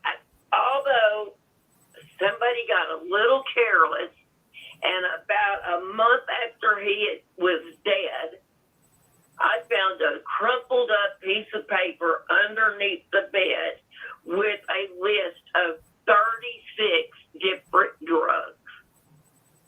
Each one had a check mark by it. And none of them was his medicine. And when they're together, are pure toxic poison. Okay. There was 2 people coming to me and my son were both staying there. And there was somebody coming on a daily basis. They would go in his room and lock the door. And I tried to kick the door down one time. I don't know what they had holding the door, but I could not get in. My son even tried. But a sister was over there one time, and I said, what are you doing? And she says, I'm holding a urinal for your father. I said, you shouldn't be doing that. If anybody, I'm his daughter. At least I'm related. I would rather me do that for him than you. She said, well, it's not appropriate. I said, no, it's not appropriate for you as a married woman to be over here holding his private area in a urinal. Was she a nurse of some sort? Do what? Did she claim to be a nurse of some sort? No, she was a pioneer. Just a sister from the hall came by to handle your father, huh? That's just bizarre. Do what? Some sister from the hall came by to handle your father. That's just bizarre. I know. But then she says, it don't matter. His urine is like sludge. That's why it's taking so long. His urine is like blood? It was like thick sludge that you would stopped at 4. But, you know, that's what happens when people get poisoned, you know, and their kidneys don't work and all that stuff. And I truly believe there's been multiple attempts on my life, too.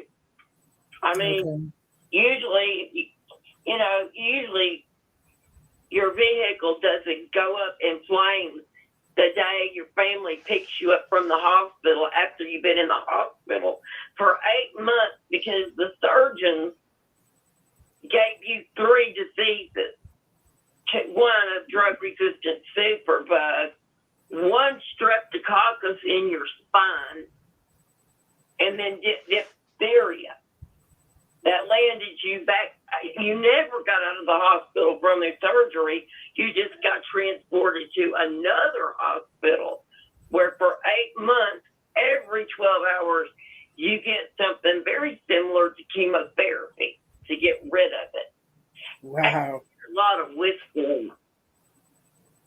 And then on your way home, right in front of a graveyard at that, all the things to cut the seatbelt and break the windows, which I always had because my biggest fear was fire. And then my vehicle is in flames, and everybody got out except me because my seatbelt would not come undone, no matter what. And finally, my son, somehow, I just think it was divine intervention, pulled me up and straight out of the van. My head hit a rock and knocked me out, and the minute I woke up, my van blew up right in front of me. Oh, my goodness. But since it knocked me out, I had to be transported right back to that freaking hospital. What a nightmare. Was your van in use during the time you were gone, or was that the first time it had been in use? Oh, well, it was being regularly used. Okay. But except on that day, and they used it to come pick me up. Mm-hmm.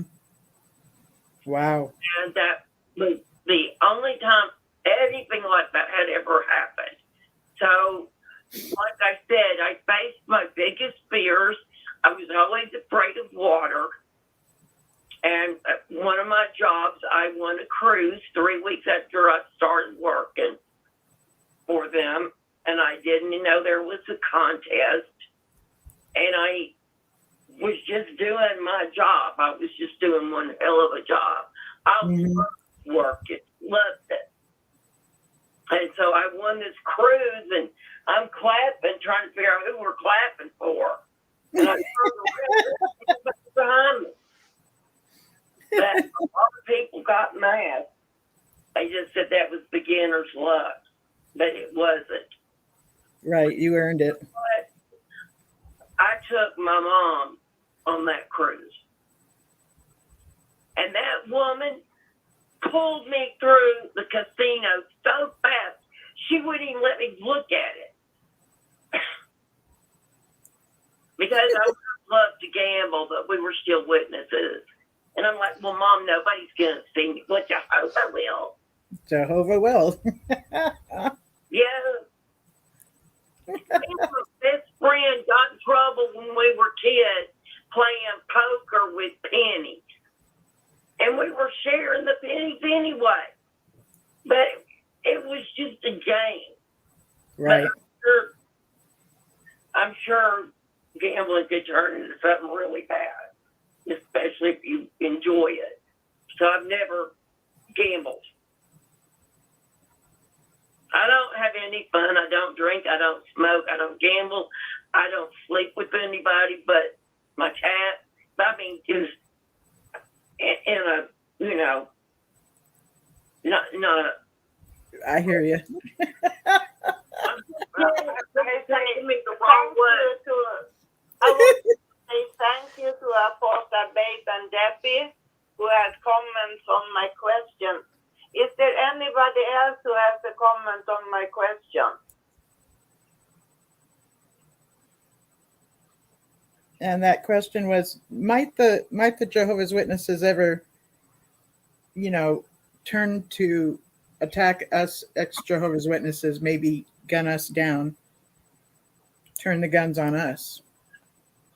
Could that be possible? You can dial in at 727-731-6701. Has anybody ever thought of that or given that any thought? I believe that's possible. Go ahead. And can you speak up a little louder, please? I believe it's possible.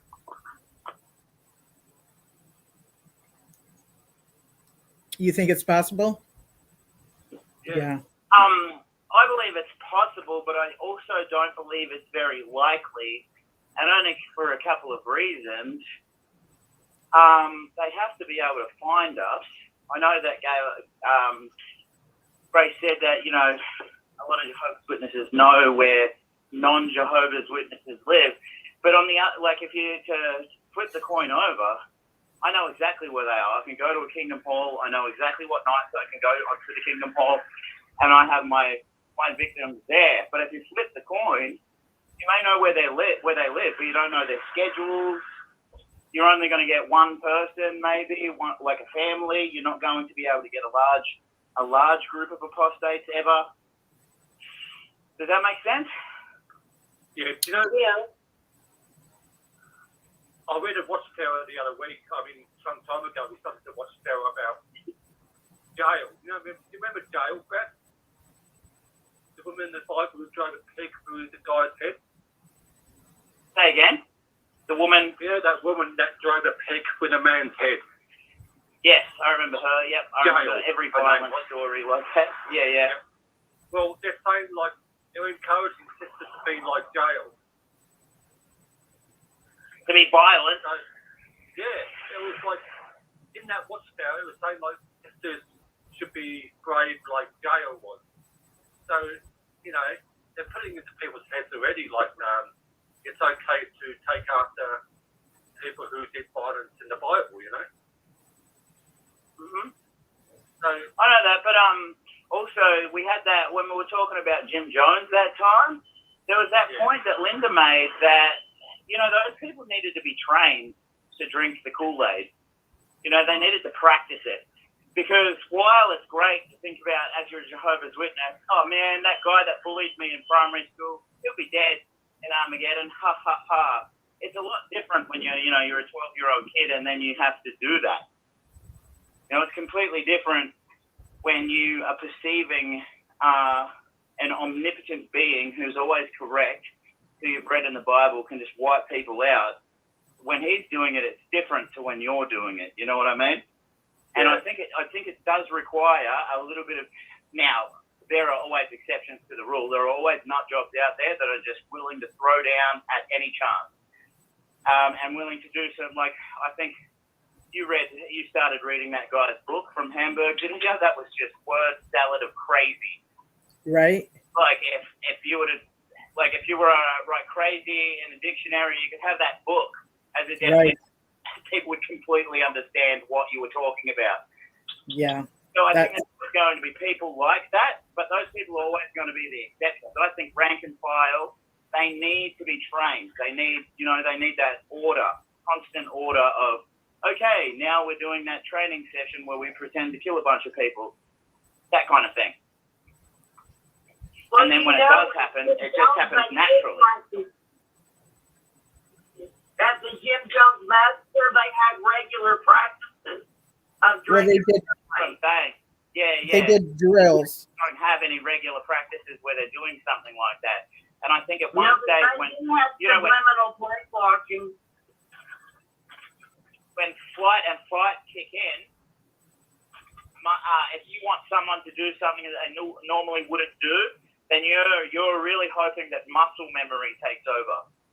That you've trained something like I used to teach a self-defense course for women and young girls, and that's what I would be explaining to them. We're going to practice this until you vomit, so that when you get attacked and you can't think about anything except how you're getting attacked, your muscle is going.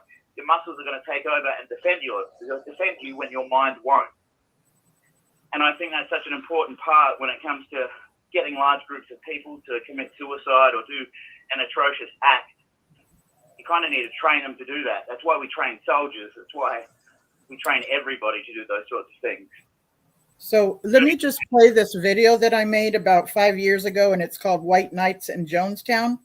And it's going to describe that very thing, how they did the drills. Let me try to start it here.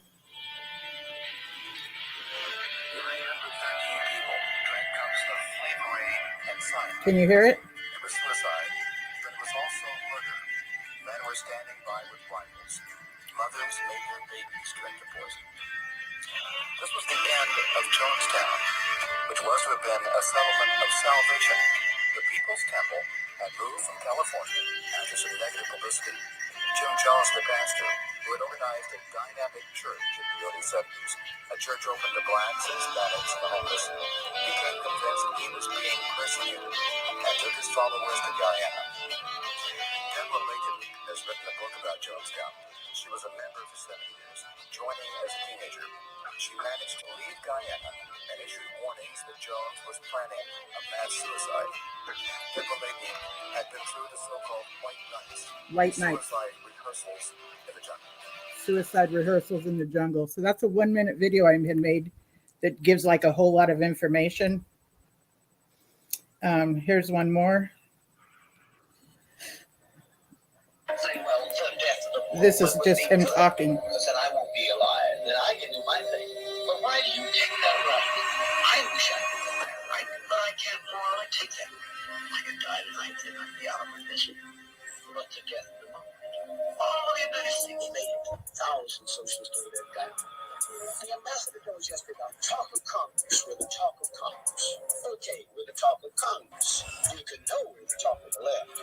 They're watching the Soviet Union fascinated by us. They come by the Cubans every day in the Soviet Union. Totally fascinated. In fact, under threat by our goodness and our lack of religion. But they're going to come and study it. They said we could be a model. The Soviet ambassador stood he was spellbound by the fact he said, Jim Jones took the church and used the church to bring people to atheism and the communist study. Not even communist practice. He was around with the communist practice, even though some people might be practicing communism. That's him going on and on like, you know, nutso stuff. But it at the same time, that's what he did. You know, could you guys hear what was being said? Not clearly. I heard a few words. Okay, I probably have to put it on my Oh, I can hear it. I could put it on my Bluetooth. But yeah, so they did this thing called White Nights, and they were drills that they would do on a regular basis. Kind of like, you know, when we were in school and they would do a fire drill and we would all go out and go to where we're supposed to stand for in case in the future, if there ever is a fire, we would know where to go. It would be like that. But that process would be, they would also drink something to drink. That would be part of the practice. So they knew that someday this could happen.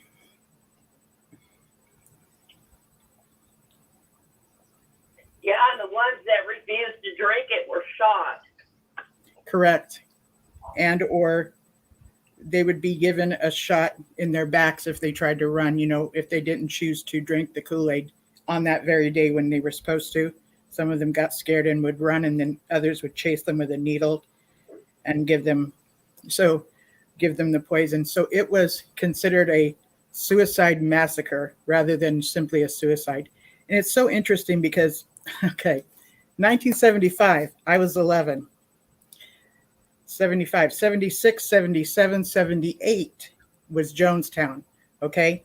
And I can remember it so well. It was the first time I heard people speak of a cult. And I remember looking at the pictures in the paper of all of them, you know, laying down on the grass and all of them dead. And I remember thinking to myself, I get it. I totally get why they did what they did. Yet I did not know how to put that into words like I can today as an adult. But I remember everybody just being so mind boggled, like, what would cause him to do it?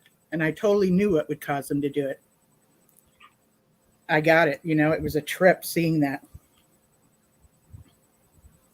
Yeah. So I must have been about 13 or 14 when that happened.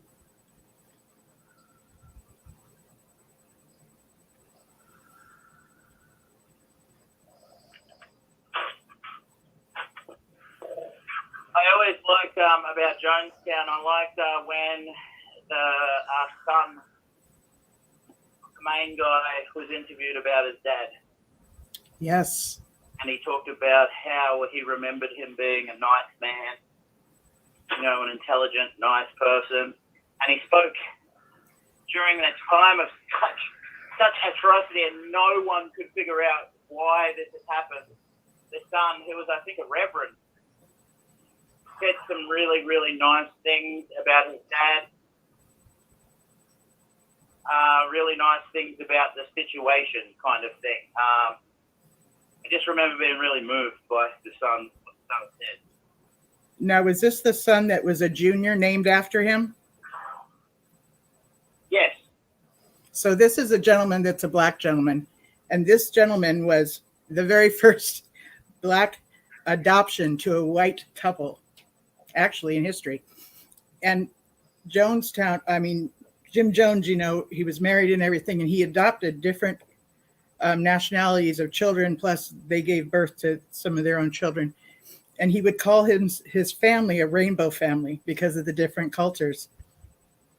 I thought that was quite unique, and he took great pride in that. And he was very, he presented himself as very non-racist. It's not just unique. It's not just unique, it's really good. Mm-hmm. Part of Jim Jones. Yeah. How crazy psycho somebody is. Even Hitler loved his dog, and his dog loved him. Yeah. They are still human. Underneath everything, they are still human. And I really liked the things that his son said about him. Yeah. I remember, I think I've seen a few interviews and how his son saw him and viewed him was only in a good light, and I'm sure what he said was true. And I often wonder too, like, if we had not been, what is the word? If we had not had some healing, we would not be able to depict some of the negativity of the leadership of the organization. And we would probably still be in a place where we would never speak ill of Mother Org. So I kind of wonder if he might be in that place too, to never speak ill of his father and the group that, Jonestown, that he set up and made in Guyana and everything. Makes me wonder. I don't think what he said was false. I just think that he might have been under that place where you just don't speak ill of your culture of origin. You know what I mean?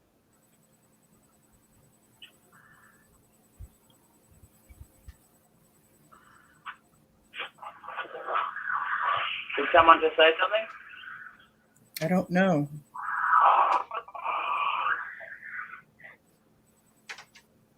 A second ago when she said you just don't speak ill, and I said, yeah, ill of the dead. Some people are afraid of anything bad about somebody who's passed away. But, it's good to remember some of the good things about bad things. If you can find something good and something bad that happened. I just like to be realistic. Well, no, I'm talking about like being raised as a Jehovah's Witness. Yes. Everything about it wasn't bad. We were taught good morals. We were taught a lot of good things, but then there was a lot of oppressiveness in between. But you can't, that was my whole life, my first 50 years of life. That's all I knew. And I wouldn't be who I am today had I not suffered all those years. But look at what's his name in Africa, Mandela. Is that his name? Nelson Mandela. Yes, Can y'all hear me? I can. Nelson Mandela, yes. Prison. He was in prison and mistreated for 35 years? Something like that. Came out. What? Something like that, yes. Yeah. And he came out so humble and kind. And so, that was a horrible 35 years. But he didn't let it destroy him as a human, nor take away the goodness in his heart, So we could choose actually whether we want to stay angry the rest of our lives and complain and bitch and carry on about and I know we all go through that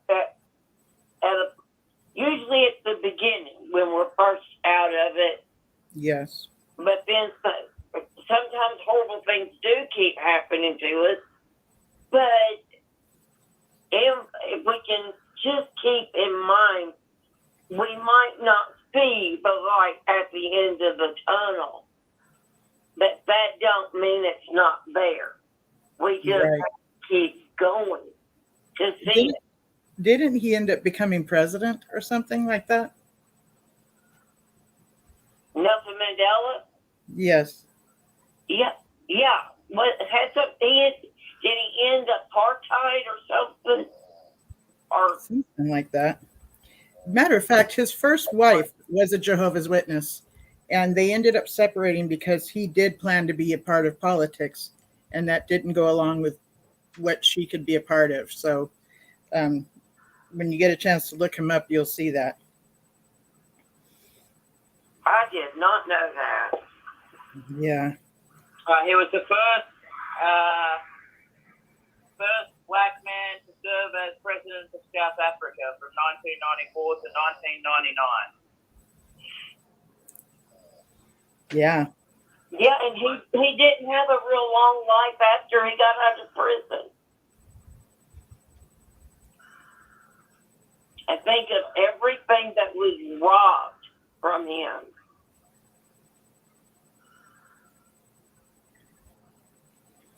Yeah, but you're right. He had a very good attitude. Very good attitude. Yeah, he got out in 1990.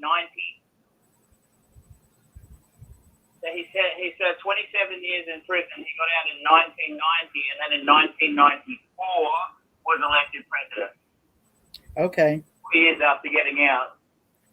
So just shows how influential he was and how much of a great man, I guess you could call him, in that 4 years that he got out. So that's a very short period of time to get out of prison and then become president. How long did he live? When did he pass away? He died in 2013. 2006, I think it was, wasn't it? Since 2013 on my Google. Oh, 2013. 9 years ago. Man, it seems like it was way before then. Well, you may be suffering from his namesake syndrome, the Mandela effect. People that think that he died in prison. Yeah. You're picking up a residual nature of that. You remember him dying much earlier than he actually did. Well, Mandela of course, effect. it must be the Mandela effect. That's what he was saying, yeah.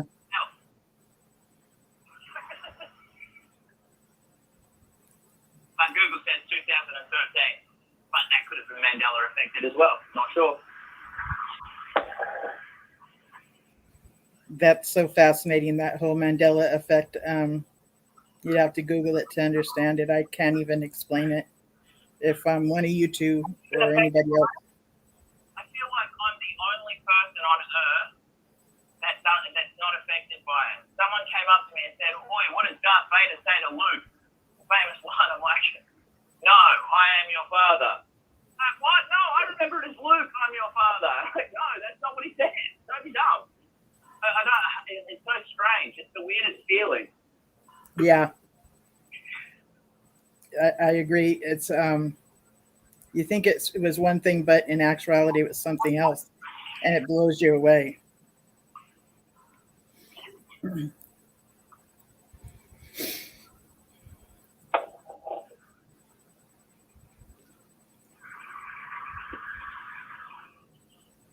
Stop. Yeah. Stop it. Is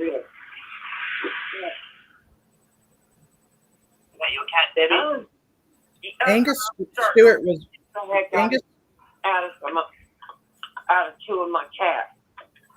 I only have three. No, out of all three of them. I'm getting to where I resent them. They hurt me sometimes. Not on purpose, but I can't clip their claws enough. Okay. This rude guy, he hasn't been on tonight either. Is he sick or he's on a vacation or what? He's currently yelling at somebody else on a different radio show, maybe. Maybe so. But maybe he was from Bethel. He was a drunk Bethelite, maybe. You never know. You never know. I'm not sure. Maybe. Angus Stewart, I don't know what part he played, but he was very much involved with the apartheid, this stuff here. And I don't know what role he played, but definitely part of, being against it.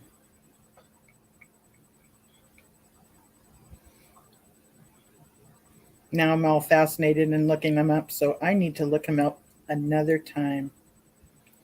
Oh, I'm sorry, it shows him as a baby. Oh, God. I got to look at him as a baby. He was a cute baby. I don't know if you can see. I would like to, if everybody would go on my Facebook page under Debbie Guy Moore. I wrote an article on Facebook.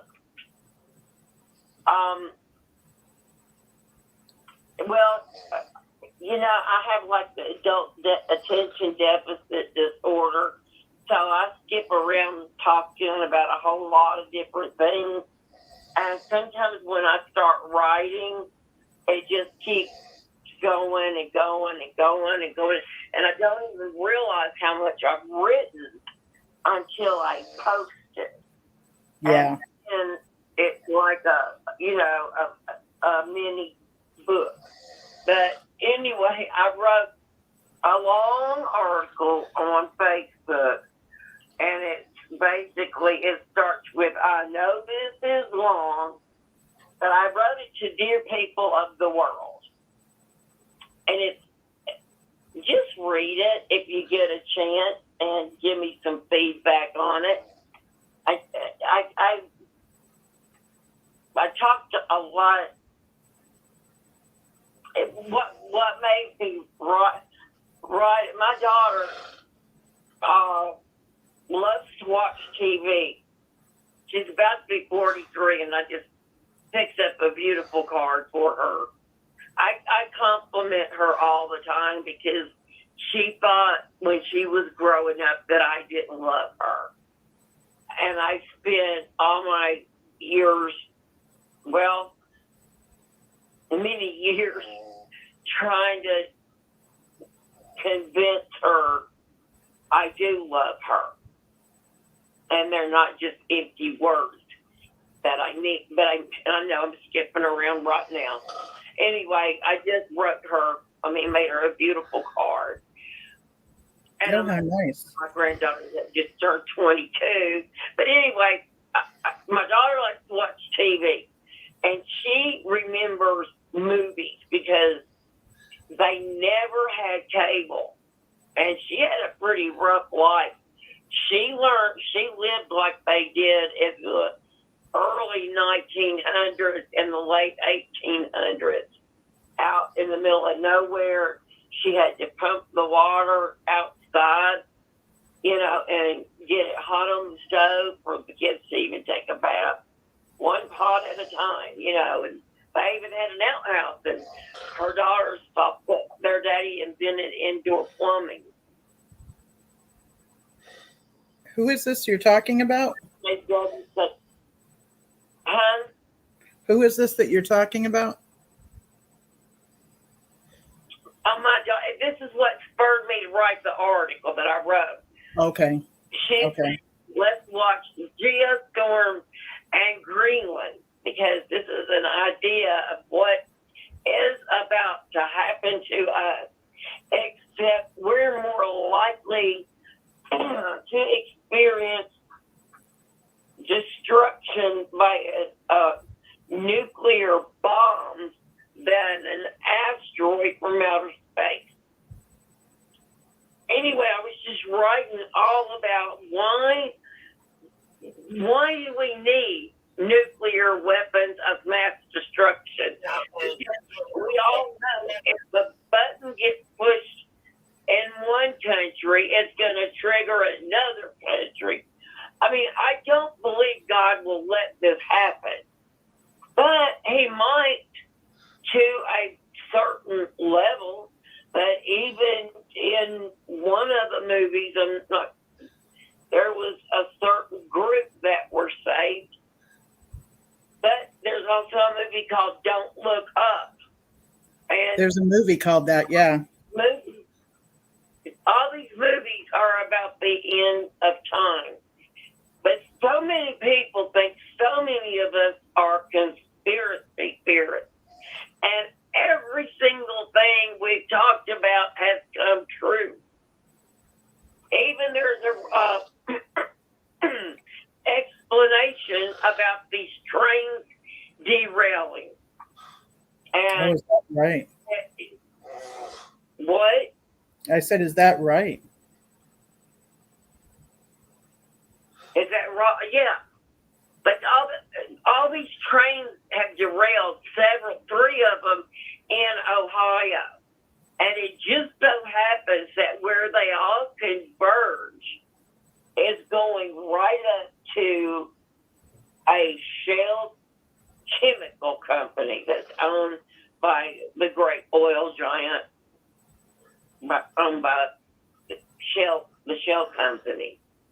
And it's just north of where at least 2 train derailments happened, and they spilled chemicals in one town that they're just going to have to level the town. It's so toxic there. Wow.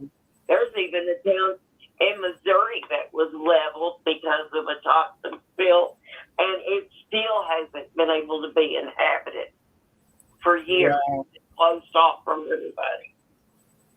Anyway, it's about the conditions we're living in, and about why, and somebody said this earlier, why can't we all just get along? We bleed the same color of blood. We all want to be loved, and we all love someone or something.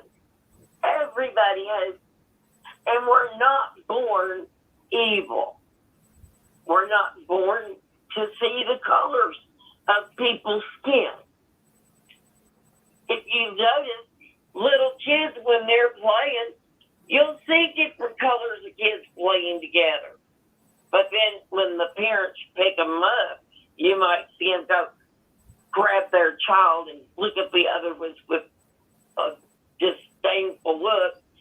But people teach people how to believe, like a lot of us, well, we were all influenced by our parents. But why can't everybody just get along instead of, like, if Russia wanted to take over all that land, what the heck do they want it for now? They destroyed that entire country. I mean, and what are they fighting for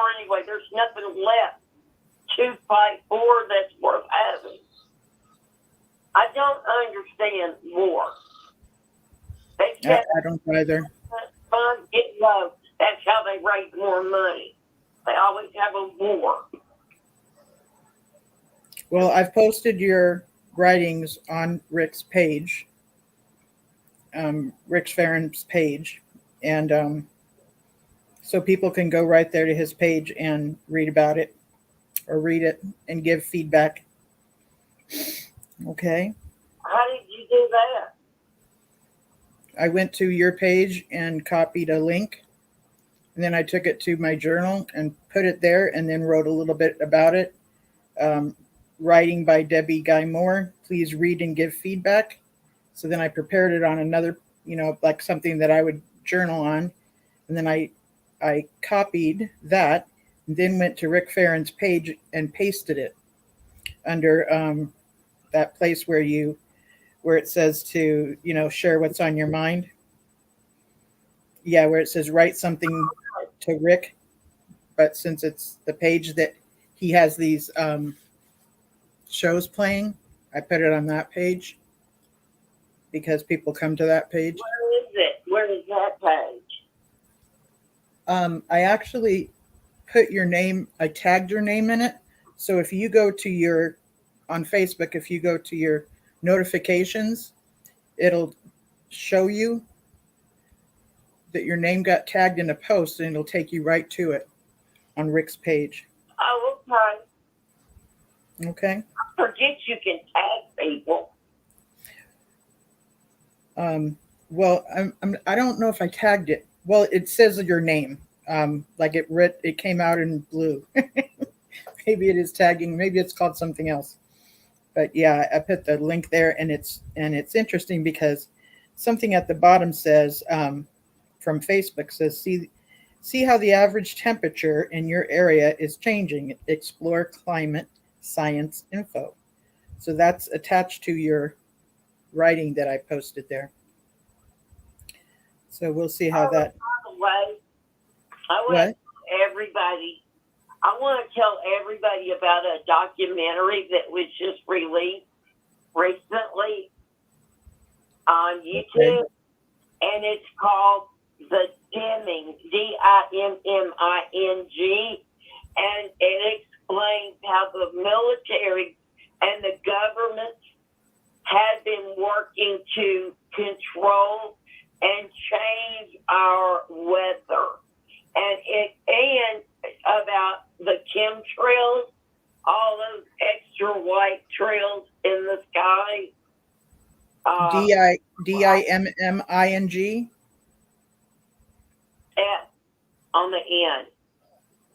I'm sorry. Say that again. Can you spell it again? What? Can you spell it again, please? Yeah, it's the word the and then Dimmings. DIMMINGS.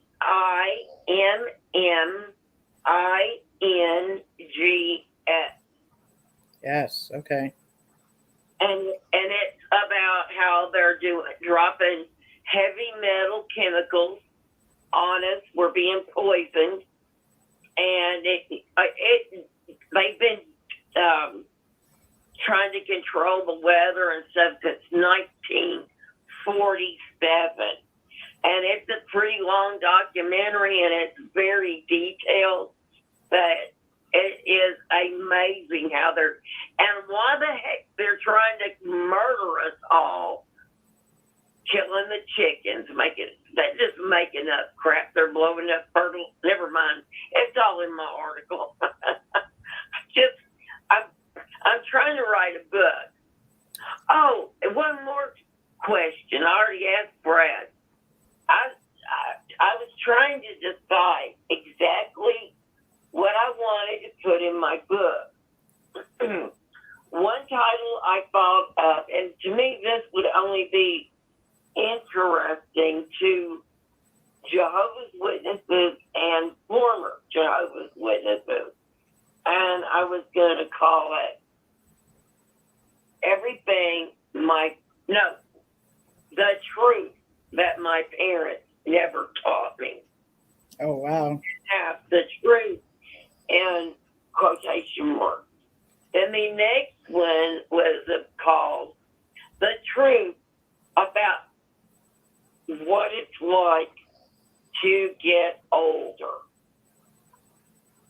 which I don't know anybody that really tells the truth about what happens with your body as you age, because nobody prepared us for this stuff.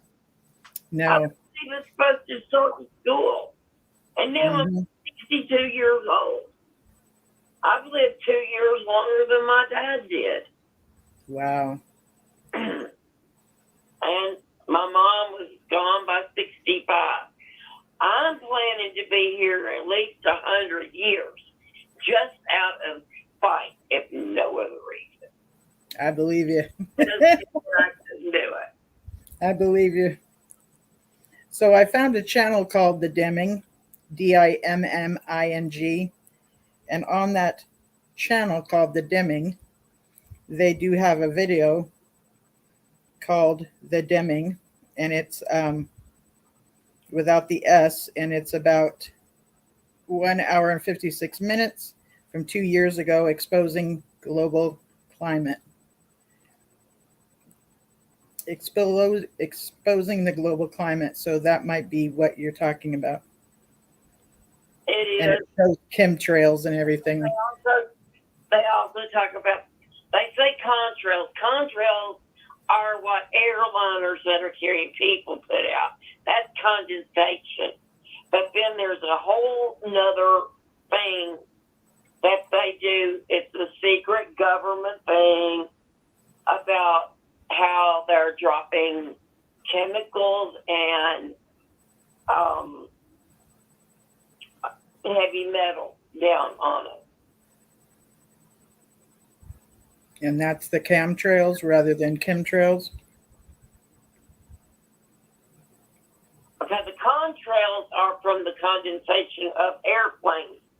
But then you will see separate lines that kind of stay in the sky a little longer. Yes. Sometimes up here we can count 15 and 20 of them right over. We had a drone go over our house the other day. So what would those be called? The other things that are called chemtrails, and those are, they're the white lines that stay visible longer. The ones from the airplanes, the condensation is just water that's dripping out as they fly. That disappears. So I'm just a little confused. Is there chemtrails and contrails, or can you tell me the name of the two differentiating ones? Okay, a contrail is the condensation. Obviously, I've been talking too much. Losing my voice. But a contrail is BONTRAIL. And that's the condensation trails that are left behind by the commercial airliners. And they just disappear pretty quick. Right. Then have CHEM trails. Fascinating. And the chemtrails are the chemicals and hard,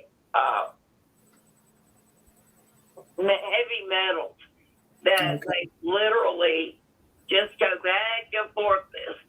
You'll see them crisscrossing up in the sky. And right. A lot of people, at first we didn't realize what it was. And then, people just keep getting thicker and thicker. And they're talking about this worldwide famine. It's being created by men. Like, do you know China more farmland in America than Americans do? And the other half belongs to Bill Gates, pretty much. They're trying to bankrupt the farmers, and they don't want to plant food on them. You control the food, you control the people. Because when it comes down to starving to death, people will rob, steal, and murder for food. And everyone is out for themselves. Called self-preservation. Basic instinct. Yeah, I've heard talk of this for quite some time now, actually, over the last 20 or 30 years. And you might be right on the money, and, you know, who knows? I'm not going to say whether it's conspiracy theory or in fact the case. It's very interesting, though. Definitely interesting. And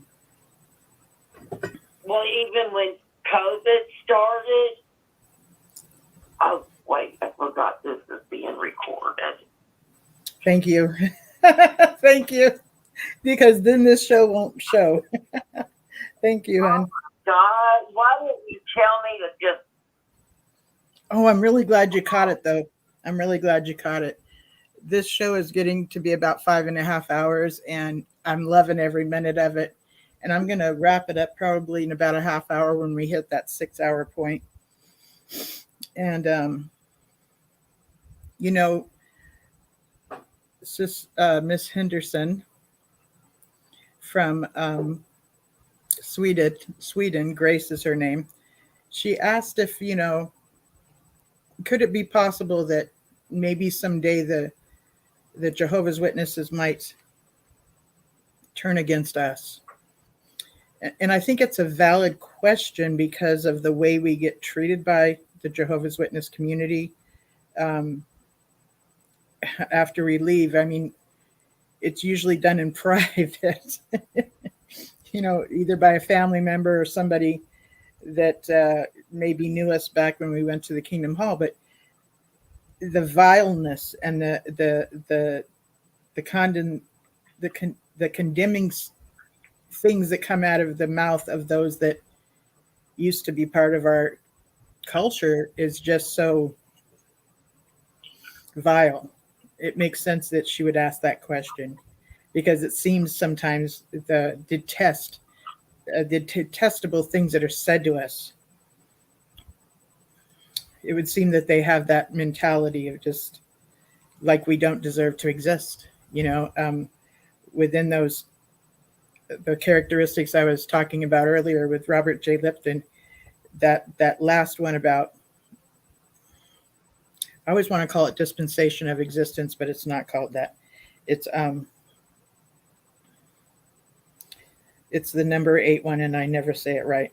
But basically, it's the number 8 of the 8 criteria to thought reform, where it talks about the community looks upon one that would leave as though they do not deserve to exist, to even be alive. And it reminds me of how someone who is disfellowshipped ends up getting treated. And what I mean by that is they're ostracized. We're told that Jehovah doesn't see us as like Jehovah turns his head away from us, or, you know, like we don't exist in Jehovah's eyes, therefore we don't exist in the eyes of the congregation, and stuff like this, which is preposterous, but that's the teaching.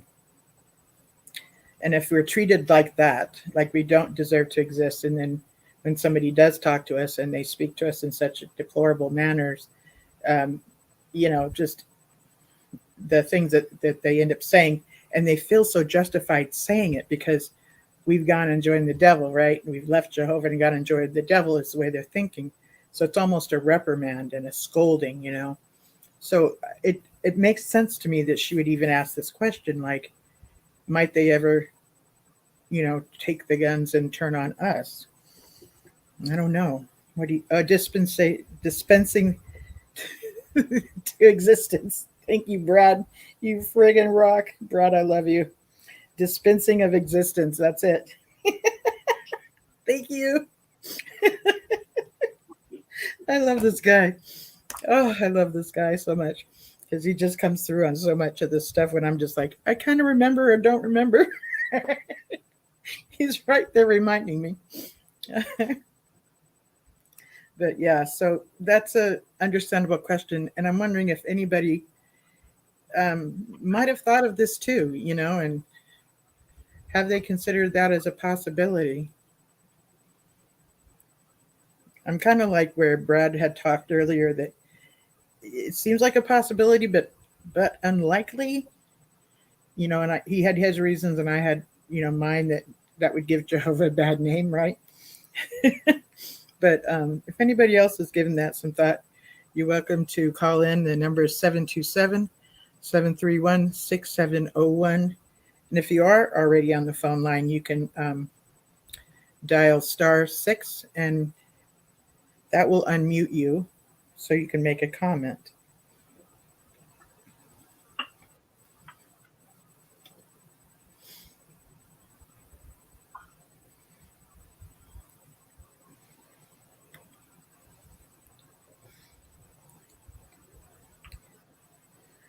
Has anybody ever thought of that before? I know I have.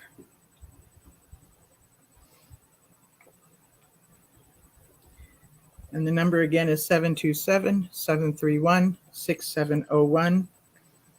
And you can call in and then push *6, and that opens up the mic. And then you can push *6 again to mute yourself. But, if you've ever wondered about that, or if that has ever if you've ever entertained that thought, maybe you could share something here. I think it's a valid concern, but I think it's highly unlikely. But then again, I can understand why Grace asked that question. I think it was a very good question.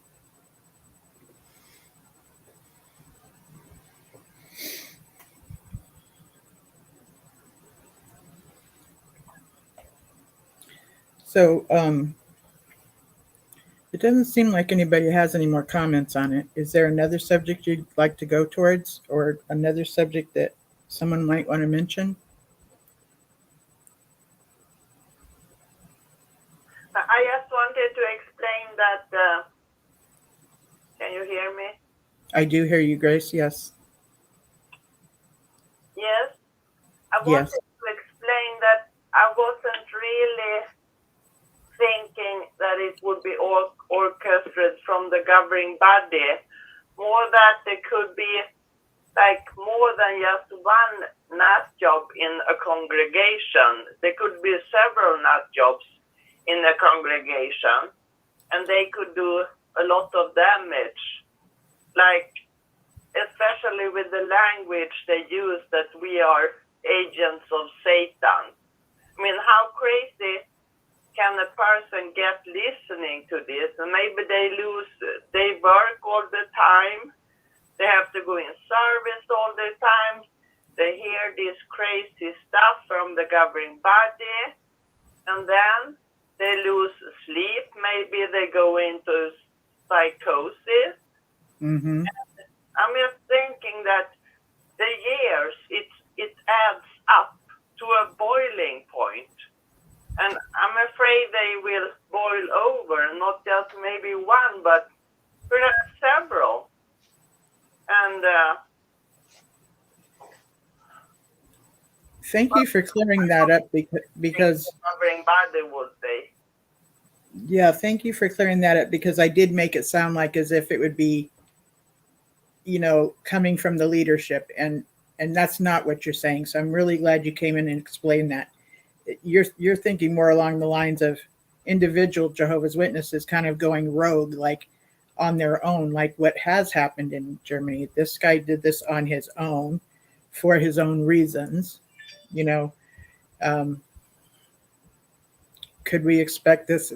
Could we expect more of this? Is that kind of what you're talking about, Grace? Yes, because they are telling people that we are agents of Satan. Exactly. I don't think they really. I think lots of them don't really see us as humans. They're just going to clean our dead bodies from the earth, and we're not. I don't think they really. Well, some of them, I guess, if you're a relative, but others maybe they don't see us as human. More like we're just agents of Satan. I hear exactly what you're saying, and I agree with you, because this kind of terminology dehumanizes us. And it's the same kind of thing that would happen with during a certain time when there were certain camps, right? And there was a certain group of people that were considered rats, okay? Were considered vermin and other derogatory comments. So doctors did experiments, and it was easy for them to do these experiments because they were dehumanized already, this certain group, right? I'm kind of being careful here. So that's what made it possible for these doctors to do these things, because we were dehumanizing. So this kind of talk, mentally diseased, agents of Satan, gone and joined the devil, handing you over to Satan. This kind of talk is very dehumanizing. So I can see where we won't be considered as an equal, because we're considered, it's dehumanizing, it's lowering our basically our entitlement to even exist, Does that go along with what you were thinking? Yes, absolutely. That makes perfect sense. And I've thought about that particular point, how we are dehumanized, and why that makes it easier for the members to treat us in the manner that they have, without any shame, Hello, Linda? I think, sorry, you go. Oh, no. Oh, I'm glad you're still on, Brad. I've been studying. I was going to comment on something else, but I've been listening to you tonight, and I have an answer to your question about this. Oh, no, honey, you have the right to state your case. But I did do some research on your bald head question over the week. So. Oh, did you? I did. No, I take the question very seriously. You have a right to question anything. And I was kind of wondering myself. So I did some research. I don't have the final say on it yet, but I do have a couple answers. If anyone would be interested in listening tonight about that. Grace, are you okay with us switching over to this conversation, and we can kind of go back and forth with the subject you've brought up, and then what Susan's going to bring into the mix? I wanted to answer Grace also, because I think she has valid points about her feelings. I think that there's a kettle that's just waiting to boil over as far as Jehovah's Witnesses are concerned. They caused it themselves. Maybe they're trying to cause it. I don't know, because they love being persecuted. They love having a reason to say, oh, Catholics are so evil, or the world is so evil against us. They're just waiting for something like that to happen to prove that they have a valid reason for even existing.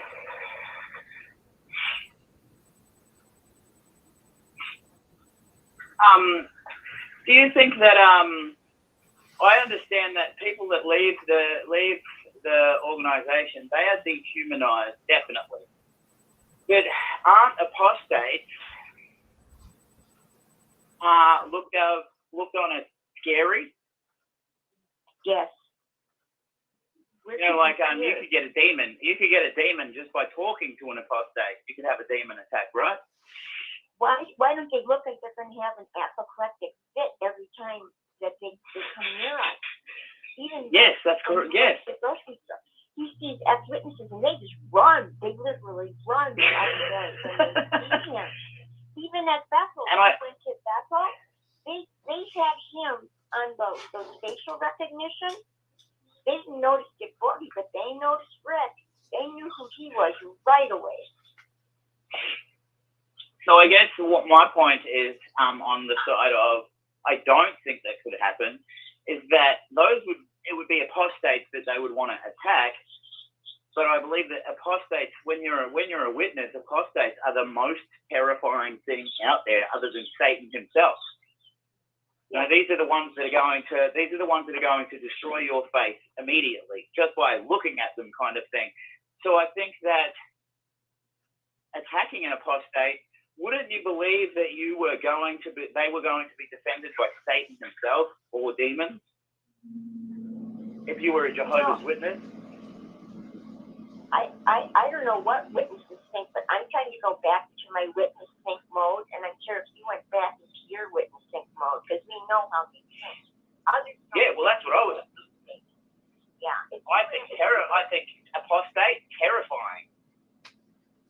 So, I remember meeting one witnessing, and for the rest of the day, everyone was talking about it. Don't go near that house. Apostates living there. Mark it down on the territory thing. Do not call that house. All sorts. Like, it was a big deal.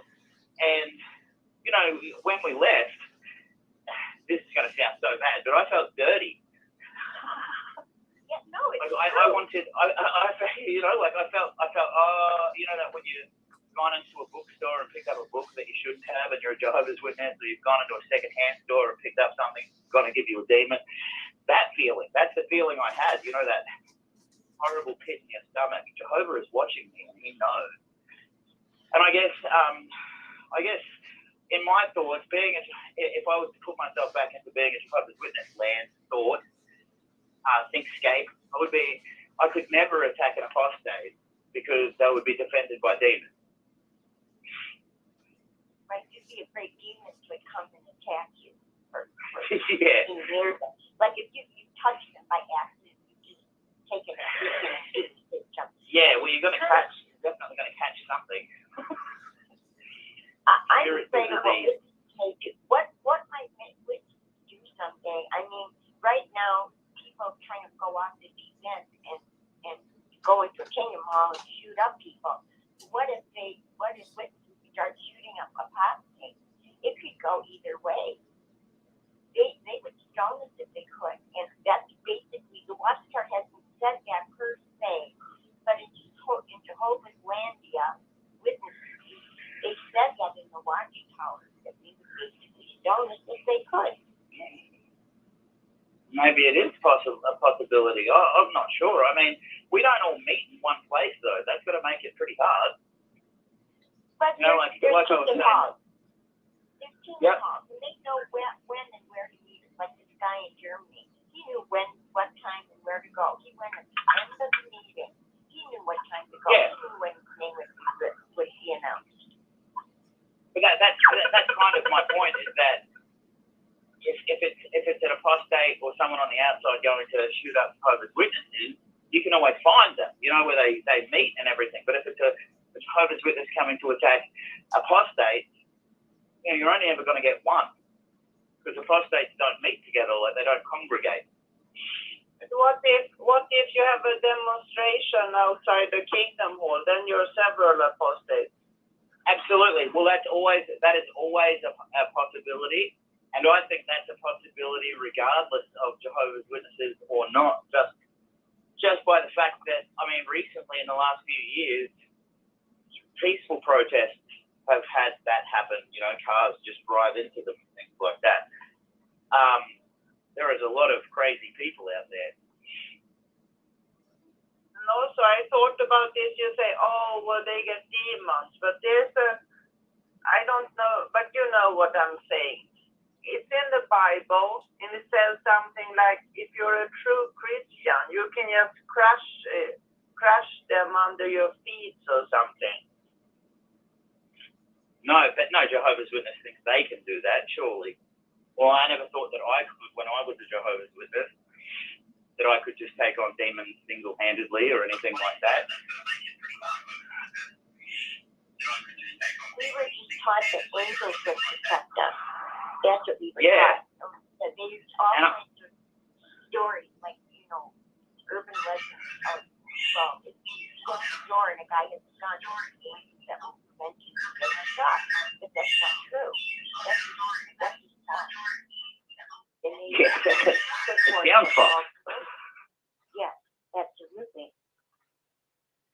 Yeah, and I guess my thought is that a lot of and this is not discounting out proper crazy people, but I guess most Jehovah's Witnesses, in my mind, and I could be wrong because I haven't been a Jehovah's Witness in such a long time, believe that they have angelic protection, so they don't need to attack an apostate, or you would never attack that. That's angels and Jehovah's job to do that. Maybe I could just be trying to convince myself that this could never happen. Well, I think we're in. Go ahead, Grace. Well, listening to this program, I got this idea that they could poison a person, and I never thought about that before. So actually, I wasn't paranoid when I called in, and I was afraid anybody would have thought, oh, she's paranoid, she's just delusional. But since you told about this poison, I'm starting to get paranoid. I thought, what if they give me a cup of coffee? I'm not too sure I will drink it now. Well, it's the times that we're living in, basically. We're living in crazy times, and we don't know how people are going to take information they've been given and process it. Would a Jehovah's Witness poison us? I doubt it highly. But would some person who has mental illness poison us that's a Jehovah's Witness? Could be possible. That's a possibility, yes. Yeah. So, Brad, do you have a minute? I mean, I know Linda wants to close down, but I did some study this week about the bald head. Elijah. No, take your time. Take your time. I have all the time in the world, as long as it's okay with everybody else.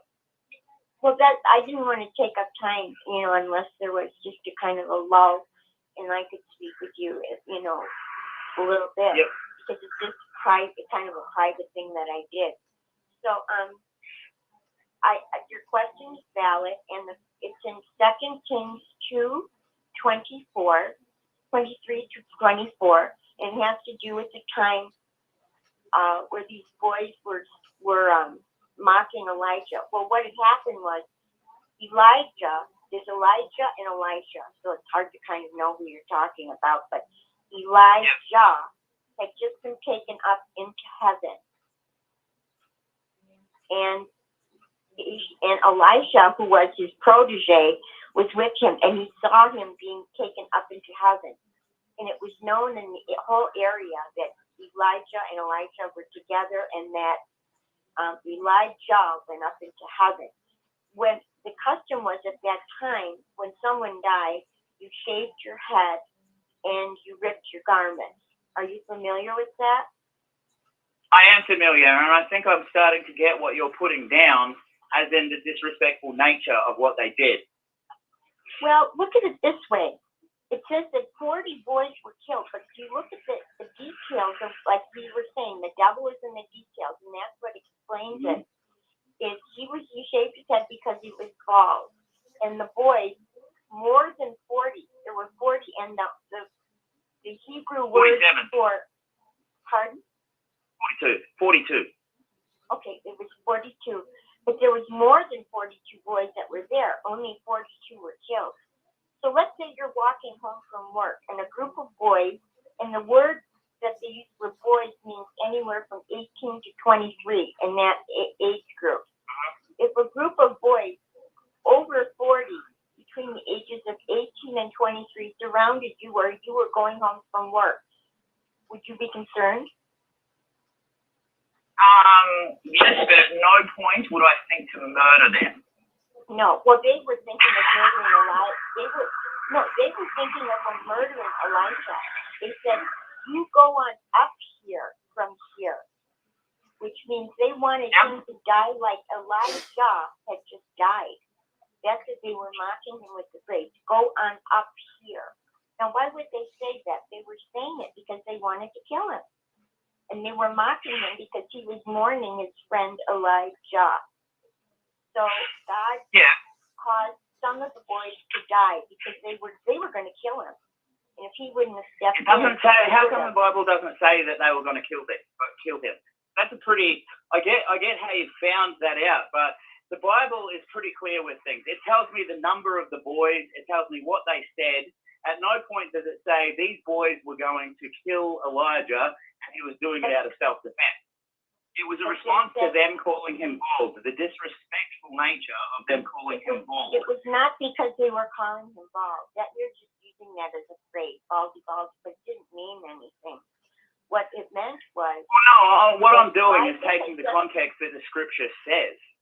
I mean, wording it in that way is... Elijah had just gone on up into heaven. He had died. So they said to Elisha, you go on up. There's a huge difference. I think there's a huge difference between going, oi, I hope you die like your friend, than I am going to kill you like your friend. Go on up here, or why don't you go die like your mate? I'll do more research on the words because the words are very important.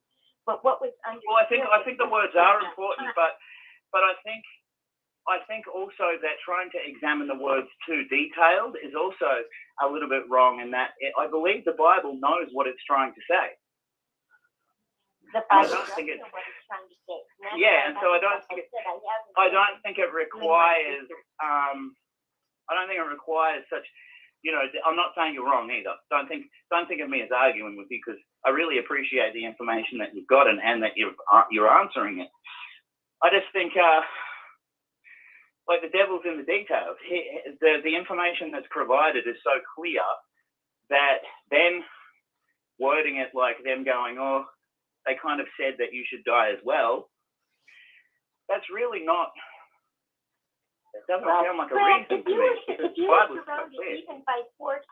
surrounded even by 40 young boys. I've been surrounded by like 20 young boys before, and they were threatening to kill me. That has literally happened to me in New Zealand. That's why we left New Zealand a little bit because of gang violence. It's quite big in New Zealand.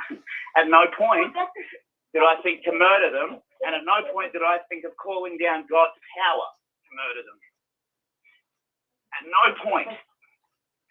And that's just a normal guy. That's not a prophet. That's just me. Well, what if you were God's prophet and you had the power to do so? I'm not saying it was that gives me even less reason to do it. If I have a gun, it gives me even less reason to pull it out in that moment. I have all the power of the universe behind me, and I'm using it to defend myself against a couple of children that are saying words to me. But Brad, it wasn't a couple of children. It was like you said, gang violence. Yeah, but is it anything close to Jehovah's power? It's like having a nuclear bomb. 40 kids and a nuclear bomb dropped on them. You see what I mean? The difference in power, the difference in scale. But then, because that did happen, what are people going to think? They're going to think what I think. They're going to think, wow, what a powerful, disgusting being. I mean, at the very least, if he wanted to kill them, he could have just killed them, but he brought supernatural bears to tear them to pieces. The difference in scale just doesn't add up to me. But thank you so much for your research, and I'd be really interested in, I guess, the more that you did. Because you said you didn't know. More research, but basically it was gang violence against Elisha, and in order to protect him from being killed, they would have killed him, basically, is what is being said. So if you want me to do further research, I will. But if you're satisfied, well, okay. If that's the answer of it, that apparently that they were going to kill him, when the Bible doesn't actually say that they were going to kill him, that they just said the words. I just don't understand. They didn't. They weren't actually violent. They just said stuff. It doesn't say they hit him. They didn't say that they struck him. Now, we did discuss last week that violence can be more than just physical, but he didn't respond with unphysical violence. He responded with 100% physical violence. You know what I mean? Well, he didn't know that was going to happen. He expected to die. So, and I'll keep. He expected to die in that situation. Yeah. Okay, I'm gonna need to see that research, please. I don't believe you can extrapolate that much from one sentence. Then there's more than that. There's like a whole passage. It starts in when Elijah goes up, and the boys use the same words that it was said when Elijah went up to heaven, and he died. But of course, it was a blessing that he died because he's going to heaven. So, okay. If you want, it's in the Moody Bible. It's in the Moody Bible, the Research Dictionary, and also the Amplified Bible. There are notes on the scriptures. That's what I've looked up so far. So I've been studying those two passages. Mm-hmm. But I guess I just don't believe in that response. I don't that if that's the case, then I just don't believe in that response. I thought I was going to die in that situation, and at no point did I think I'm going to kill these people. I mean, the Bible gives us an example of Stephen. When he was getting stoned, he cried out, "Forgive these men. They don't know what they're doing." Where was Elisha during that? Forgive these children. They don't know what they're doing. No, instead we got bears, supernatural bears, to come and kill them instead. Where was the prophet that we were supposed to look up to, like Stephen? Why was that drilled into us? Why was that such an important story? When we've got another story of Elisha who doesn't... Elisha did more miracles than Elijah, so God needed to use him. So it wasn't his time to die. There's that phrase, the time to die, when, God needed to use him for his purposes. So he had to... he hadn't used them enough. He hadn't used them enough, so he couldn't die. So instead, he killed a bunch of children. Again, while I'm not trying to discredit your information, all I'm doing is saying that's not fair. It doesn't even sound remotely fair. Am I the only one that thinks this, by the way? Am I being totally off base? Because I need to... No, I hear you. I hear you. Obviously so. Because Moody and the Bibles that I've been looking up have addressed that situation. So other people have asked that question too. And it deserves an answer. And I don't mean just the question. I mean that the answer even isn't satisfying to me. The answer seems like exactly what I thought. That's not fair at all. Hey, buddy. Hey, buddy. Sorry. So there's a thing called Got Questions, and it gives biblical answers. And so I just Googled that thing about what you guys are talking about. And I found this. Why did the prophet Elisha curse the youth for making fun of his baldness? 2 Kings 2:23 and 24. Is that the area you were speaking of, Susan? Yes. Yes. Okay. And so the answer here, it says there's a few key issues we must understand in regards to this account of the youths cursing Elisha. The text reads, "From there, Elisha went up to Bethel. As he was walking along the road, came youths, came out of the town and jeered at him." Let me look up what that word means, jeered. It says they rudely mocked him, typically in a loud voice. So sounds like they were bullying him. Mocking. Yeah. Okay. So they jeered at him. Go on up, you bald head. They said, go on up, you bald head. He turned around, looked at them, and called down a curse on them in the name of the Lord, capital Lord. And then 2 bears came out of the woods and mauled 42 of the youths. It seemed unbelievable that God would cause 2 bears to maul a group of children for making fun of a man for being bald. First, the King James Version has done us a disservice by translating the term as children. The Hebrew word can refer to children, but rather more specifically means youth or men. Youth men, not youth or men, I'm sorry, youth men. The NIV quoted here uses the word youths. Second, the fact that the bears mauled 42 of the youths indicated that there were more than 42 youths involved. This was not a small group of children making fun of a bald man. Rather, it was a large demonstration of youth men who assembled for the purpose of mocking a prophet of God. Third, the mocking of "Go on up, you bald head," is more than making fun of baldness. The baldness of Elisha referred to here may be 1, natural loss of hair, 2, a shaved head, denoting his separation to the prophetic office, or more likely 3, an epithet of scorn and contempt. Elijah not being literally bald, the phrase "go up" likely was reference to Elijah's mentor, being taken up to heaven earlier in 2 Kings chapter 2, verses 11 and 12.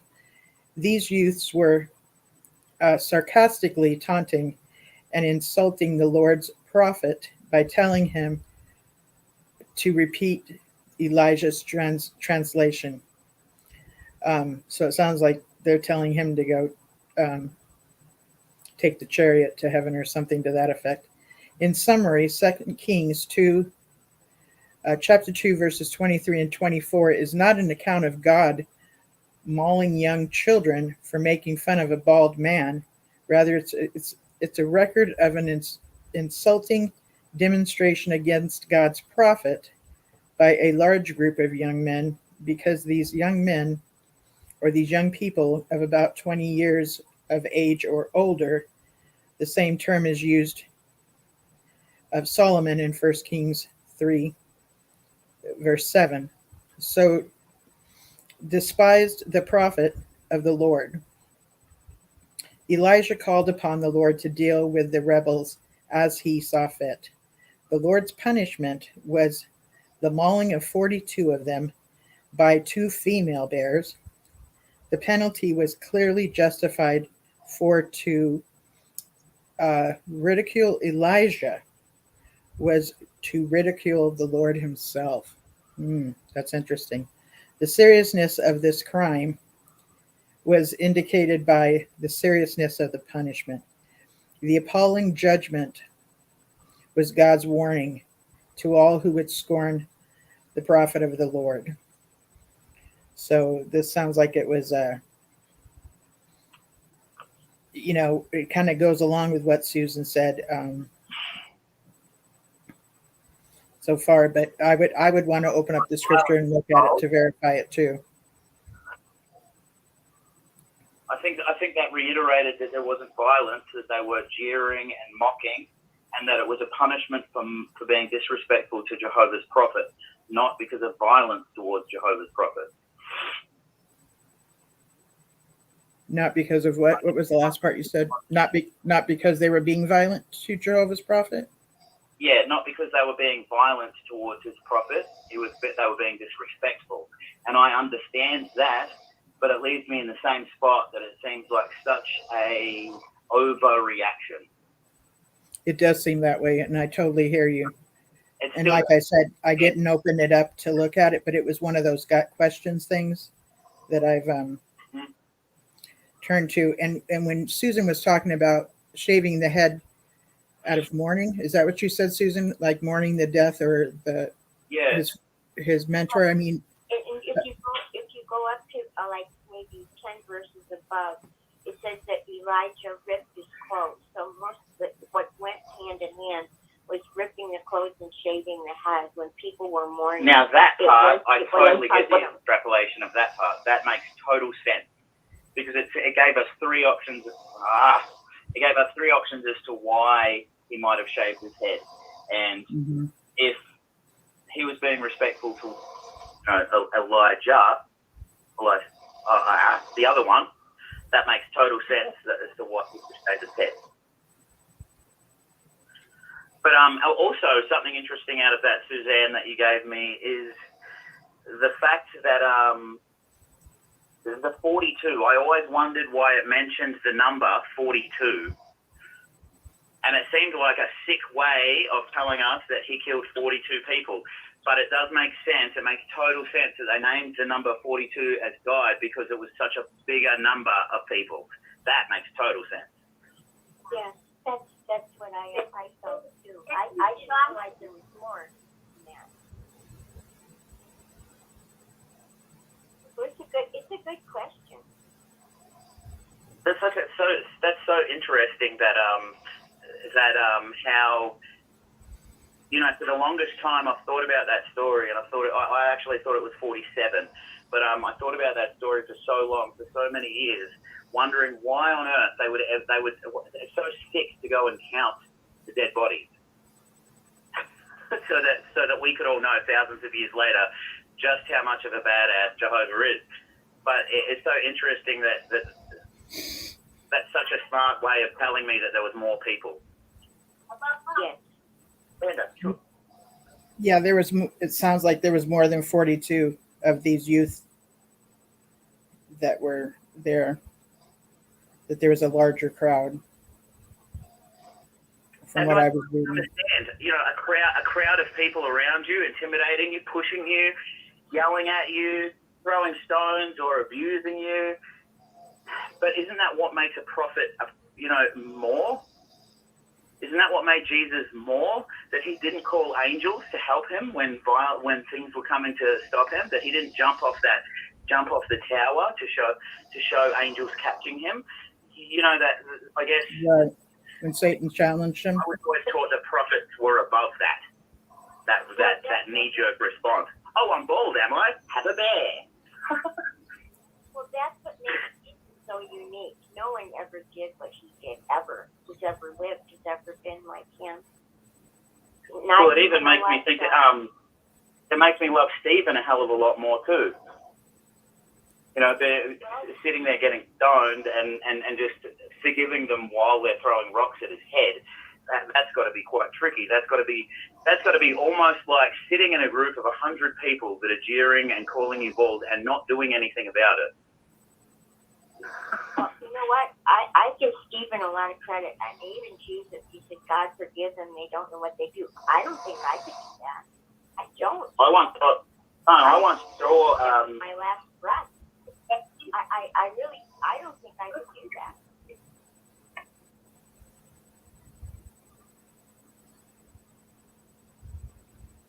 Yeah, I hear what you're saying, though, Brad.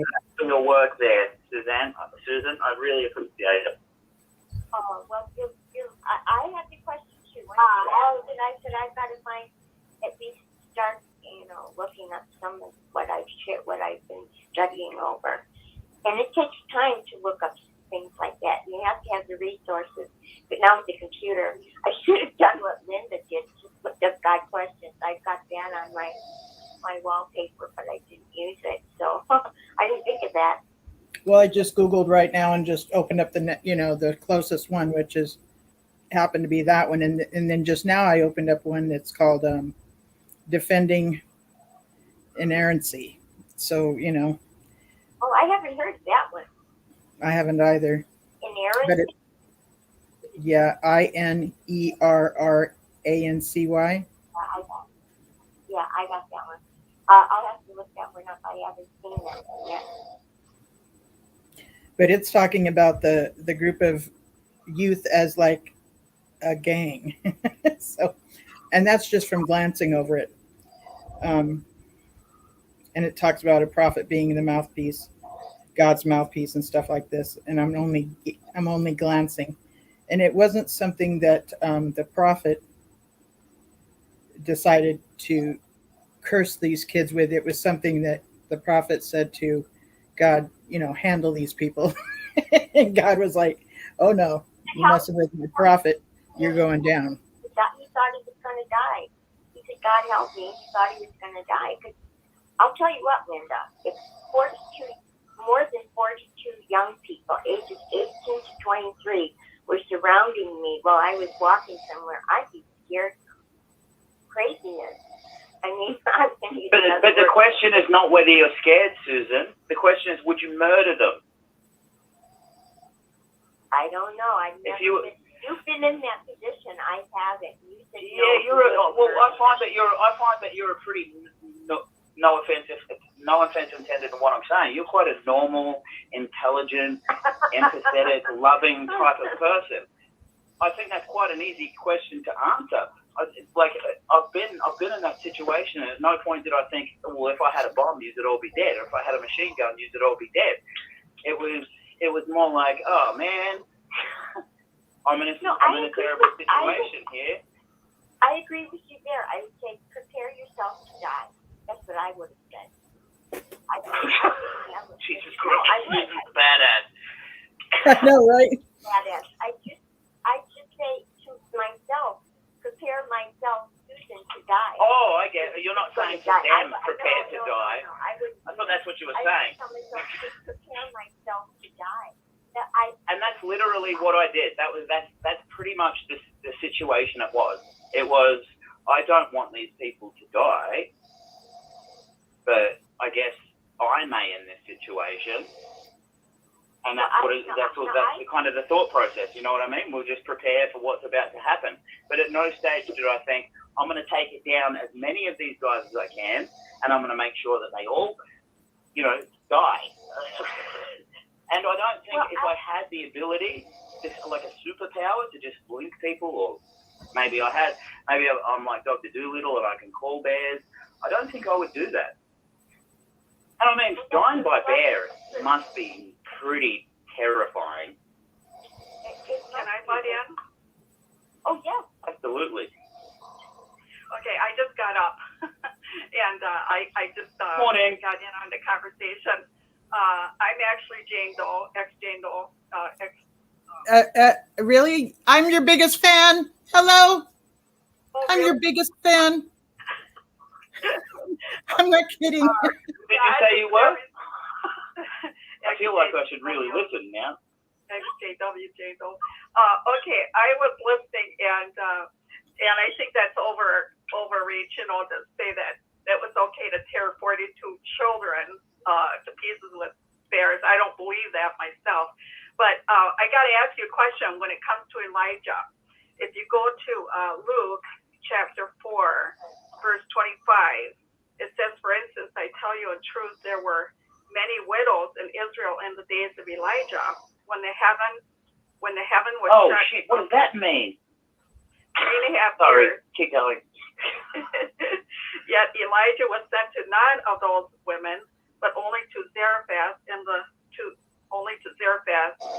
land of Sidon, to a widow. Also, there were many lepers in Israel in the time of Elisha, the prophet. Yet not one of them was cleansed, but Naaman, the man of Syria. So when you go to those accounts, it says that Syria was he was the one that saved Syria. So because of what Ahab did to Naboth, because of what Ahab did, Elijah shut up. He had a famine in the land of Israel for 3.5 years, and it says all of these widows. There were many widows in the land of Israel. So I mean, you can make excuses somehow for for the 42 children that Jehovah sent these bears to kill all of these children. Well, what about the land of Israel? Why in the world is he going to have a famine? And many widows, all of the people that died in Israel because of what Ahab did to me. You know what I mean? I'd How like can you make excuses for that? Can you read that first part of that scripture again? You said something that made me react immediately. It's Luke chapter 4, verse 25. Yep. And then it also refers to James chapter 5, verse 17. Okay, it kind of sounded like the way you worded it. The way you worded it, it sounded like that there was a bunch of widows in Israelites because of Elijah, like in Elijah's day, like he was. Say Elijah. Yes, Elijah. Elijah is the one that shut up It says Elijah is the one that shut up the water, the rain. And let me just say this: we're at the point of 6:21 on the video. So when you come back to listen to this again, Brad, go right about to 6:20 so that you can hear this again. That's all I want to say. Yeah. Because I know I'm going to have to do that.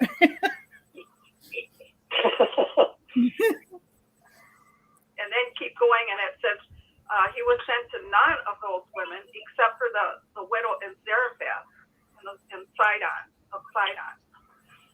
And can I ask you a question? What's your accent? Oh, I'm from Wisconsin. Wisconsin. Okay, cool. That's a different one. That's the West, United States. Yeah, no, that's a different accent than I usually hear. I know people say I have an accent, but I don't hear my accent. Of course not. Funny, from my ears, it sounds like people that I hear from Minnesota. Yeah. Well, we're close. You know, they have this Minnesota. I grew up close to Minnesota, believe it or not. Yes, I might have that. You say it. You do sound like. Are you north of Sheboygan? I'm about 60 miles from Sheboygan. Yeah. I'm from Milwaukee. Oh, you are? Yes, I am.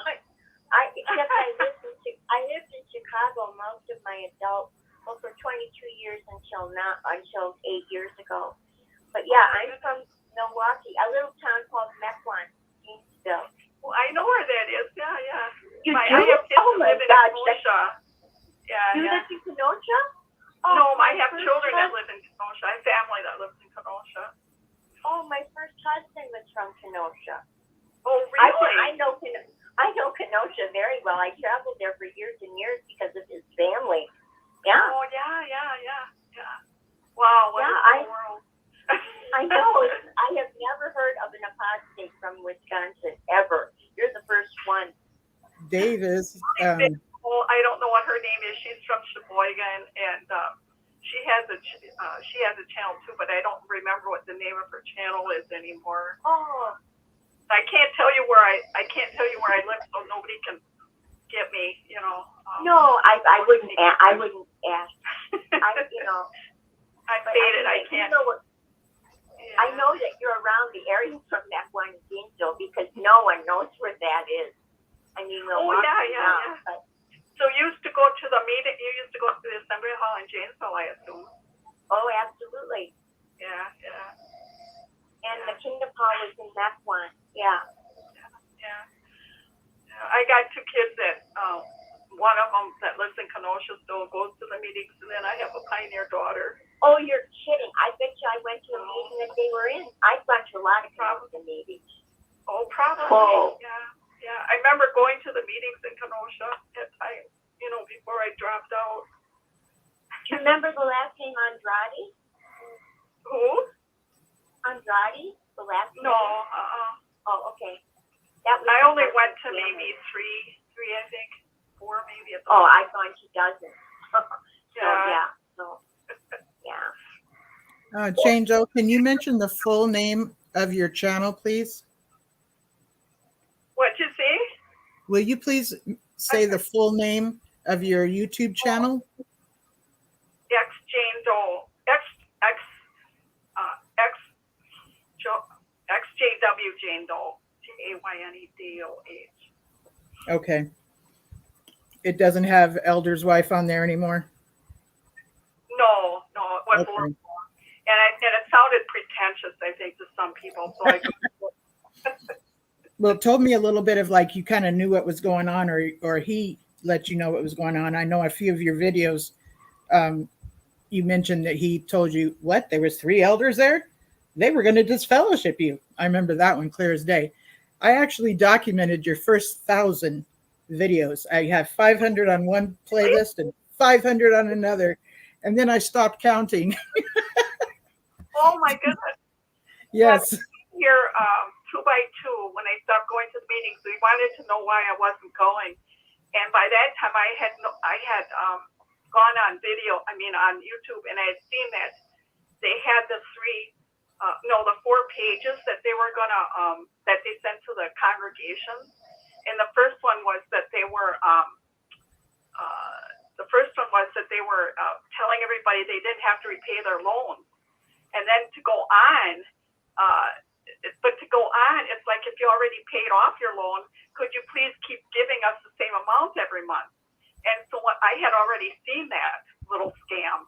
And so one of the first times, the first thing they ask you when they come is, do you still believe that the organization is God's true religion or whatever? I can't remember how they do that. And I said no. And so then they sent 2 by 2 to find out, and no, they didn't disfellowship me, but they gave a marketing talk on me. And I didn't know that. My husband found out that they had given a marketing talk on me. And even he was mad about it, because I asked the elders when they came that night. I told them the presider was the first one to come, with one of the other elders. And I said, how did you sleep at night, knowing that they were tricked? Because our congregation then was, because I actually listened in on the phone line that night, and to see if they were going to do that. And sure enough, they did. And so when they came, I said, how did you sleep that night? I said, knowing that you were tricking the congregation like that, only reading that first page. And he said, I slept like a baby. Yeah. He didn't care that they were lying to the congregation. Even my husband was shocked, and he was still going at the time. Even he was shocked that he could say that. Oh. So Anyway. I'm recommending her channel. Anybody that's listening, please tune into her channel. She has a very unique take on scripture and the theology of the Watchtower. So I recommend her channel. Yep. Oh, thank you for saying that. Thank you. Yeah. Mike Brooks was, I had gone, after my husband died, because there's a college in my town, and for seniors it's only $10 for a course. And so I took Old Testament, I took New Testament, and I learned so much about the Bible that I never knew was in there. When you're a witness, you don't learn all of the stuff that you do when you if you take a college course, and it's a crash course. They make you study a lot, and I learned so much. And so then I sent the book. I got copies off of eBay because they're cheap if you get the books off of eBay, the college courses. So then anyway, I was so impressed, and at that time I was listening to Mike and Kim, and so then I got a hold of them, and I sent them my books, and Mike was so impressed. He just devoured them. And so and Mike is the one that when it came to Second Chronicle, I think it was Second Samuel and First Chronicles, anywhere where it says one, it said when one incited David to take the census. Instead, it should say when Jehovah incited David to take the census. And then Mike is the one that said, go look at the little one or the little footnote in the bottom, in the King James. And then it goes to the center column, and he says, what does it say there? And it says, it says Satan in the center column. So one is Jehovah is Satan. And Mike Brooks is the one. Mike and Kim are the ones that told me to look in the King James and look at go look and see that little footnote there. Goes to the center column in the King James, which Watchtower prints, by the way, that little red King James, and it's Satan. Yes. And Mike is the one that points that out to me. So and I can't tell my kids. I cannot tell my kids you're actually praying to Satan. You realize that, don't you? And let me just add something here. Today is like the second day. So I started the show on Saturday, which is March 18th. It's now March 19th, 2023. Kim and Mike came up with a video this week, and it was almost poetic. And that was also brought up with what Jane Joe just mentioned. It's hard to contemplate this, but when you see it carried through, it's hard to not see it any longer, if that makes sense. So I encourage people to check out Mikey's video from this week, previously before this date. And I don't know what the deal is with Mikey and his beard, but he's growing it out fuller. I have a feeling it has to do with what he does when he gets together with his buddies on the trail kind of thing that he does. But I've noticed his beard's just getting so full. But the message he gave this week regarding so many things, the situation of Germany was brought up, but it was also so many other things. And the way he presented it was, like I said, it was almost poetic. It was amazing. So I encourage everyone to go check that one out too. How can I find this Mike channel? There's Go Kim, and then space Mikey, Mikey. That's their channel. Okay. Well, I asked, I thought about this. It has happened to me 2 times. One time it was a guy, he was an elder, elder. And the other time it was a girl. She was a pioneer and her father was an elder. And I mean, don't take it to the bank and cash it in, but I just got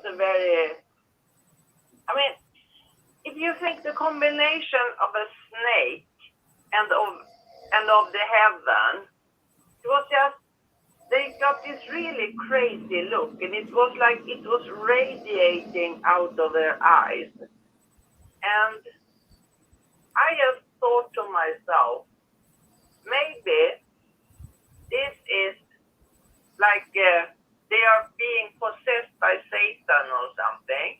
And I thought to myself, I never saw this in the rank and files who are below. Those are a bit higher up, like elder, pioneer, daughter to an elder. They are higher up. And I thought to myself, maybe the higher up you get in the organization, maybe the closer to Satan you get, and that would explain why they refuse to change this 2-witness rule and everything. Well, I don't know. Don't take it to your bank and cash it in, but it was really, really horrible watching those. And they don't have that look all the time, but 2 times it just happened to me. And I just wanted to know, have you ever seen that crazy look when you talk to them? Can I speak up? Yes. Okay. After they gave the marking talk on me, my husband was diagnosed with terminal cancer. He had 6 months to live.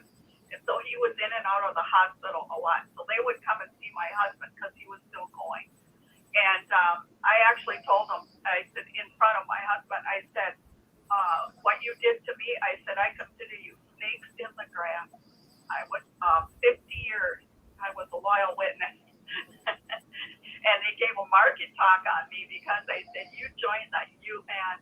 I said, the United Nations. I was shocked. I mentioned that too when they came. Yeah. I said, you're nothing but snakes in the grass. I told them that. And I love those brothers. I love them. I went out in service with them. A lot of them were like my son. And I said, you're snakes in the grass. Yeah.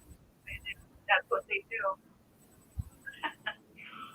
It's like they're slithering, and it seems that when somebody gets like that, like for instance, the leadership of most cults have a narcissistic or sociopathic kind of way about them. And what they do is they encourage those under them to be just like them. So they create mini me's. So some people do join groups like this because they already are sociopaths or psychopaths or narcissists, but some are encouraged and created within the organization. So you never quite know which, but I picture that as being a placement of someone who's a bit power hungry, and it's an abuse of power, it's an abuse of authority, much more than his position,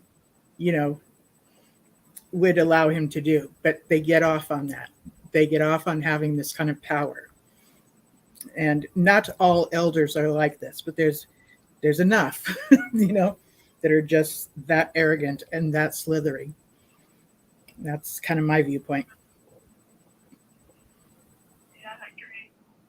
Well, I'll let you guys go. I'm sorry for butting in, but that thing with those boys being mauled to death by a bear is like, wow. I mean, that's ridiculous. Thank you. I'm in agreement with that. Yeah, I don't believe those stories. And for years, I just said those. I always thought to myself, I still believed in Jehovah, but I just thought those were exaggerated stories. That was my take. But I said it to my family, and they were horrified. It's like, what? Those are all true stories, And they were just horrified, and I had to go to the elders, and because they were so shocked by it, my husband too. And I said, I can't remember. And I brought up one contradiction. That was it. One contradiction to the presider, and he said, well, that's probably scribal error. And so I said, how can you trust any of it then? And that shut him off. If there's contradictions, they'll say, well, that's scribal error. So if that's true, how can you trust any of it to be true? Yes.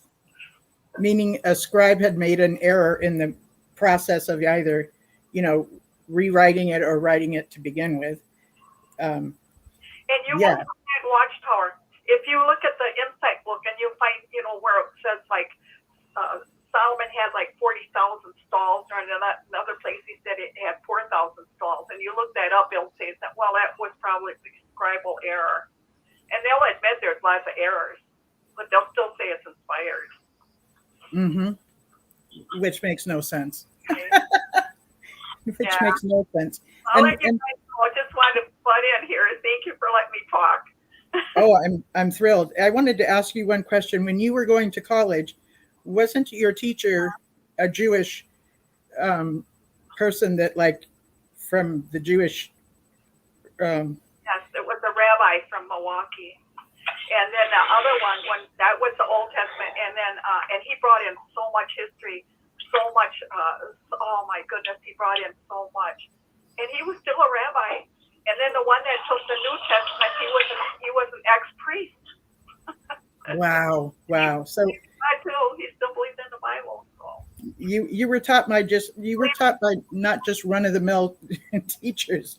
They were like of legitimacy. I remember hearing that.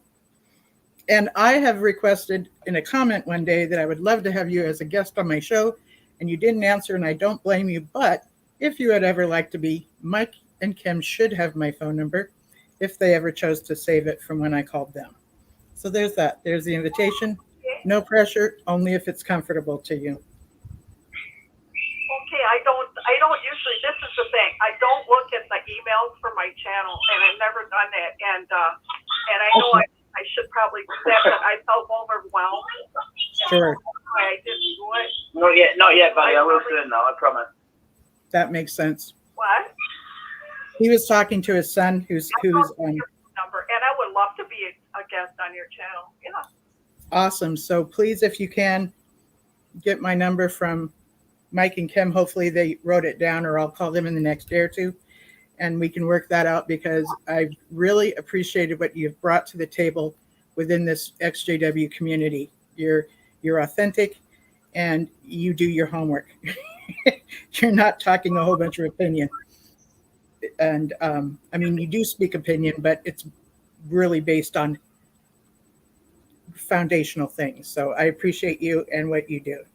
So yeah, let's set that up sometime, okay? Sure, and I love you too. I love you. Thank you. Every week, I usually sleep through the night, but I do get to in the morning. This is so amazing. You know how people have like fans of rock stars and stuff? I'm like a fan of different apostates who have channels. I'm like, oh my God, I'm talking to so-and-so.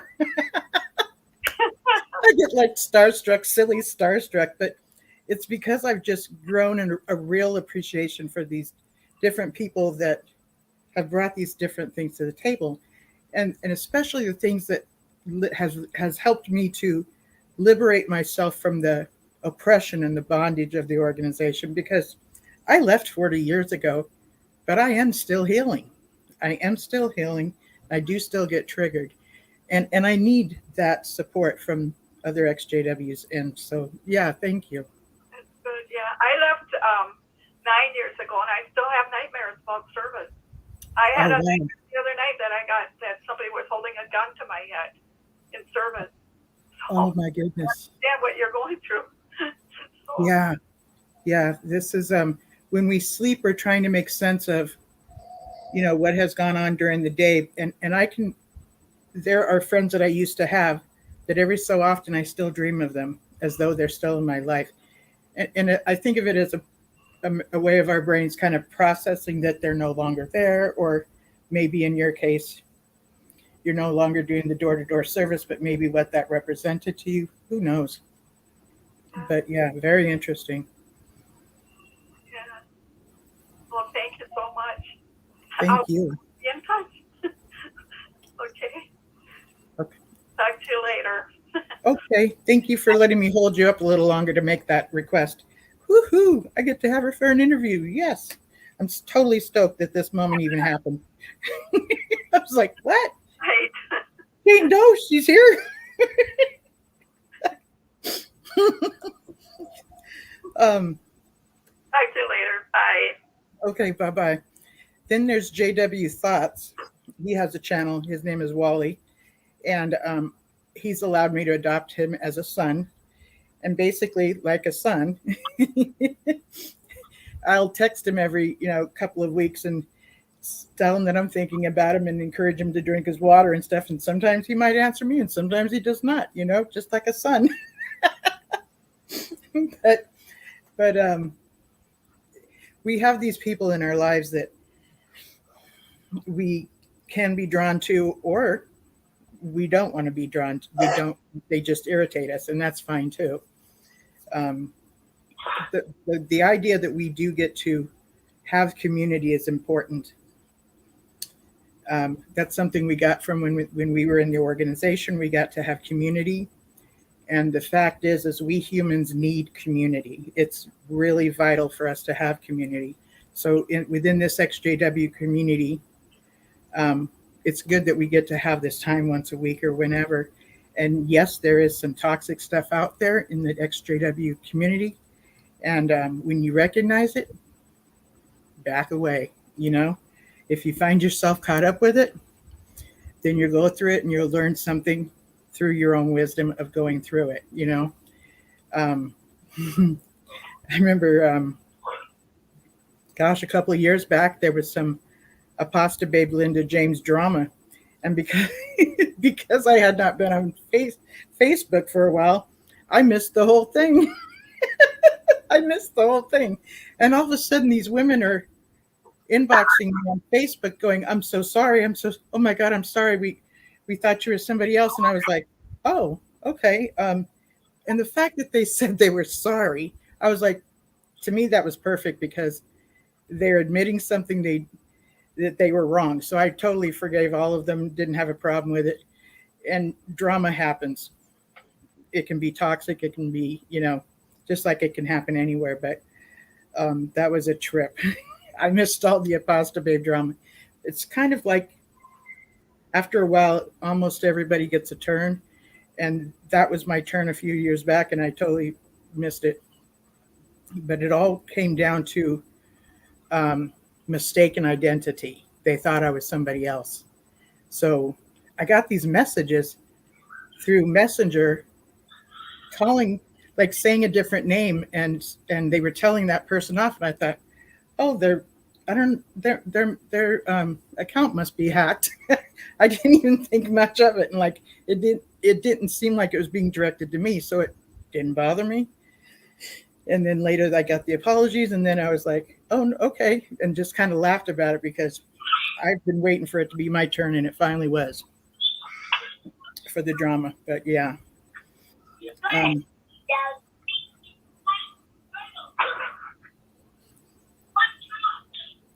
We have Happy Heretic in the chat room on YouTube, and we also have Christiane. So that's a big surprise too, because Christiane used to show up a little bit more often, and it's about 4:41 a.m. here in Southern California. Happy Heretic is it Holland? You said earlier where you were at. I forget. I'm so sorry. She's from like the other side of the world. And I don't even remember how we met, but we started talking during through Messenger. She's a really cool gal. And she's left not too long ago. And it was really neat to get to chat with her one night. I remember she was like, can we do video? And I'm like, look, I look like crap. You ain't going to see me now. So she was willing to just listen to me, and we just had a great conversation. And she'll chime in with me and say hello and stuff. And it just feels good to know that there's people that have you on their minds, and they think about you and they care.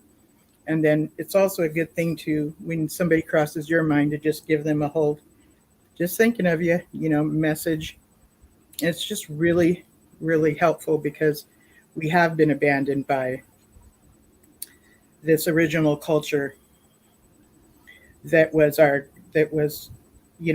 what we called the truth. And we thought we were going to be there and walk right into the new system, right? But when we found out the things that we found out, we could not any longer not see them. It's not something you can just tuck away and deny.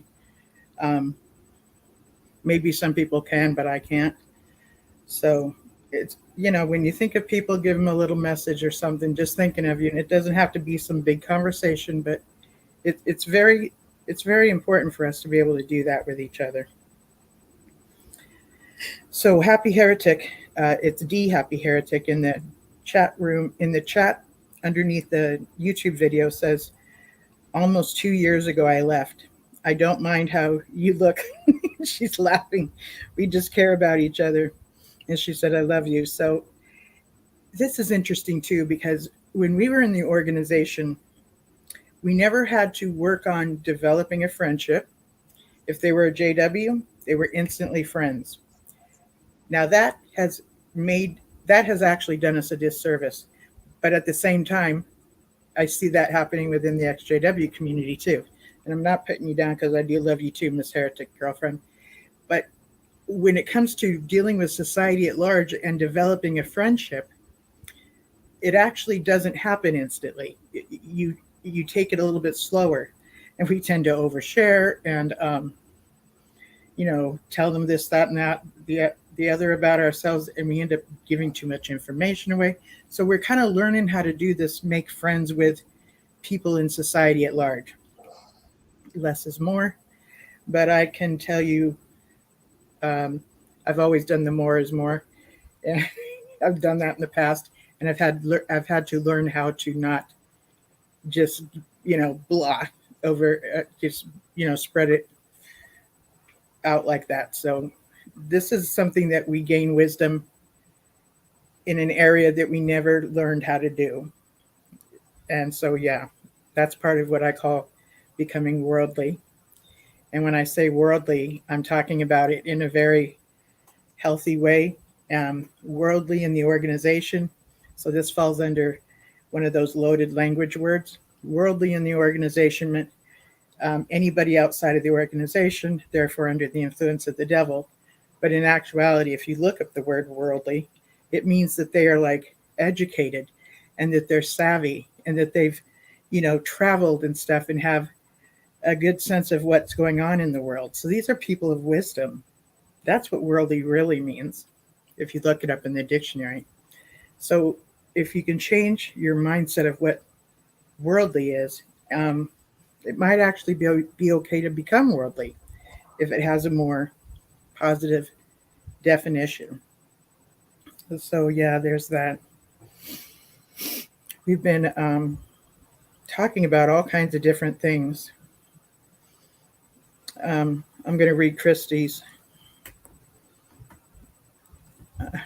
I'm reading Bob Roberts, which is our Brad. I'm so glad I don't have to be friends with just anyone anymore. This is true. You don't have to be friends with just anybody anymore, including the XJW community. If you don't mix well with somebody's personality, there is no reason why you have to be in relationship with them. We have different personalities, and then we get to develop who we uniquely are. Our own individual selves might not, it might clash with somebody else's personality. That's okay. We don't have to be friends with just anybody. That's what Brad was talking about. And Christiane said, I gained a horrible anxiety disorder from the Borg, and sometimes I get into hiding from the world. I work on it, but it's something I had to deal with my whole life. Oh, and terrible at making friends, she says. So she's admitting that, we're actually socially stunted. And what I mean by that is, by the way, this anxiety disorder thing, I've had it since I was 16. I get it. And it's no fun. No fun whatsoever. Nobody gets in line and says, I'm going to sign up for having an anxiety disorder. Nobody does this because it includes panic attacks and things like that. So it's just horrible. So I understand that sense of hiding away and taking a break. Sometimes when too many things are going on, it's we get in a place of having too much stimulation. It's like a overload. And then there's the way that some of us have been raised within this organization. Some of us have been raised not only isolated, but there might not have been enough kids in the congregation that were our age, and we might not have had a chance to socialize with them.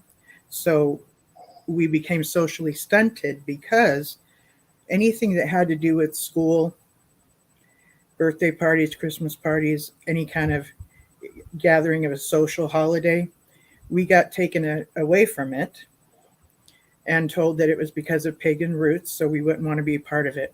Okay, there's that. But that has played a part in us not growing socially. So it kept our development, our social development, to be behind the ordinary person that was involved with getting a chance to socialize with kids their own age for whatever reason. The organization would tell us not to get involved in any kind of self-interest, to not pursue any of the self-interest, say at school, any after-school programs. Say for myself, it would be choir, guitar class, drama, stuff like that. Some other people, they're very sports orientated, after-school sports and things like that. As a Jehovah's Witness child, you are not allowed to go to any of those. And if we were allowed to, we would be socializing with kids our own age. We would be learning how to play nice, or understanding what a healthy competition could be. The things that the organization came up with as to why we could not do it always used to bother me, because it was kind of like along the lines of, well, it could, take you away from the truth, or there's competition involved in this, so you don't want to be involved in it.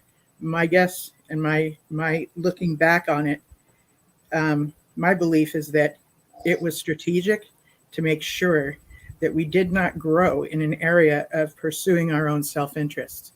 Because this is what would happen if we pursued our own self-interests. We would actually develop our own authentic identity as we were growing up in our developmental years.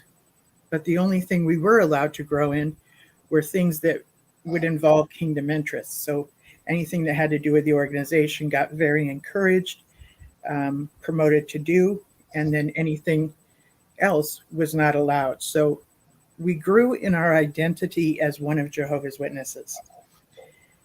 And when one has their identity wrapped up in this organization, once somebody starts talking negatively about the organization, what ends up happening with a Jehovah's Witness who has found their identity within the organization is they don't see it as something separate. They see it as you are attacking them personally because they are one of Jehovah's Witnesses. So you're attacking them as well, not just the leadership, which I believe most of us are. That's where our beef is with the leadership, how they lead these members to do things that would not necessarily be their choices if they got to use their own conscience.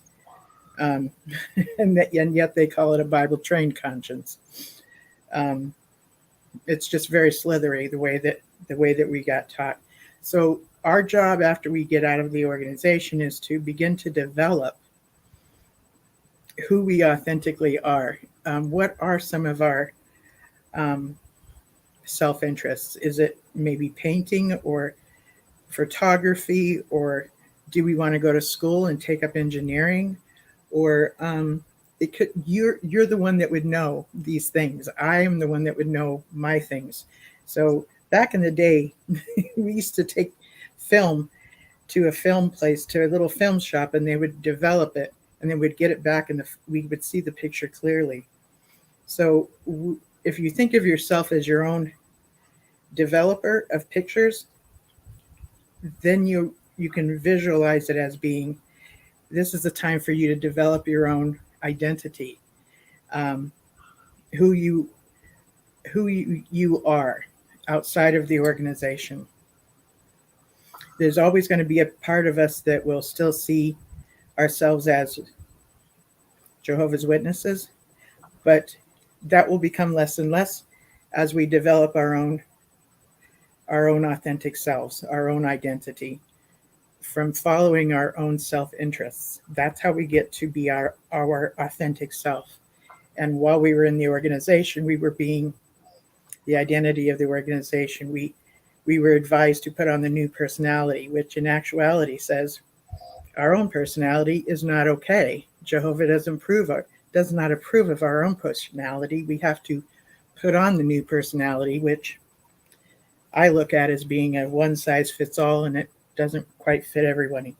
But there is a few people that they actually function very well. There's a few personalities that do, but personalities such as myself don't, and a few others don't. So when we have to be everything that we are not in order for Jehovah to approve of us, this causes depression. This is an unhealthy mix within our psyche. We want to be accepted for being who we are, and that's really not allowed in the organization. So, it's been talked about earlier tonight that mental issues, Jehovah's Witnesses are like 4 to 6 times more susceptible to mental issues, mental conditions. And when you have to be in an environment where you can't be who you truly are, that's mentally, it's like, it's just very oppressive. It's very toxic. And when you know that you can't be who you truly are to be approved of by God, it's not good for the psyche. It's just not good for the psyche. So there's a little bit of my mentality on how how things are within the organization, and it's very similar to other high controlled, high demand groups as well. They use a lot of the same tactics that the organization uses, and these are separate from doctrinal differences, but rather these are techniques that help manipulate a group of people to be subservient and to be more compliant, and for the leadership to be able to persuade to go in this direction or in that direction. And that's that whole mind control thing, or undue influence, where we would actually be finding ourselves doing things that before we joined or was a part of this group, we would have never dreamed we would be a part of. But here we are in this group, and we're being directed to do things that have been presented to us as this is something that will please Jehovah. So we're instructed to do it, or to cut off certain behavior because it's been presented to us as this displeases Jehovah. And so it's pretty much good-hearted people that don't want to displease Jehovah, but do want to please Jehovah. So there's a little bit of that.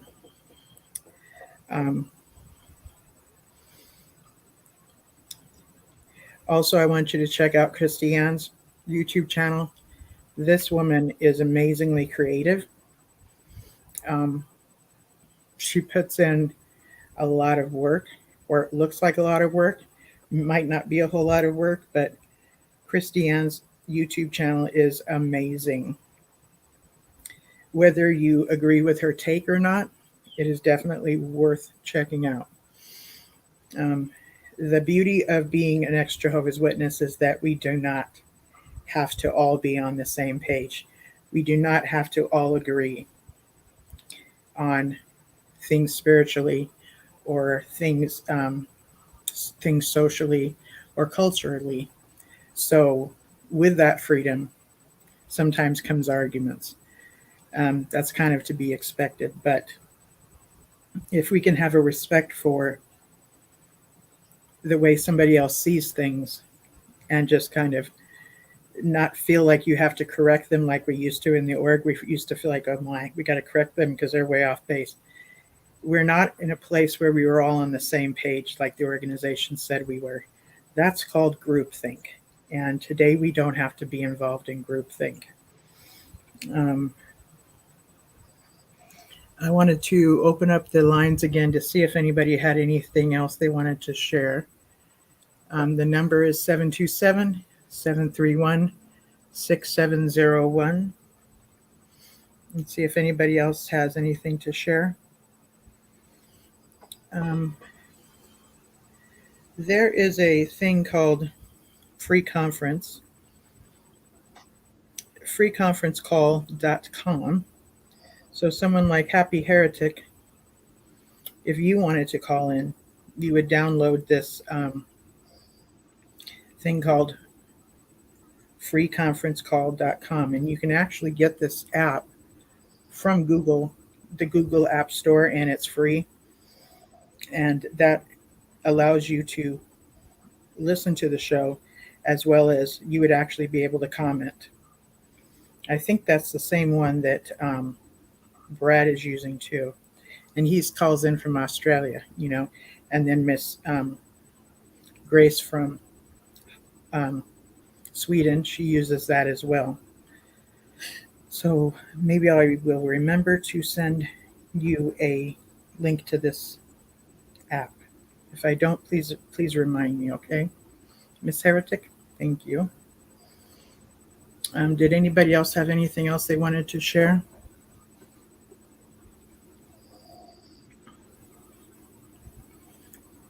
I wanted to tell Susan, go ahead. Oh, Linda, I wanted to thank you for mentioning the app to get the phones, you know, for the phones. Because that's real important for people from other countries or even from the United States. It's going to cost you money. It you know, really, we pay the same fee every month despite whoever calls.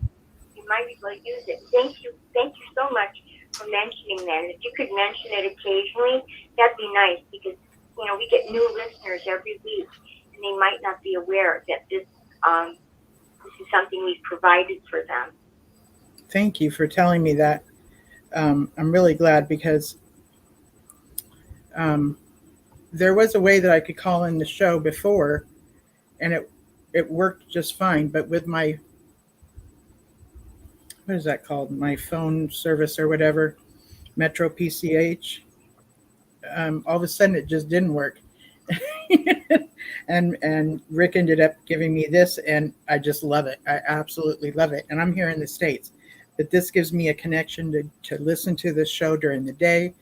You know, I can join in the conversation if I want to. And I love it. It's called freeconferencecall.com. And it shows like a little blue phone. And it's the kind of phone that's like old school with a round dial in the front and the handle on top of a base.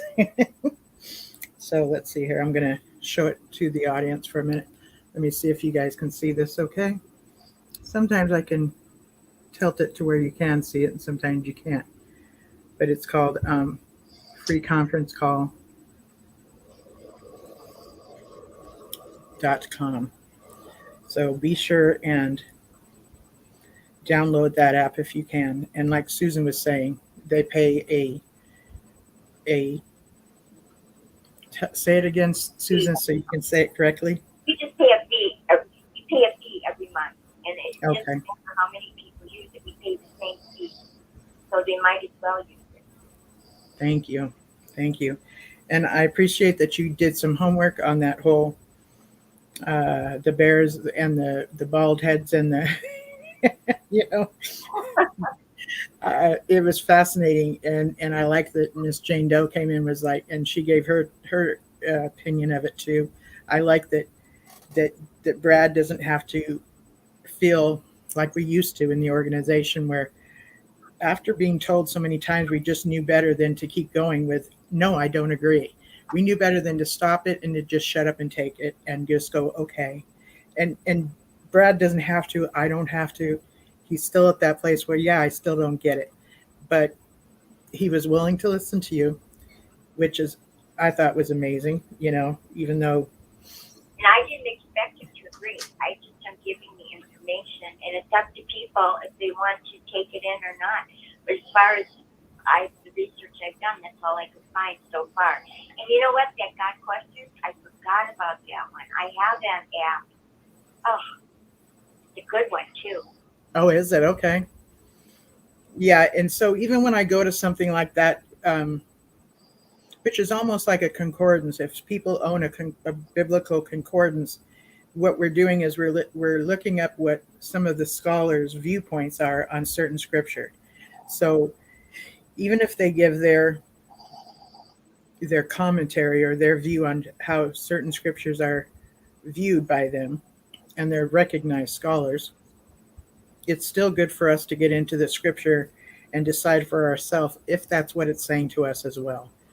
We get to not feel that pressure that we used to feel like we have to accept it.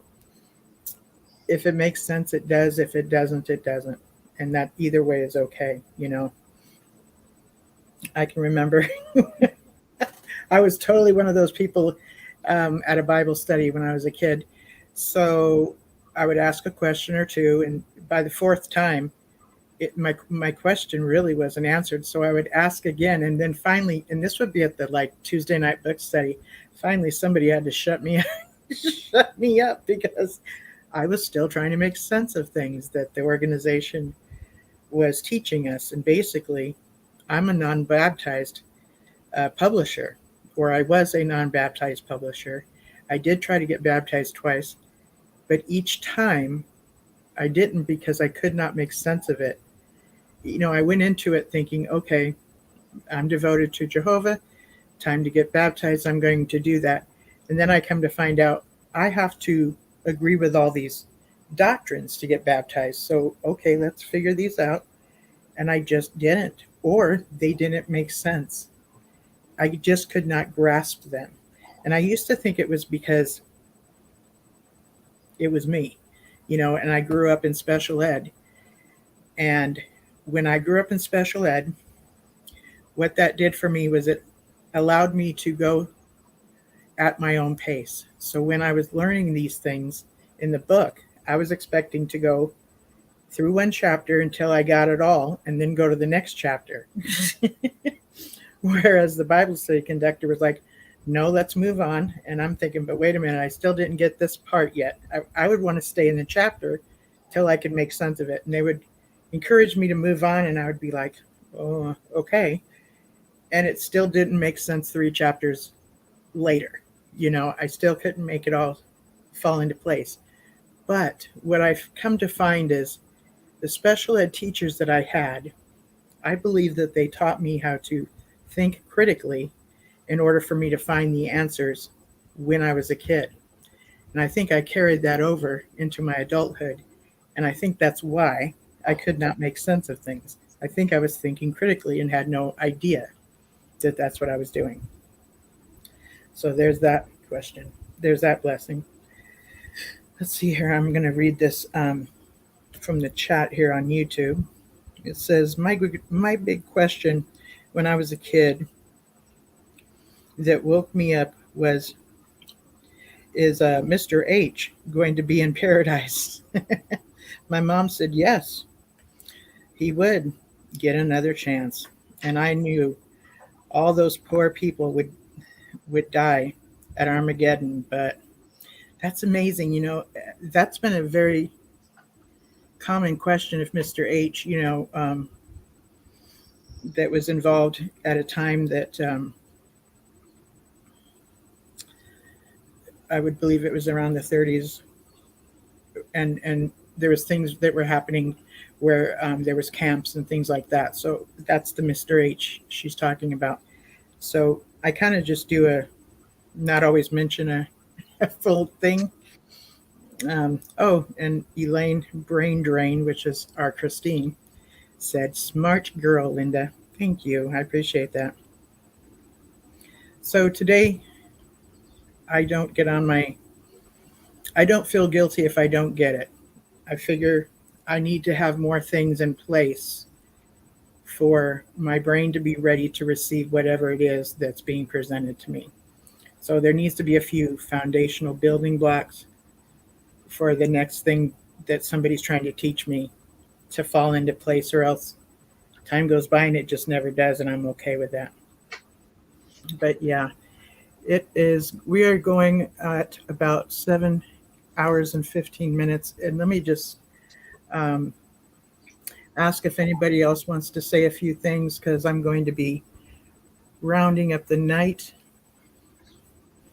You can call in at 727-731-6701, or you can use your freeconferencecall.com, and there's a way on there too that you will be able to get to the phone, to the numbers, just like a dial pad, and you can push *6 there as well, and it will unmute you to be able to make a comment as well.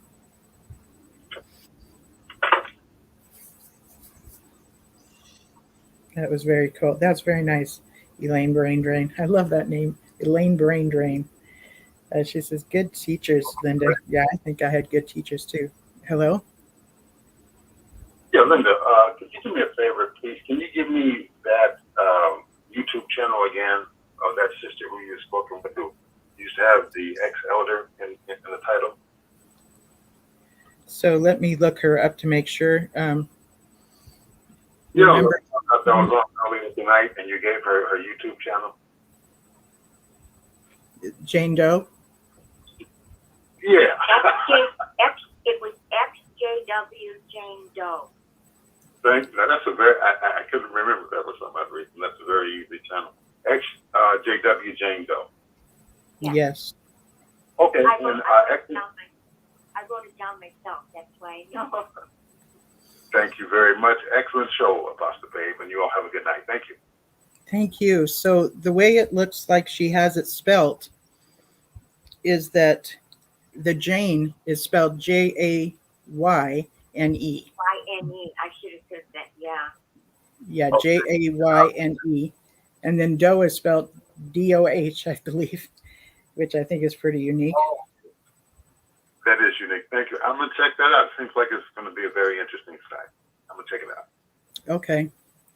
And when it comes to the description of her channel, it says exposing the teachings of the Watchtower Bible and Tract Society through their own literature. And let me just say, she's got her computer going, and you're looking at Watchtower literature all over the place. Let me show you. That's It's like, see that? There was a site called Simply Genteel. I don't think it's still up. But what that site did is it had the old Bible student books, but that brother photographed the actual books. So not only were you reading what they said, you were actually reading it literally from a photocopy of the old books. And it was so powerful because, those were all the books they told us not to read, The Finished Mystery. You remember from the early century. And it was amazing, just like from what you're explaining this, Sister Doug. It's amazing to see it right from the horse's mouth. And, so this seems like the same concept from what you're telling me. So once again, thanks for a very informative show, and thanks for passing that on, Linda. You're welcome. I'm happy to get to host this show. It's really a highlight of my week. I really enjoy it. And I enjoy hearing these familiar names and voices every week. What did you say? And every week there's something that we pick up on. And I'm sure there's a lot of people, because I don't talk much, but I'm sure, there's a whole lot of us that are listening and we're picking up on things every week. So, just hearing all the different voices, hearing all the different thoughts, hearing the different experiences, I think it's a building and it's edifying all of us. Even though we may not say anything, because sometimes there's nothing to say because you all don't say it all, but just keep up the excellent work. Just to let you know, by the end of the week, there will be over 1,000 people that have listened to that program. Can you believe those numbers? Can you believe all the extra witnesses? We're not the only channel people are listening to, but we definitely are becoming one of the most popular. Linda's one of the reasons why. But just think about that. Linda, how many people are just not picking up that they're listening to everything that's being said? It seems like weekly. Encouraging. I mean, listening is good. That's how we grow, And also another thing too, we're unique as Jehovah's Witnesses, or even as publishers. Linda just explained, she never got baptized, but she was a publisher. She simply grew up around it, and she was indoctrinated. But it sort of reminds me of a soldier in a way. I remember years ago, I lived in Texas, and there were guys that were veterans of the Iraq War. And sometimes I'd be talking to one of them, just me and him talking. And it would be amazing all the things he went through. He's talking about when they burned all the oil and how it. I remember that. And how it burned their skin. And it was just so fascinating. But then a second Iraqi veteran would come. And they would start talking to each other. And I would listen for like 5 minutes, but then I would politely excuse myself for two reasons. One, it was still interesting to hear them both talk about all the things, how they had to bathe out of a little tin cup, which you never think about it, but you're in the middle of a desert, right? Yeah. Cup. It was like a tin coffee cup, but still, basically, you're bathing out of a tin cup. And there's all the oil, and it was just amazing. But when they got to talking to each other, I'd excuse myself because I reasoned that those were two that were in the war. Those were two that need to get, they need to, talk together therapeutically almost to help get over. So it's the same thing with us at this channel. We're excellent. We were out in the service. We were listening to the doctrine. We were being beat up by the faithful slave. We were doing this, not going to proms, not, going to ball games. Some of us still did, but not doing this. So just like those Iraqi veterans, in my opinion, we were soldiers and we know what it's like. So I think it's therapeutic for us to talk, about our experiences and to build each other up, or just to listen. That person went through something similar to me. I'm not totally crazy, because now I hear somebody else who thought exactly the same way I did when they were faced with those exact same circumstances. So, You know, like I that's said, so true. It's so true because we're really the largest group therapy meeting of ex-Jehovah's Witnesses. We go to all countries across the world. Not all of them, but there's at least a dozen. And it's important. It's a group therapy meeting for ex-Jehovah's Witnesses. Where else are you going to find that? yeah, and so, I just think it's very encouraging. So sometimes, like I said, even if people do listen, I know I listen a lot more than I actually speak. But I like listening. But it's cathartic, if that's what's in it correctly. But, I think it's great. So once again, I have to give props to Rick Barron.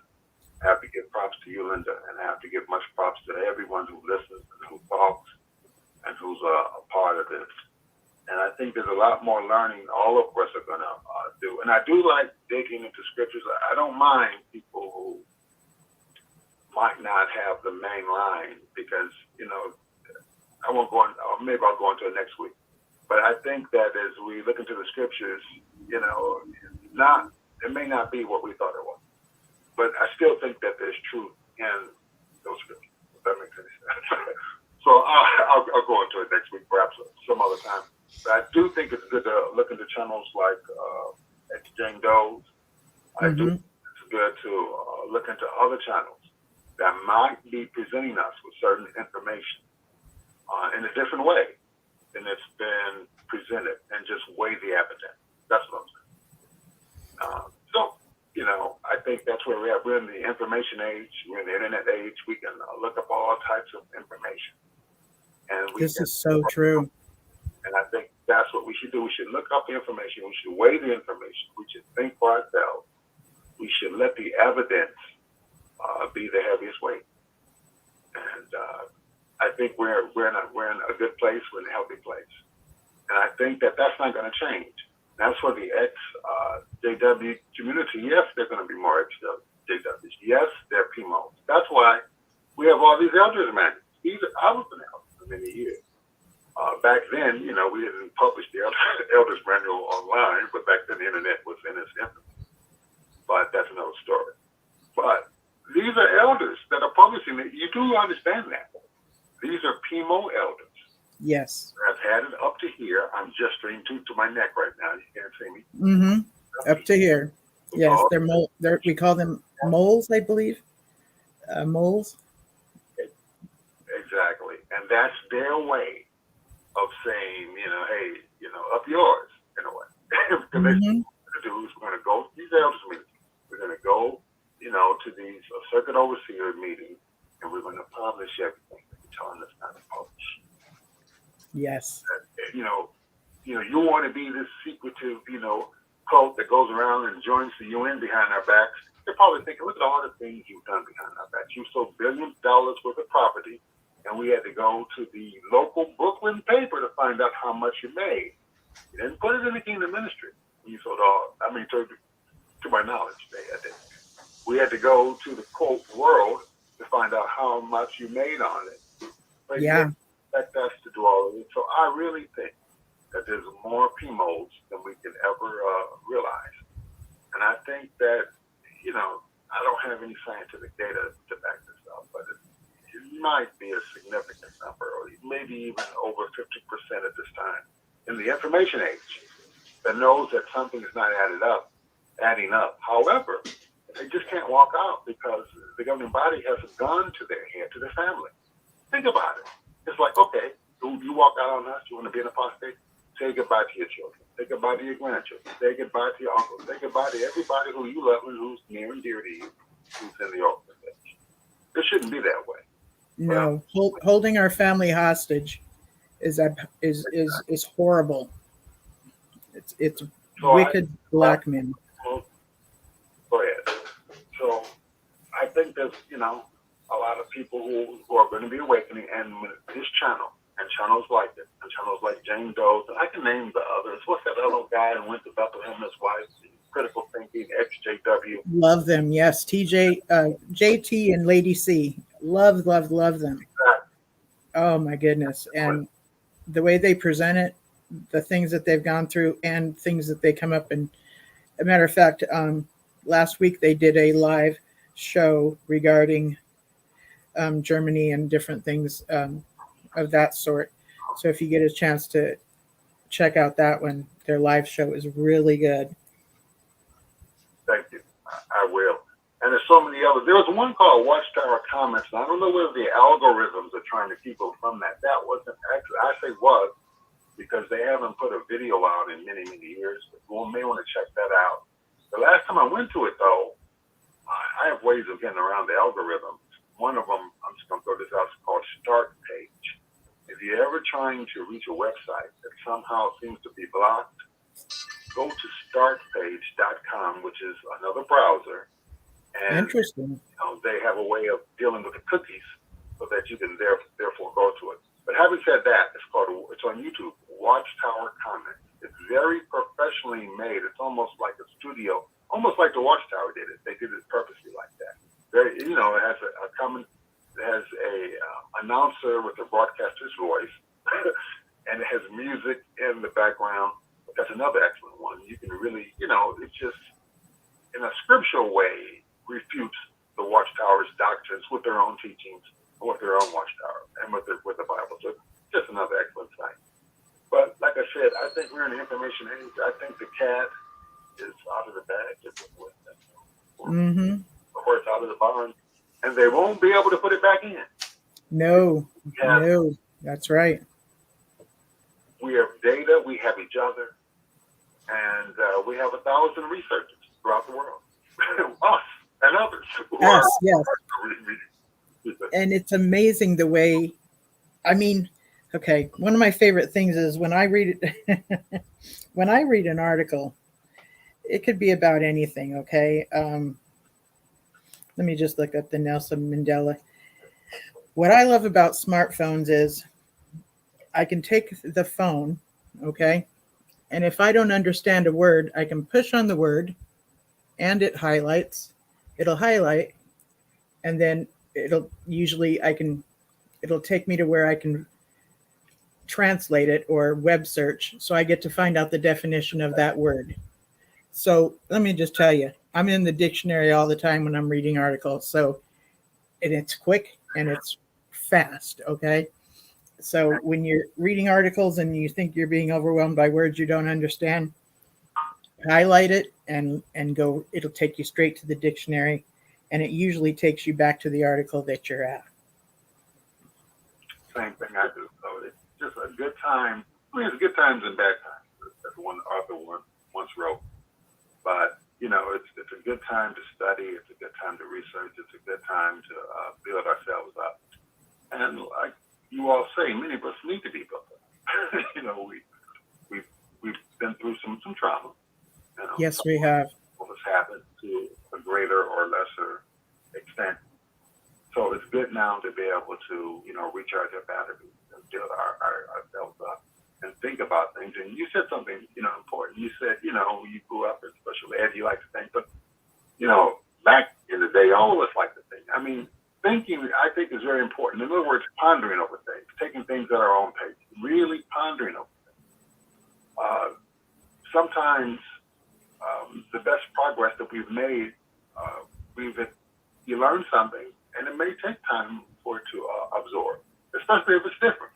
Think about our past, even the organization. When we first learned certain things, we didn't accept it right away. We thought about it over and over. We said it's 1914, 1975. Look at all the lies. The first time we heard that, we probably were still attending every meeting. That's all. But we continue to ponder. We continue to reason on it. And then in time, just like a plant, or just like, a tree, it roots, and it became stronger and stronger. And then we were able to act on it, and we were able to move on it. So I said all that to say, your methodology is probably the best methodology. In other words, all of us, when we hear something new, we should really think about it. We don't have to, everything doesn't have to be accepted in 20 seconds.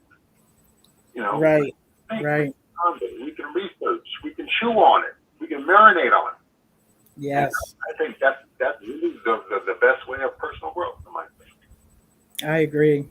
I agree. When and if it does click or make sense is when it's supposed to for yourself, Exactly.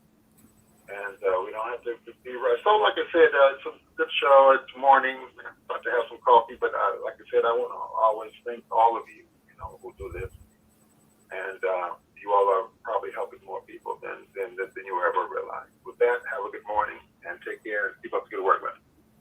Thank you so much. Thank you for saying everything you said. I appreciate that so much. And you were talking about veterans, when they get together and talk, and yes, you've talked to them, but then when you notice that two of them get together, you'll dismiss yourself, and you give them that bit of honor and privacy for them to recall what it was like, And I see us as we were prisoners of war, okay? And when you see certain prisoners of war, how they've got their uniforms on and everything, and they've got the flag prisoners of war, there's a certain bond that those men that were prisoners of war have. And when they tell their stories to each other, or when they reminisce, other people can't even fathom what they went through. Exactly. Because they did not experience it. Same thing with us. And I don't know if you've ever tried to share what it was like being in the organization. When I do, people usually look at me like, that is the most unfathomable thought ever. Like, it just seems like they're horrified. They have this, this horrified look on their face as I try to explain, no, I never had a Girl Scout cookie. Why? Because da da da da da da da. And it's just like, what are you talking about? Just like, well, I'll tell you, Linda, you have to try some now. They're pretty good. Some of them are pretty good. oh, I love them, and I do buy them, and they're so overpriced. But the freedom of getting to buy a Girl Scout cookie when I got the money, yes, that is so liberating for me. I understand. Yeah. And like you said, that's nothing that I never thought about. But see, somebody else who never had a Girl Scout, they can hear you say that, and they can see how you've grown and how you've moved on, and they can say, okay, well, this person has done it, and I can do it too. Mm-hmm. So it is amazing, and there's so many nuances with that. With the exactly. It wasn't all bad. I must admit, I had a good time in there too. I had some good years, but lots of privileges, and it's not, from my experience, it wasn't all bad. And I knew people, and I still know people who make it look good. I mean, they've traveled the world, they make money, But even those people, in my opinion, though they haven't outright come out, to me personally, I think that they're beginning. There's some Pimo-ish in there. I think they're beginning to see that all that glitters isn't gold, especially with all the failed prophecies, and especially with the heavy-handedness that the governing body still has. Yes. So my feeling of witnessing is different than many people. I remember when the Son of God was on earth, when people were talking to him about the Pharisees, he said, and this is a quote, "Let them be. If the blind leads the blind, both will fall into a pit." So that's the way I am personally. I can let them jokers be. However, I do know that we're all different places, different spaces. And I remember when I faded away, you really look at them carefully, and then you go through time when you look at everything they say and everything they do, and I understand that. I do get it. So it is what it is. But we're all in different spaces. But what I love, like I said, about this network, about Rick Barron, about yourself, and about the other hosts, is it is a self-sacrifice that you all make. I get it. Rick won't accept money. He says it almost every week. Don't send me money. Subscribe to my YouTube channel, which I've done. Good. Subscribe to my various channels. So that, to me, this is a stand-up guy. He's done. And by the way, I remember I interviewed. And you can subscribe to my YouTube channel, which is Apostle Babe Linda James, which I never think about promoting, but I have a YouTube channel too. It doesn't have a whole lot of stuff, but I'm going to write that down. That's Apostle Babe Linda James. Okay, good. Consider that done. And so in my opinion, that's a stand-up guy. He's being self-sacrificing. He's spending his own resources, obviously, and his own time, as you spending your own time, and all the hosts over the years have spent it. And I have been, he's been doing this for 17 years. I remember at the beginning of it, I think I did call. And I interviewed him. I asked him, what was his motive for doing it? Because I do like interviewing people. And he may not remember the conversation, but I do. But he explained it to me. It was kind of sad, the way they just fellowship them in his family, and he can't see them, et cetera. And I understand it. But I'm sure if they look back over the years, 17 years of what he's done, I guess they figure now maybe that they kind of messed with the wrong man, right? Because he's really, over the years. You know what I've been thinking about lately is this whole thing in Germany. It's horrifying. It's horrible.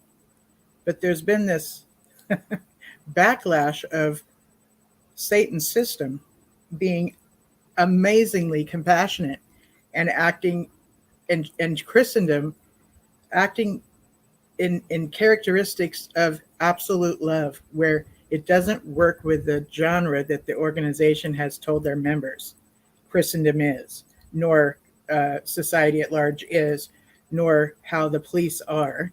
The authorities are going to come after them when they were there in 5 minutes? Okay. It's like there's so much about this story is so counteractive from everything that we've been being taught for years. Have you noticed that? That is such a good point. And what you all were saying earlier tonight when I was listening, or last night or this morning, but how you were saying that they were trying to organize certain things for that. If I'm understood what you said correctly, and the witnesses wouldn't go. Is that what I heard tonight? That over there in Germany, certain church organizations and other organizations were trying to organize certain functions to help support the horrific act that happened in Germany. Yes. But the witnesses, due to their strong interfaith policy, they didn't want to accept help, or they didn't want to join in. Did I understand that correctly? Correct. That because they won't do anything that is considered interfaith, and that a few different faiths getting together to do something that's called interfaith, they're not going to do that. So even though Christendom has invited them to show up, they're not going to, which, see how that looks. That's going to expose them as being antisocial, unloving, unformed. Yes. It's like they don't want to be part of the greater community. And Yes. that's going to, for thinking females, it's going to sort of expose them too. Now, they joined the UN. I know a lot of people in the organization may not know about that, and that's cooled off. That was in the early 90s. But you can join the UN so that you can get certain breaks in certain countries and be looked at as a more powerful organization. But you can't. And that's how is that not hobnobbing with the quote world on world Right.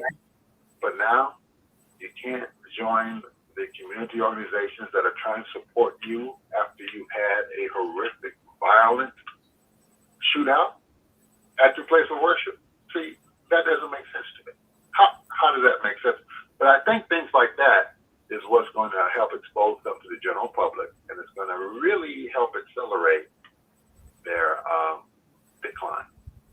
So it is what it is. But to me, when I heard you all talk about that earlier this evening, it just was another level of them being unbelievably stubborn and unbelievably stuck in their own arcane weirdo doctrine. Yes. That average person, whether they're a Christian or not, or even a worshiper of God or not, are going to look at it and say, "This is strange, very, very strange." Yeah, and it's the organization is not thinking past them and and members. They're not thinking past that. This is also affecting society at large, and they need something too for comfort and mourning. They too would mourn over these things, Right, and they have to be freaked out. Unfortunately, over in America, there's so many shootings and killings. Hopefully, we aren't getting desensitized, but in effect, we probably are a little bit because there's so many of them. But over there in Germany, that has to really, really be shocking to them because I don't hear too many mass shootings coming from over there in Germany. So that has to really add to it. You know, they're shocked that this happened. They're trying to show support. They're trying to show empathy.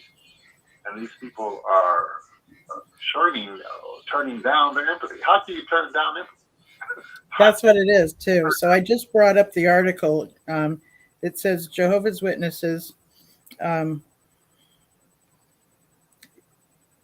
Okay, ECUMENICAEAL, commemoration for victims of the shooting spree in Hamburg. 10 days after the shooting at the meeting of Jehovah's Witnesses in Hamburg, the victims are to be commemorated on Sunday in main church of Saint. Let me go back to the date of this. The date is from March 15th, okay? That's from March 15th. Today is March 19th. So this is a few days ago. So they're going to have it in their main church.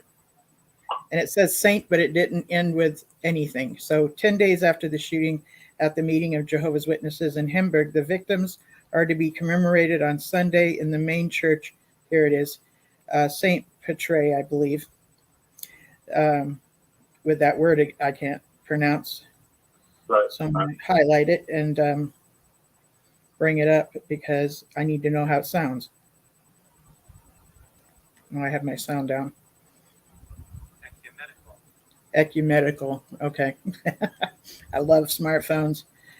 Saint Patri the Ecumenical commemoration is about giving space to mourning, giving comfort and care, said the Evangelical Lutheran Church in North Germany and Archdiocese of Hamburg, who are organizing the event together. So these are three different churches within Christendom. They're organizing this together, this event together with the working group of Christian churches. The community of Jehovah's Witnesses have been invited to the service. Mayor Peter, somebody or another, SPD very much welcomes the commitment of the Christian churches and is taking part, said his spokesman. According to the churches, the commemoration should not and cannot replace a funeral service for Jehovah's Witnesses. That is why Bishop Kristen and Archbishop Stefan Hess would pray for the victims, the injured, their families, the helpers, the rescuers, police officers, firefighters during the commemoration. So they're not calling it a funeral, a commemoration. Let me look up what that word means. Commemoration. Right. And Okay. they're probably doing that, perhaps, maybe, because they probably have researched. Perhaps they're trying to assuage the witness. They probably know that they call it a funeral. So they may be trying to meet them halfway in their beliefs, and evidently still don't want to attend. And I love the fact that they're saying this is not to replace a funeral. Commemoration is something that you would have for dead veterans or something like that, like a memorial service kind of thing. It's the same kind of word they would use for that sort of thing. Like I remember as a kid, they had a commemoration for the Anzacs, and anything that had that word attached to it, we were never allowed to do. Okay. Fascinating. Yeah, when I just looked up the word, it's ecumenical means universal or worldwide. Oh, okay. So the witnesses probably will not be going to that. It's their interfaith doctrine. So, like I said, in my opinion, it's just my opinion, it's going to let the people in Germany and the other people know that the witnesses like to stand alone, even at a time like this, when mean, the community over there is freaked out, probably scared, probably concerned as a community, because they're probably thinking this happened in a religious edifice, and they're probably thinking we have, our churches, and, they're just freaked out. So it's going to be a thing, and there's going to be another wall, in my opinion. That's going to be. And let me go on with the reading of this. It says, Jehovah's Witnesses outraged. A representative of Jehovah's Witnesses in North Germany had already expressed his outrage when the plans for a memorial service became known on Tuesday. In those discussions, the plans, not a single one of the victims or their relatives is involved, let alone the community of Jehovah's Witnesses, who determined to want to find a way to conduct a funeral service in their own way, according to the Christian principles, said spokesman Michael something or another. So here they are outraged because it didn't look in the way they believe it should look. They're outraged. It's just wow. So Bishop Kristen said she grieved. I'm sorry, let me go ahead. So Bishop Christian said that she grieved with the congregation of Jehovah's Witnesses, even though I don't share, their faith. The inhumane act of violence shook the whole of Hamburg and left many people stunned and sad.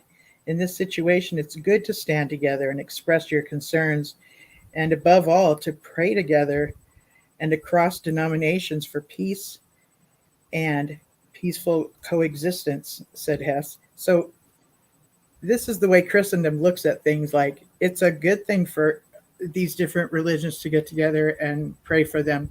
And the Watchtower is literally outraged. Okay, they are outraged that. Boy, this is not going to work well for them in the long run. This is not good PR. That's all I can say. I agree. Maybe they won't learn, but they'll learn that this is not going to be good PR. I agree. And as I'm thinking about it, since I read it, I'm copying the link and I'm going to take it over to Rick's page so that people can read this article as well that I just read. Okay, going to Rick Farron's page, and I'm getting ready to post it there. Write something to Rick. Rick, you get to have this link of this article that I read. Oh, it's really cool because it shows up with a very, you know how it'll show the picture of an article? It shows up with a really close picture of the building and the staircase with the blue jw.org showing up really, really brilliantly. So I'm just going to put here, this is an article I read.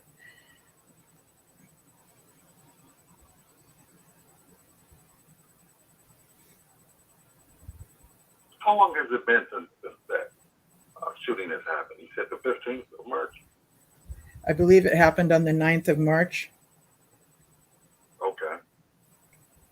And so if my memory is correct. To your knowledge, has the JWs have they had their service yet? No, they're putting it together now because Christendom is showing them up.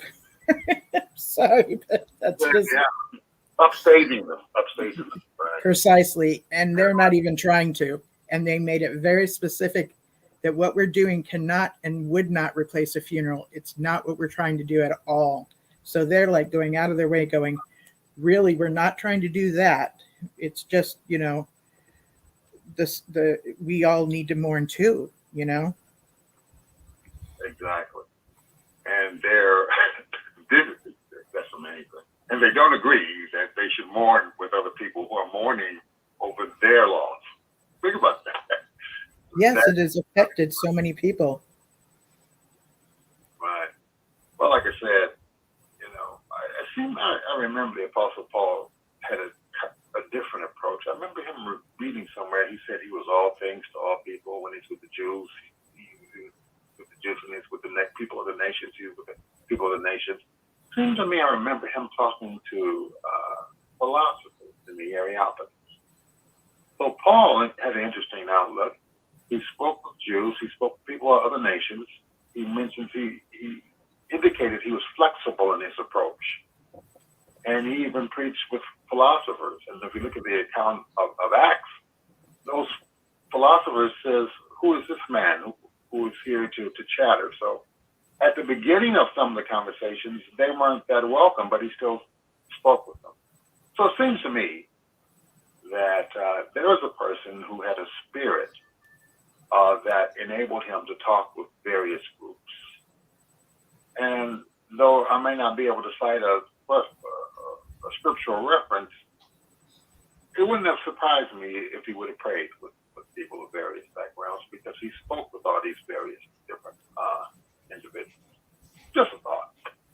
Well, So, I would agree with you, because he was quite worldly, quite educated. He knew different cultures, you know. He was an educated man, you know, so I would think that as well. Exactly. So, you know, his whole spirit was to expand or to preach or to get to, you know people, and then talk to them about the difference. How can you talk to people about what you believe in if they're trying to support you, in a time of crisis, and you don't want to speak with them then? So like I said,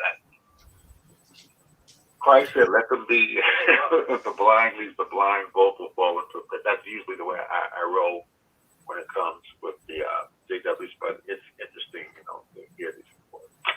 I am going to go now because I'm going to grab my morning coffee because I'm beginning to get outside.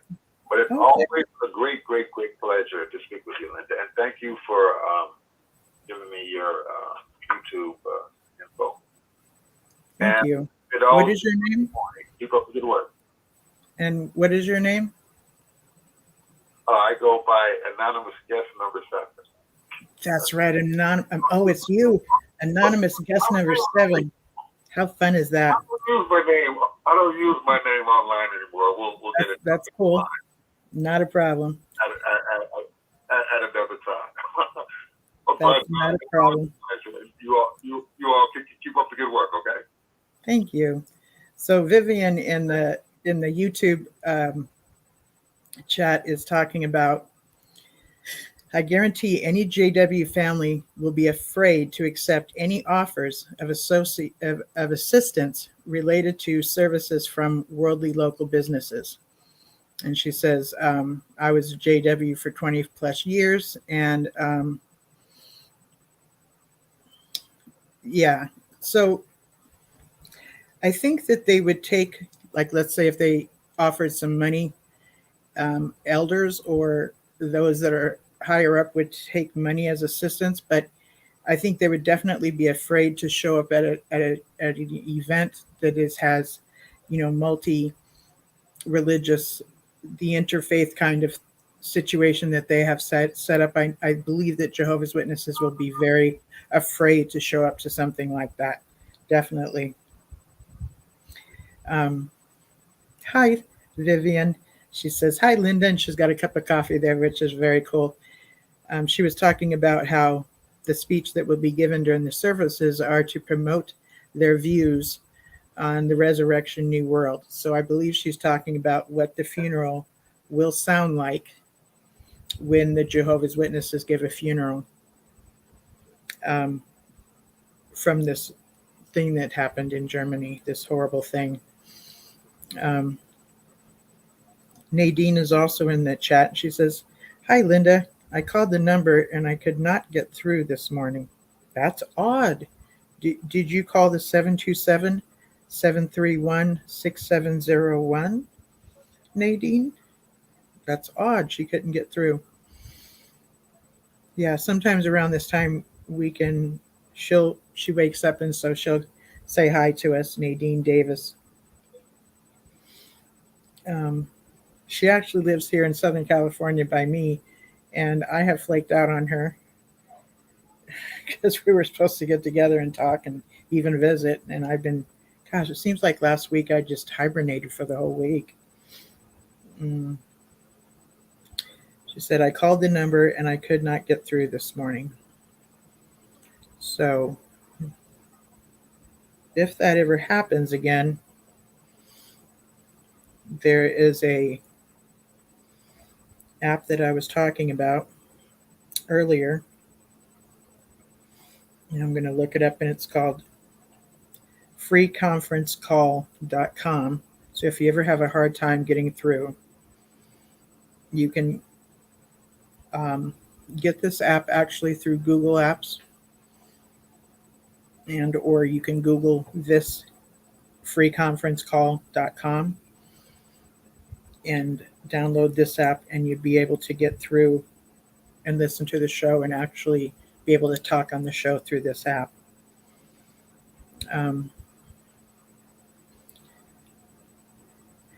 Vivian is saying JW Watchtower has specific guide and talk for this. Yes, there is a specific outline. It may be 10 minutes talking about the person, and then they go into all this other promoting the organization. That is exactly true. I've read it. I've seen it. So you did try calling that number. Okay, Nadine. That's odd. There was there was like I would say a time about a couple of hours ago where after 6 hours the phone will hang up, and then Rick gets up and redials. And I think that was about a couple of hours ago. So it's 5:51 a.m. here, so it's getting to be close to 6 a.m. And I'm thinking that if it was a couple of hours ago, that would have been it, or why you wouldn't have been able to get through. But definitely, if you ever cannot get through, please go through the freeconferencecall.com, and it shows like a little blue telephone, and it's very, very easy to use. When I open it up, it shows basically one group that you would join, and it shows JW Talk, and you see the logo that's on this channel right here. You know, the logo that's right next to me. Let's see. No, this way.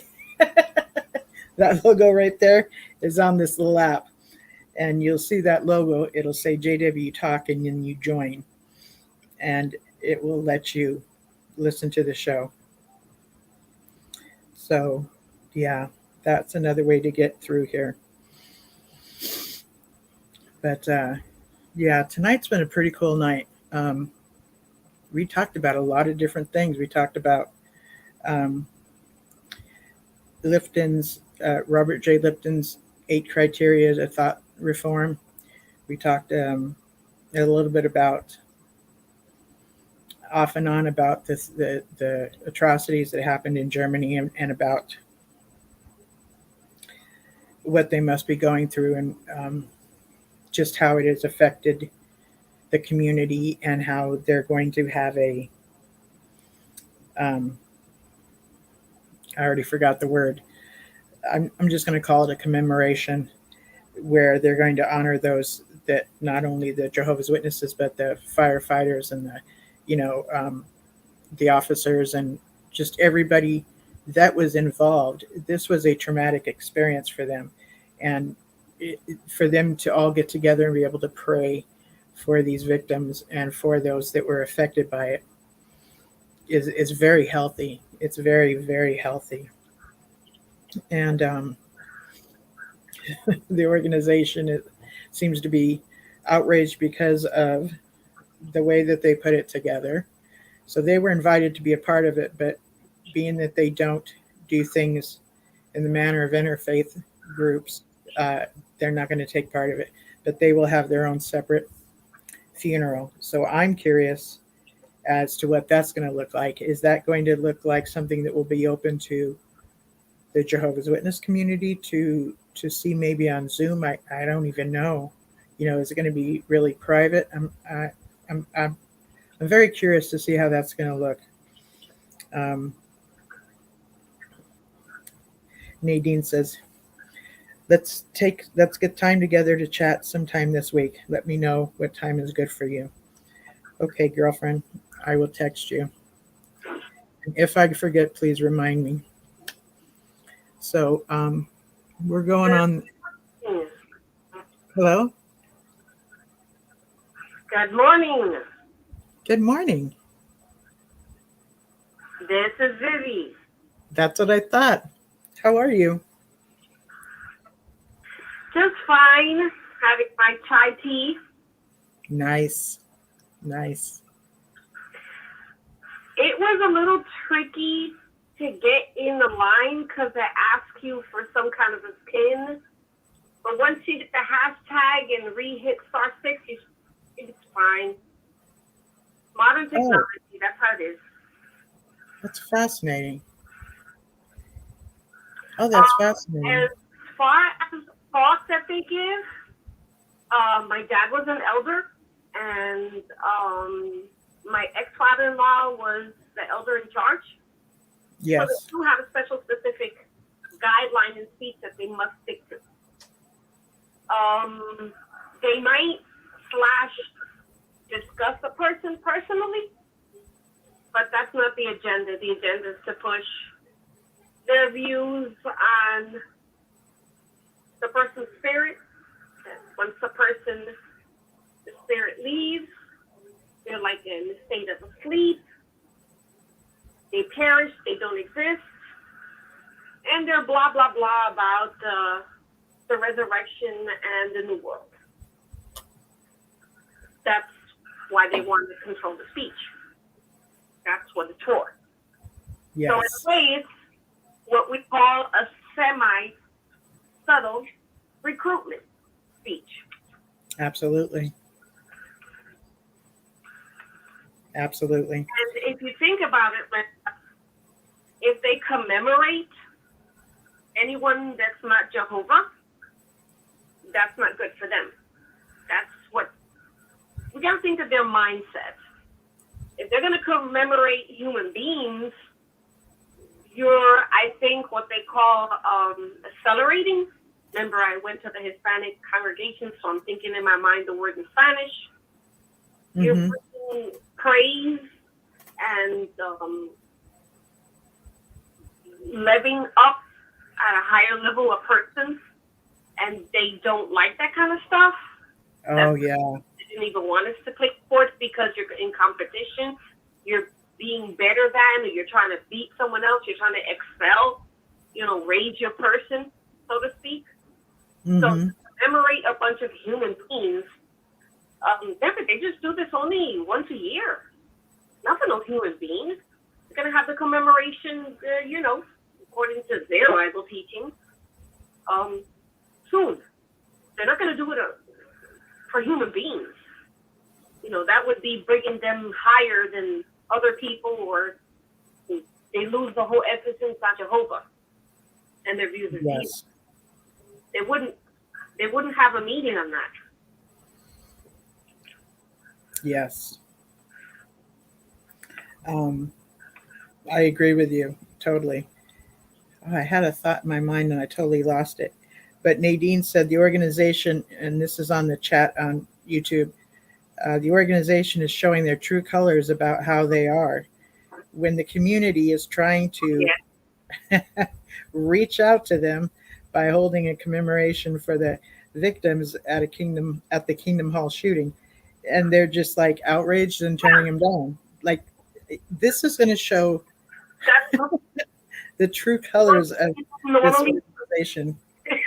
Loving, normal human beings are empathetic towards the loss of other lives. Hello. Right. Right.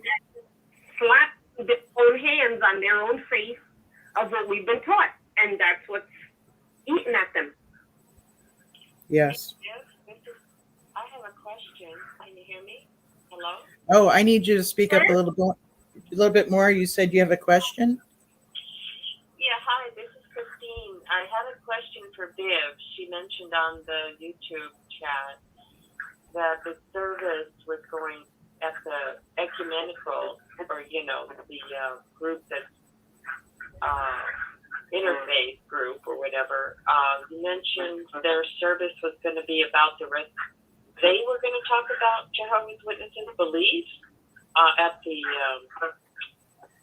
interfaith service that's going to go on here right away, like not too. I think it might be today. Is that what you were saying, Deb? Maybe I misunderstood you on the chat. Is this Christine? Yes. Hi, Linda. I'm getting to know people. You mentioned every about the service. Speech, every talk is based on.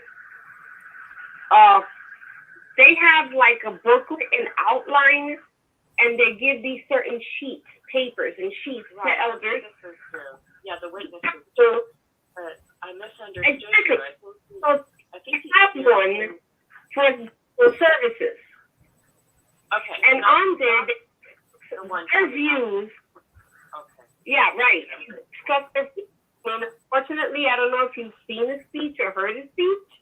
They might speak about the person's grief, but then after that, it's winded. It's about the resurrection and the life. That's like we're not worried about the person that died. Plus, their soul doesn't live. What the person's soul died, the whole thing. Yeah. Okay. That's really quick. I know about that. I was in 45 years. I know all about the witness service. I'm talking about.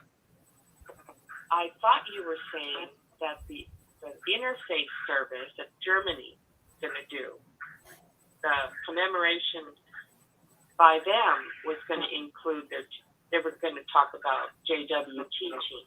I thought that's what you were saying. No. Okay,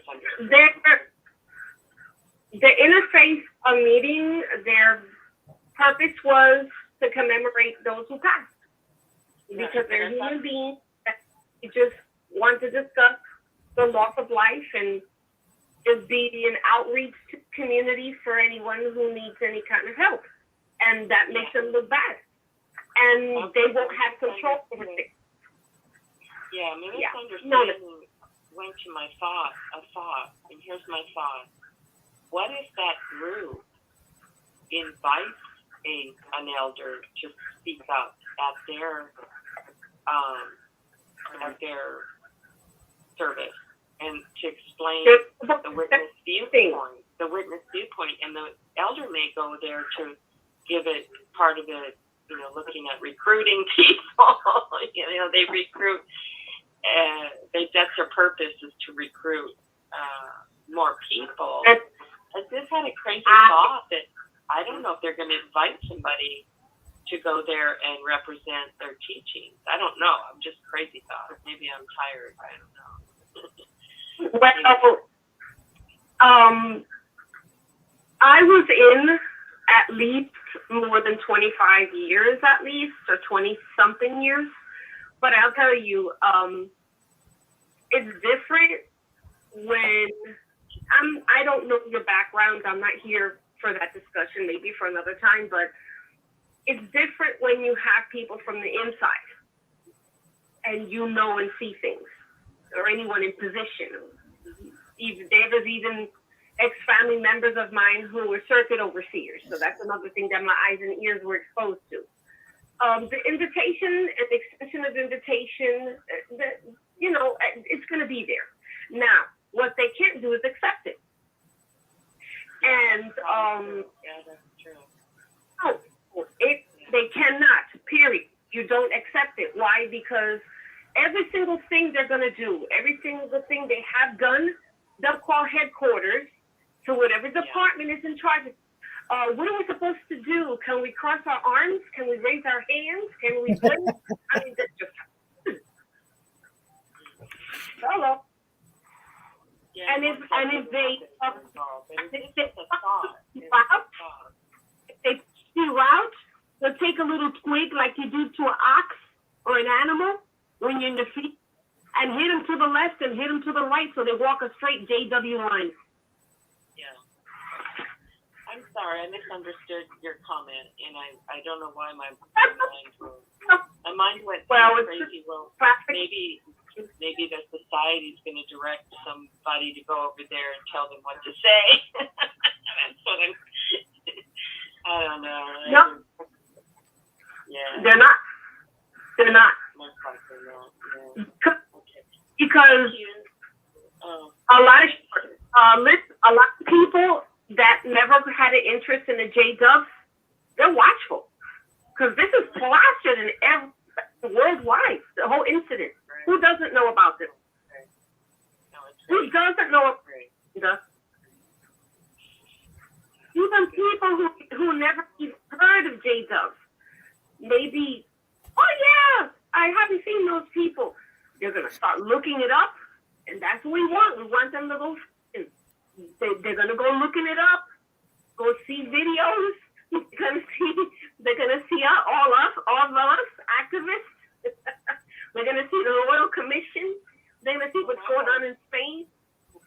Oh yeah. The Germany, the local authorities there will continue to, or that the XJW activists there will go to the authorities and try to explain, what happened to them from a JW viewpoint. I hope that some of the activists there will contact and say, we're here, we're available, to be interviewed about how we view it, as XJWs, how we view what happened there, and open up, some of their eyes. The Pimos will. I don't know if any of those that were injured, that passed or injured, were Pimos. We don't know that. But maybe this circumstance is going to shake a few more apples off the tree and loosen it up more, and some might join Pimos or just leave. It's up to them, really, and what they're going to. Remember, a lot of people, they're just there because they're scared more than anything, and the loss of family. They have to outweigh the risks from whatever, everything they have to confront, and that's what it comes out to. Not me. I just said I'm out. I'm gone. That's what I did. And I don't even know if I've heard that I'm disfellowshipped. I don't know why, and I don't care. They don't control me. But I just literally asked an elder. I don't want to be part of this organization. I don't want to be. At that time, I was married. I said I don't want nothing to do with him or his family. That's what I did. No letter, no meeting, no discussion. And, let's talk about it. Let's try to work something out. I don't think you heard me. This is not a discussion. It's what I'm doing. I did. I was able to fade, slip out, fade, and move out of state.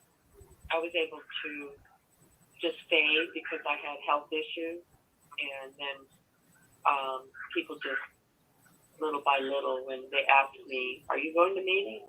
Friends, old friends would call and, are you going to meetings? I said, no, I'm not able to. So I didn't even write a letter or anything. I just faded, and then I moved out of state. But, it's not easy because I didn't really have a final goodbye or anything to anybody. Just faded out, and now I don't have any of the connections anymore with people. If you just leave, they judge you. You don't even have to be an apostate. You don't even have to say anything that you learned about the organization. You don't have to say a word, and they'll still shun you. All my friends of 30, 40 years don't contact me. And, I'm going through the process of liking this fellowship. Same thing. There's no contact. They heard something, amongst one another. They think they shared information about me. I might have slipped once or twice, and said something. I'm not sure. But, I understand how you feel. We are all going through so much blackmail against our family and friends. But my thoughts are that the most important activist work that I've seen since I've been out is exposing to the authorities, getting the ear of someone in the human rights division of authority, whether it be the county, the state, of wherever you are, and exposing what's going on so that they can change the laws, like in Norway and like in Belgium and like in Russia. They came in and made some bans and some restrictions and money. You know, in Norway, they took their charity status and they don't get the money. So that's why this kind of event can be,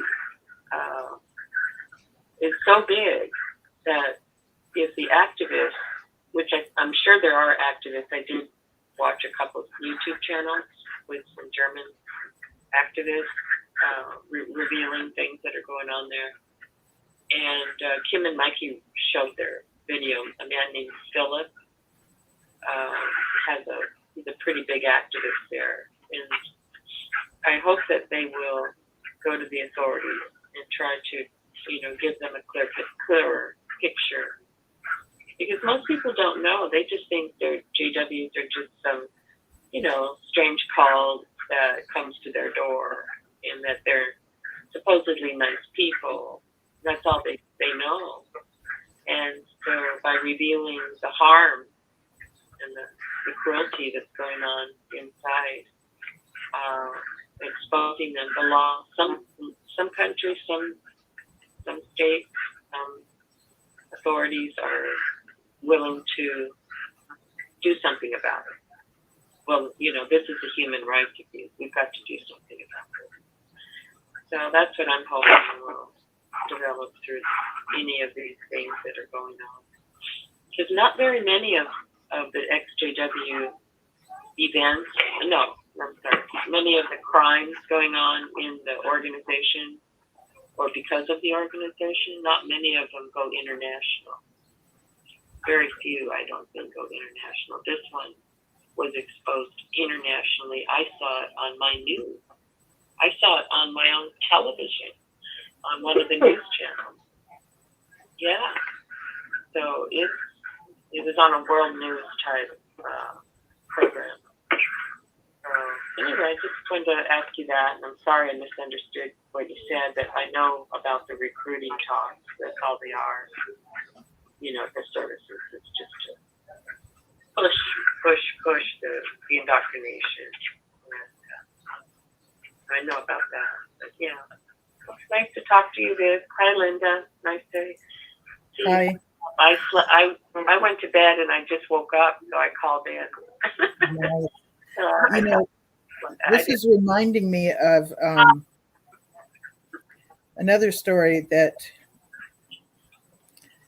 where LaQuisha Brown was involved in a mass shooting. In 2019. There was It was a shooting at. Anyways, there was a Jehovah's Witness involved in a mass shooting that went. All the people that were involved in this mass shooting, there was one that was a Jehovah's Witness, and the community opened up this one place for them to all be able to have their funeral there. And most of the people did go there, and they had very much an interfaith gathering to remember the victims. The Jehovah's Witnesses only did it by themselves. Like, they had to do it to where no other religion was in there with them. And then they had a time set aside for them to have their service as well. I remember that so distinctly. And one of the JW broadcasts actually brought up this story where you would see the mother. She was dressed very nicely. And that they got the word that she was part of this mass shooting. She had worked at a city hall building or something for the city. But yeah, it was like they don't want to be involved with any other faiths. They have to do it by themselves. So, matter of fact, there was a bunch of crosses that they put up in remembrance of all the victims, So Right. her name is across to cross, and the JWs really didn't like that. But her name was Lakeisha Brown, Laquita Brown. And what's interesting about this story is on JW broadcast. So this happened this article that I'm looking at was June 3rd, 2019. And it was updated June 16th, 2019. So it was shortly before this article is when it happened. Virginia Beach mass shooting. The organization did something, with her mother, and made a big deal about it, how the organization came to the rescue and all this stuff. And what isn't brought up is how her father was involved. I believe it even happened, if I remember correctly, it might have even happened on her father's birthday. I don't quote me on that one, but that's another example of how this Jehovah's Witness was involved in a mass shooting with other people at her job. And it's a very one-sided how the organization brought it up. And then it was an opportunity to brag about how the sisters and brothers were there for her mother and everything, which is great. But you don't always see the whole story. And when I remember looking things up, it was like her father wasn't ever mentioned within that story of JW Broadcasting. But she did have a father, and it did affect her father. And that just wasn't ever mentioned. So, yeah. Her father, Dwight, said that he called his daughter his pumpkin. He said that she was fluent in 3 languages and that her mission was to help others, especially in times of devastation. That's my everything, Dwight told 10 on Your Side. My hands were the first to ever touch her at birth. So, he speaks of her very fondly, even though him and her mother weren't still together. So, yeah, just thought I'd bring that up.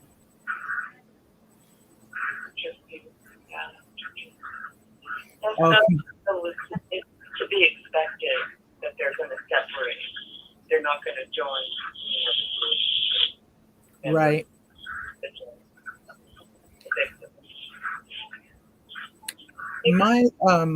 I'm going to say goodnight to y'all. I'm sorry that I'm doing this promptly, but I'm getting this notification for Windows Update, and I have a feeling it's just going to start on its own, which it might not. But I'd hate to be in the middle of the show and then all of a sudden this thing starts in. I probably have to push a button though. Thank you so much for staying up. I get to come in here in the morning, but we'll talk soon. I hope. I really do want to get in touch with you. Okay. And thank you for everyone's messages that you've been sending out, and thank you for tonight. This is really a highlight of my week, and I just really enjoy getting a chance to bond with y'all and just have conversation and understand that we do understand each other. So I highlight for my week for the whole 6 screens is my highlight. I'm still, going through a lot of mental anguish with the whole thing. So saving lives, keeping people, connected. So, well, thanks for your time, Linda. What did you say? I hope you have a good day, the rest of the day. Thank you. Best, of course. And having been out more than 23 years as well, this is going to open up a lot of eyes and ears and curiosity. I think so too. For the better good. I think For the better good.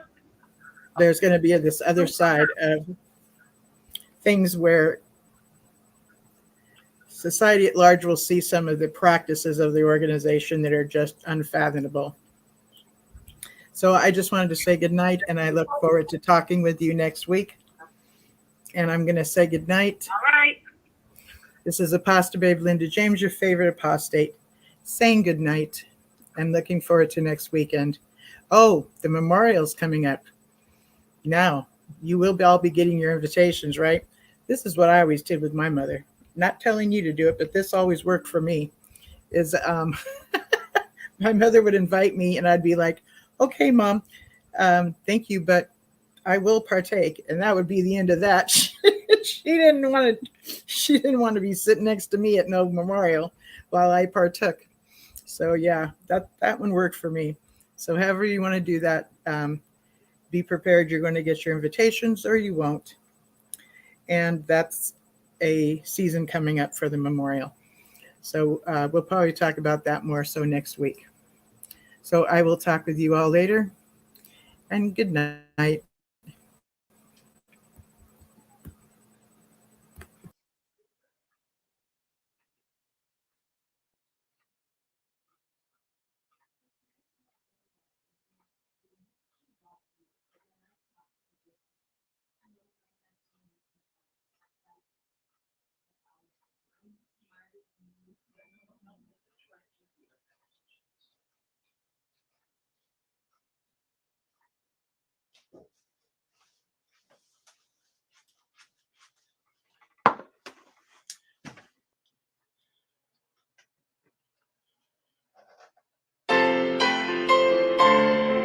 You're on the Six Screens Telenetwork, earning the reputation of giving all the right ingredients, uninhibited, and exposing the hard, cold facts about the Watchtower Society. And now, in Disney.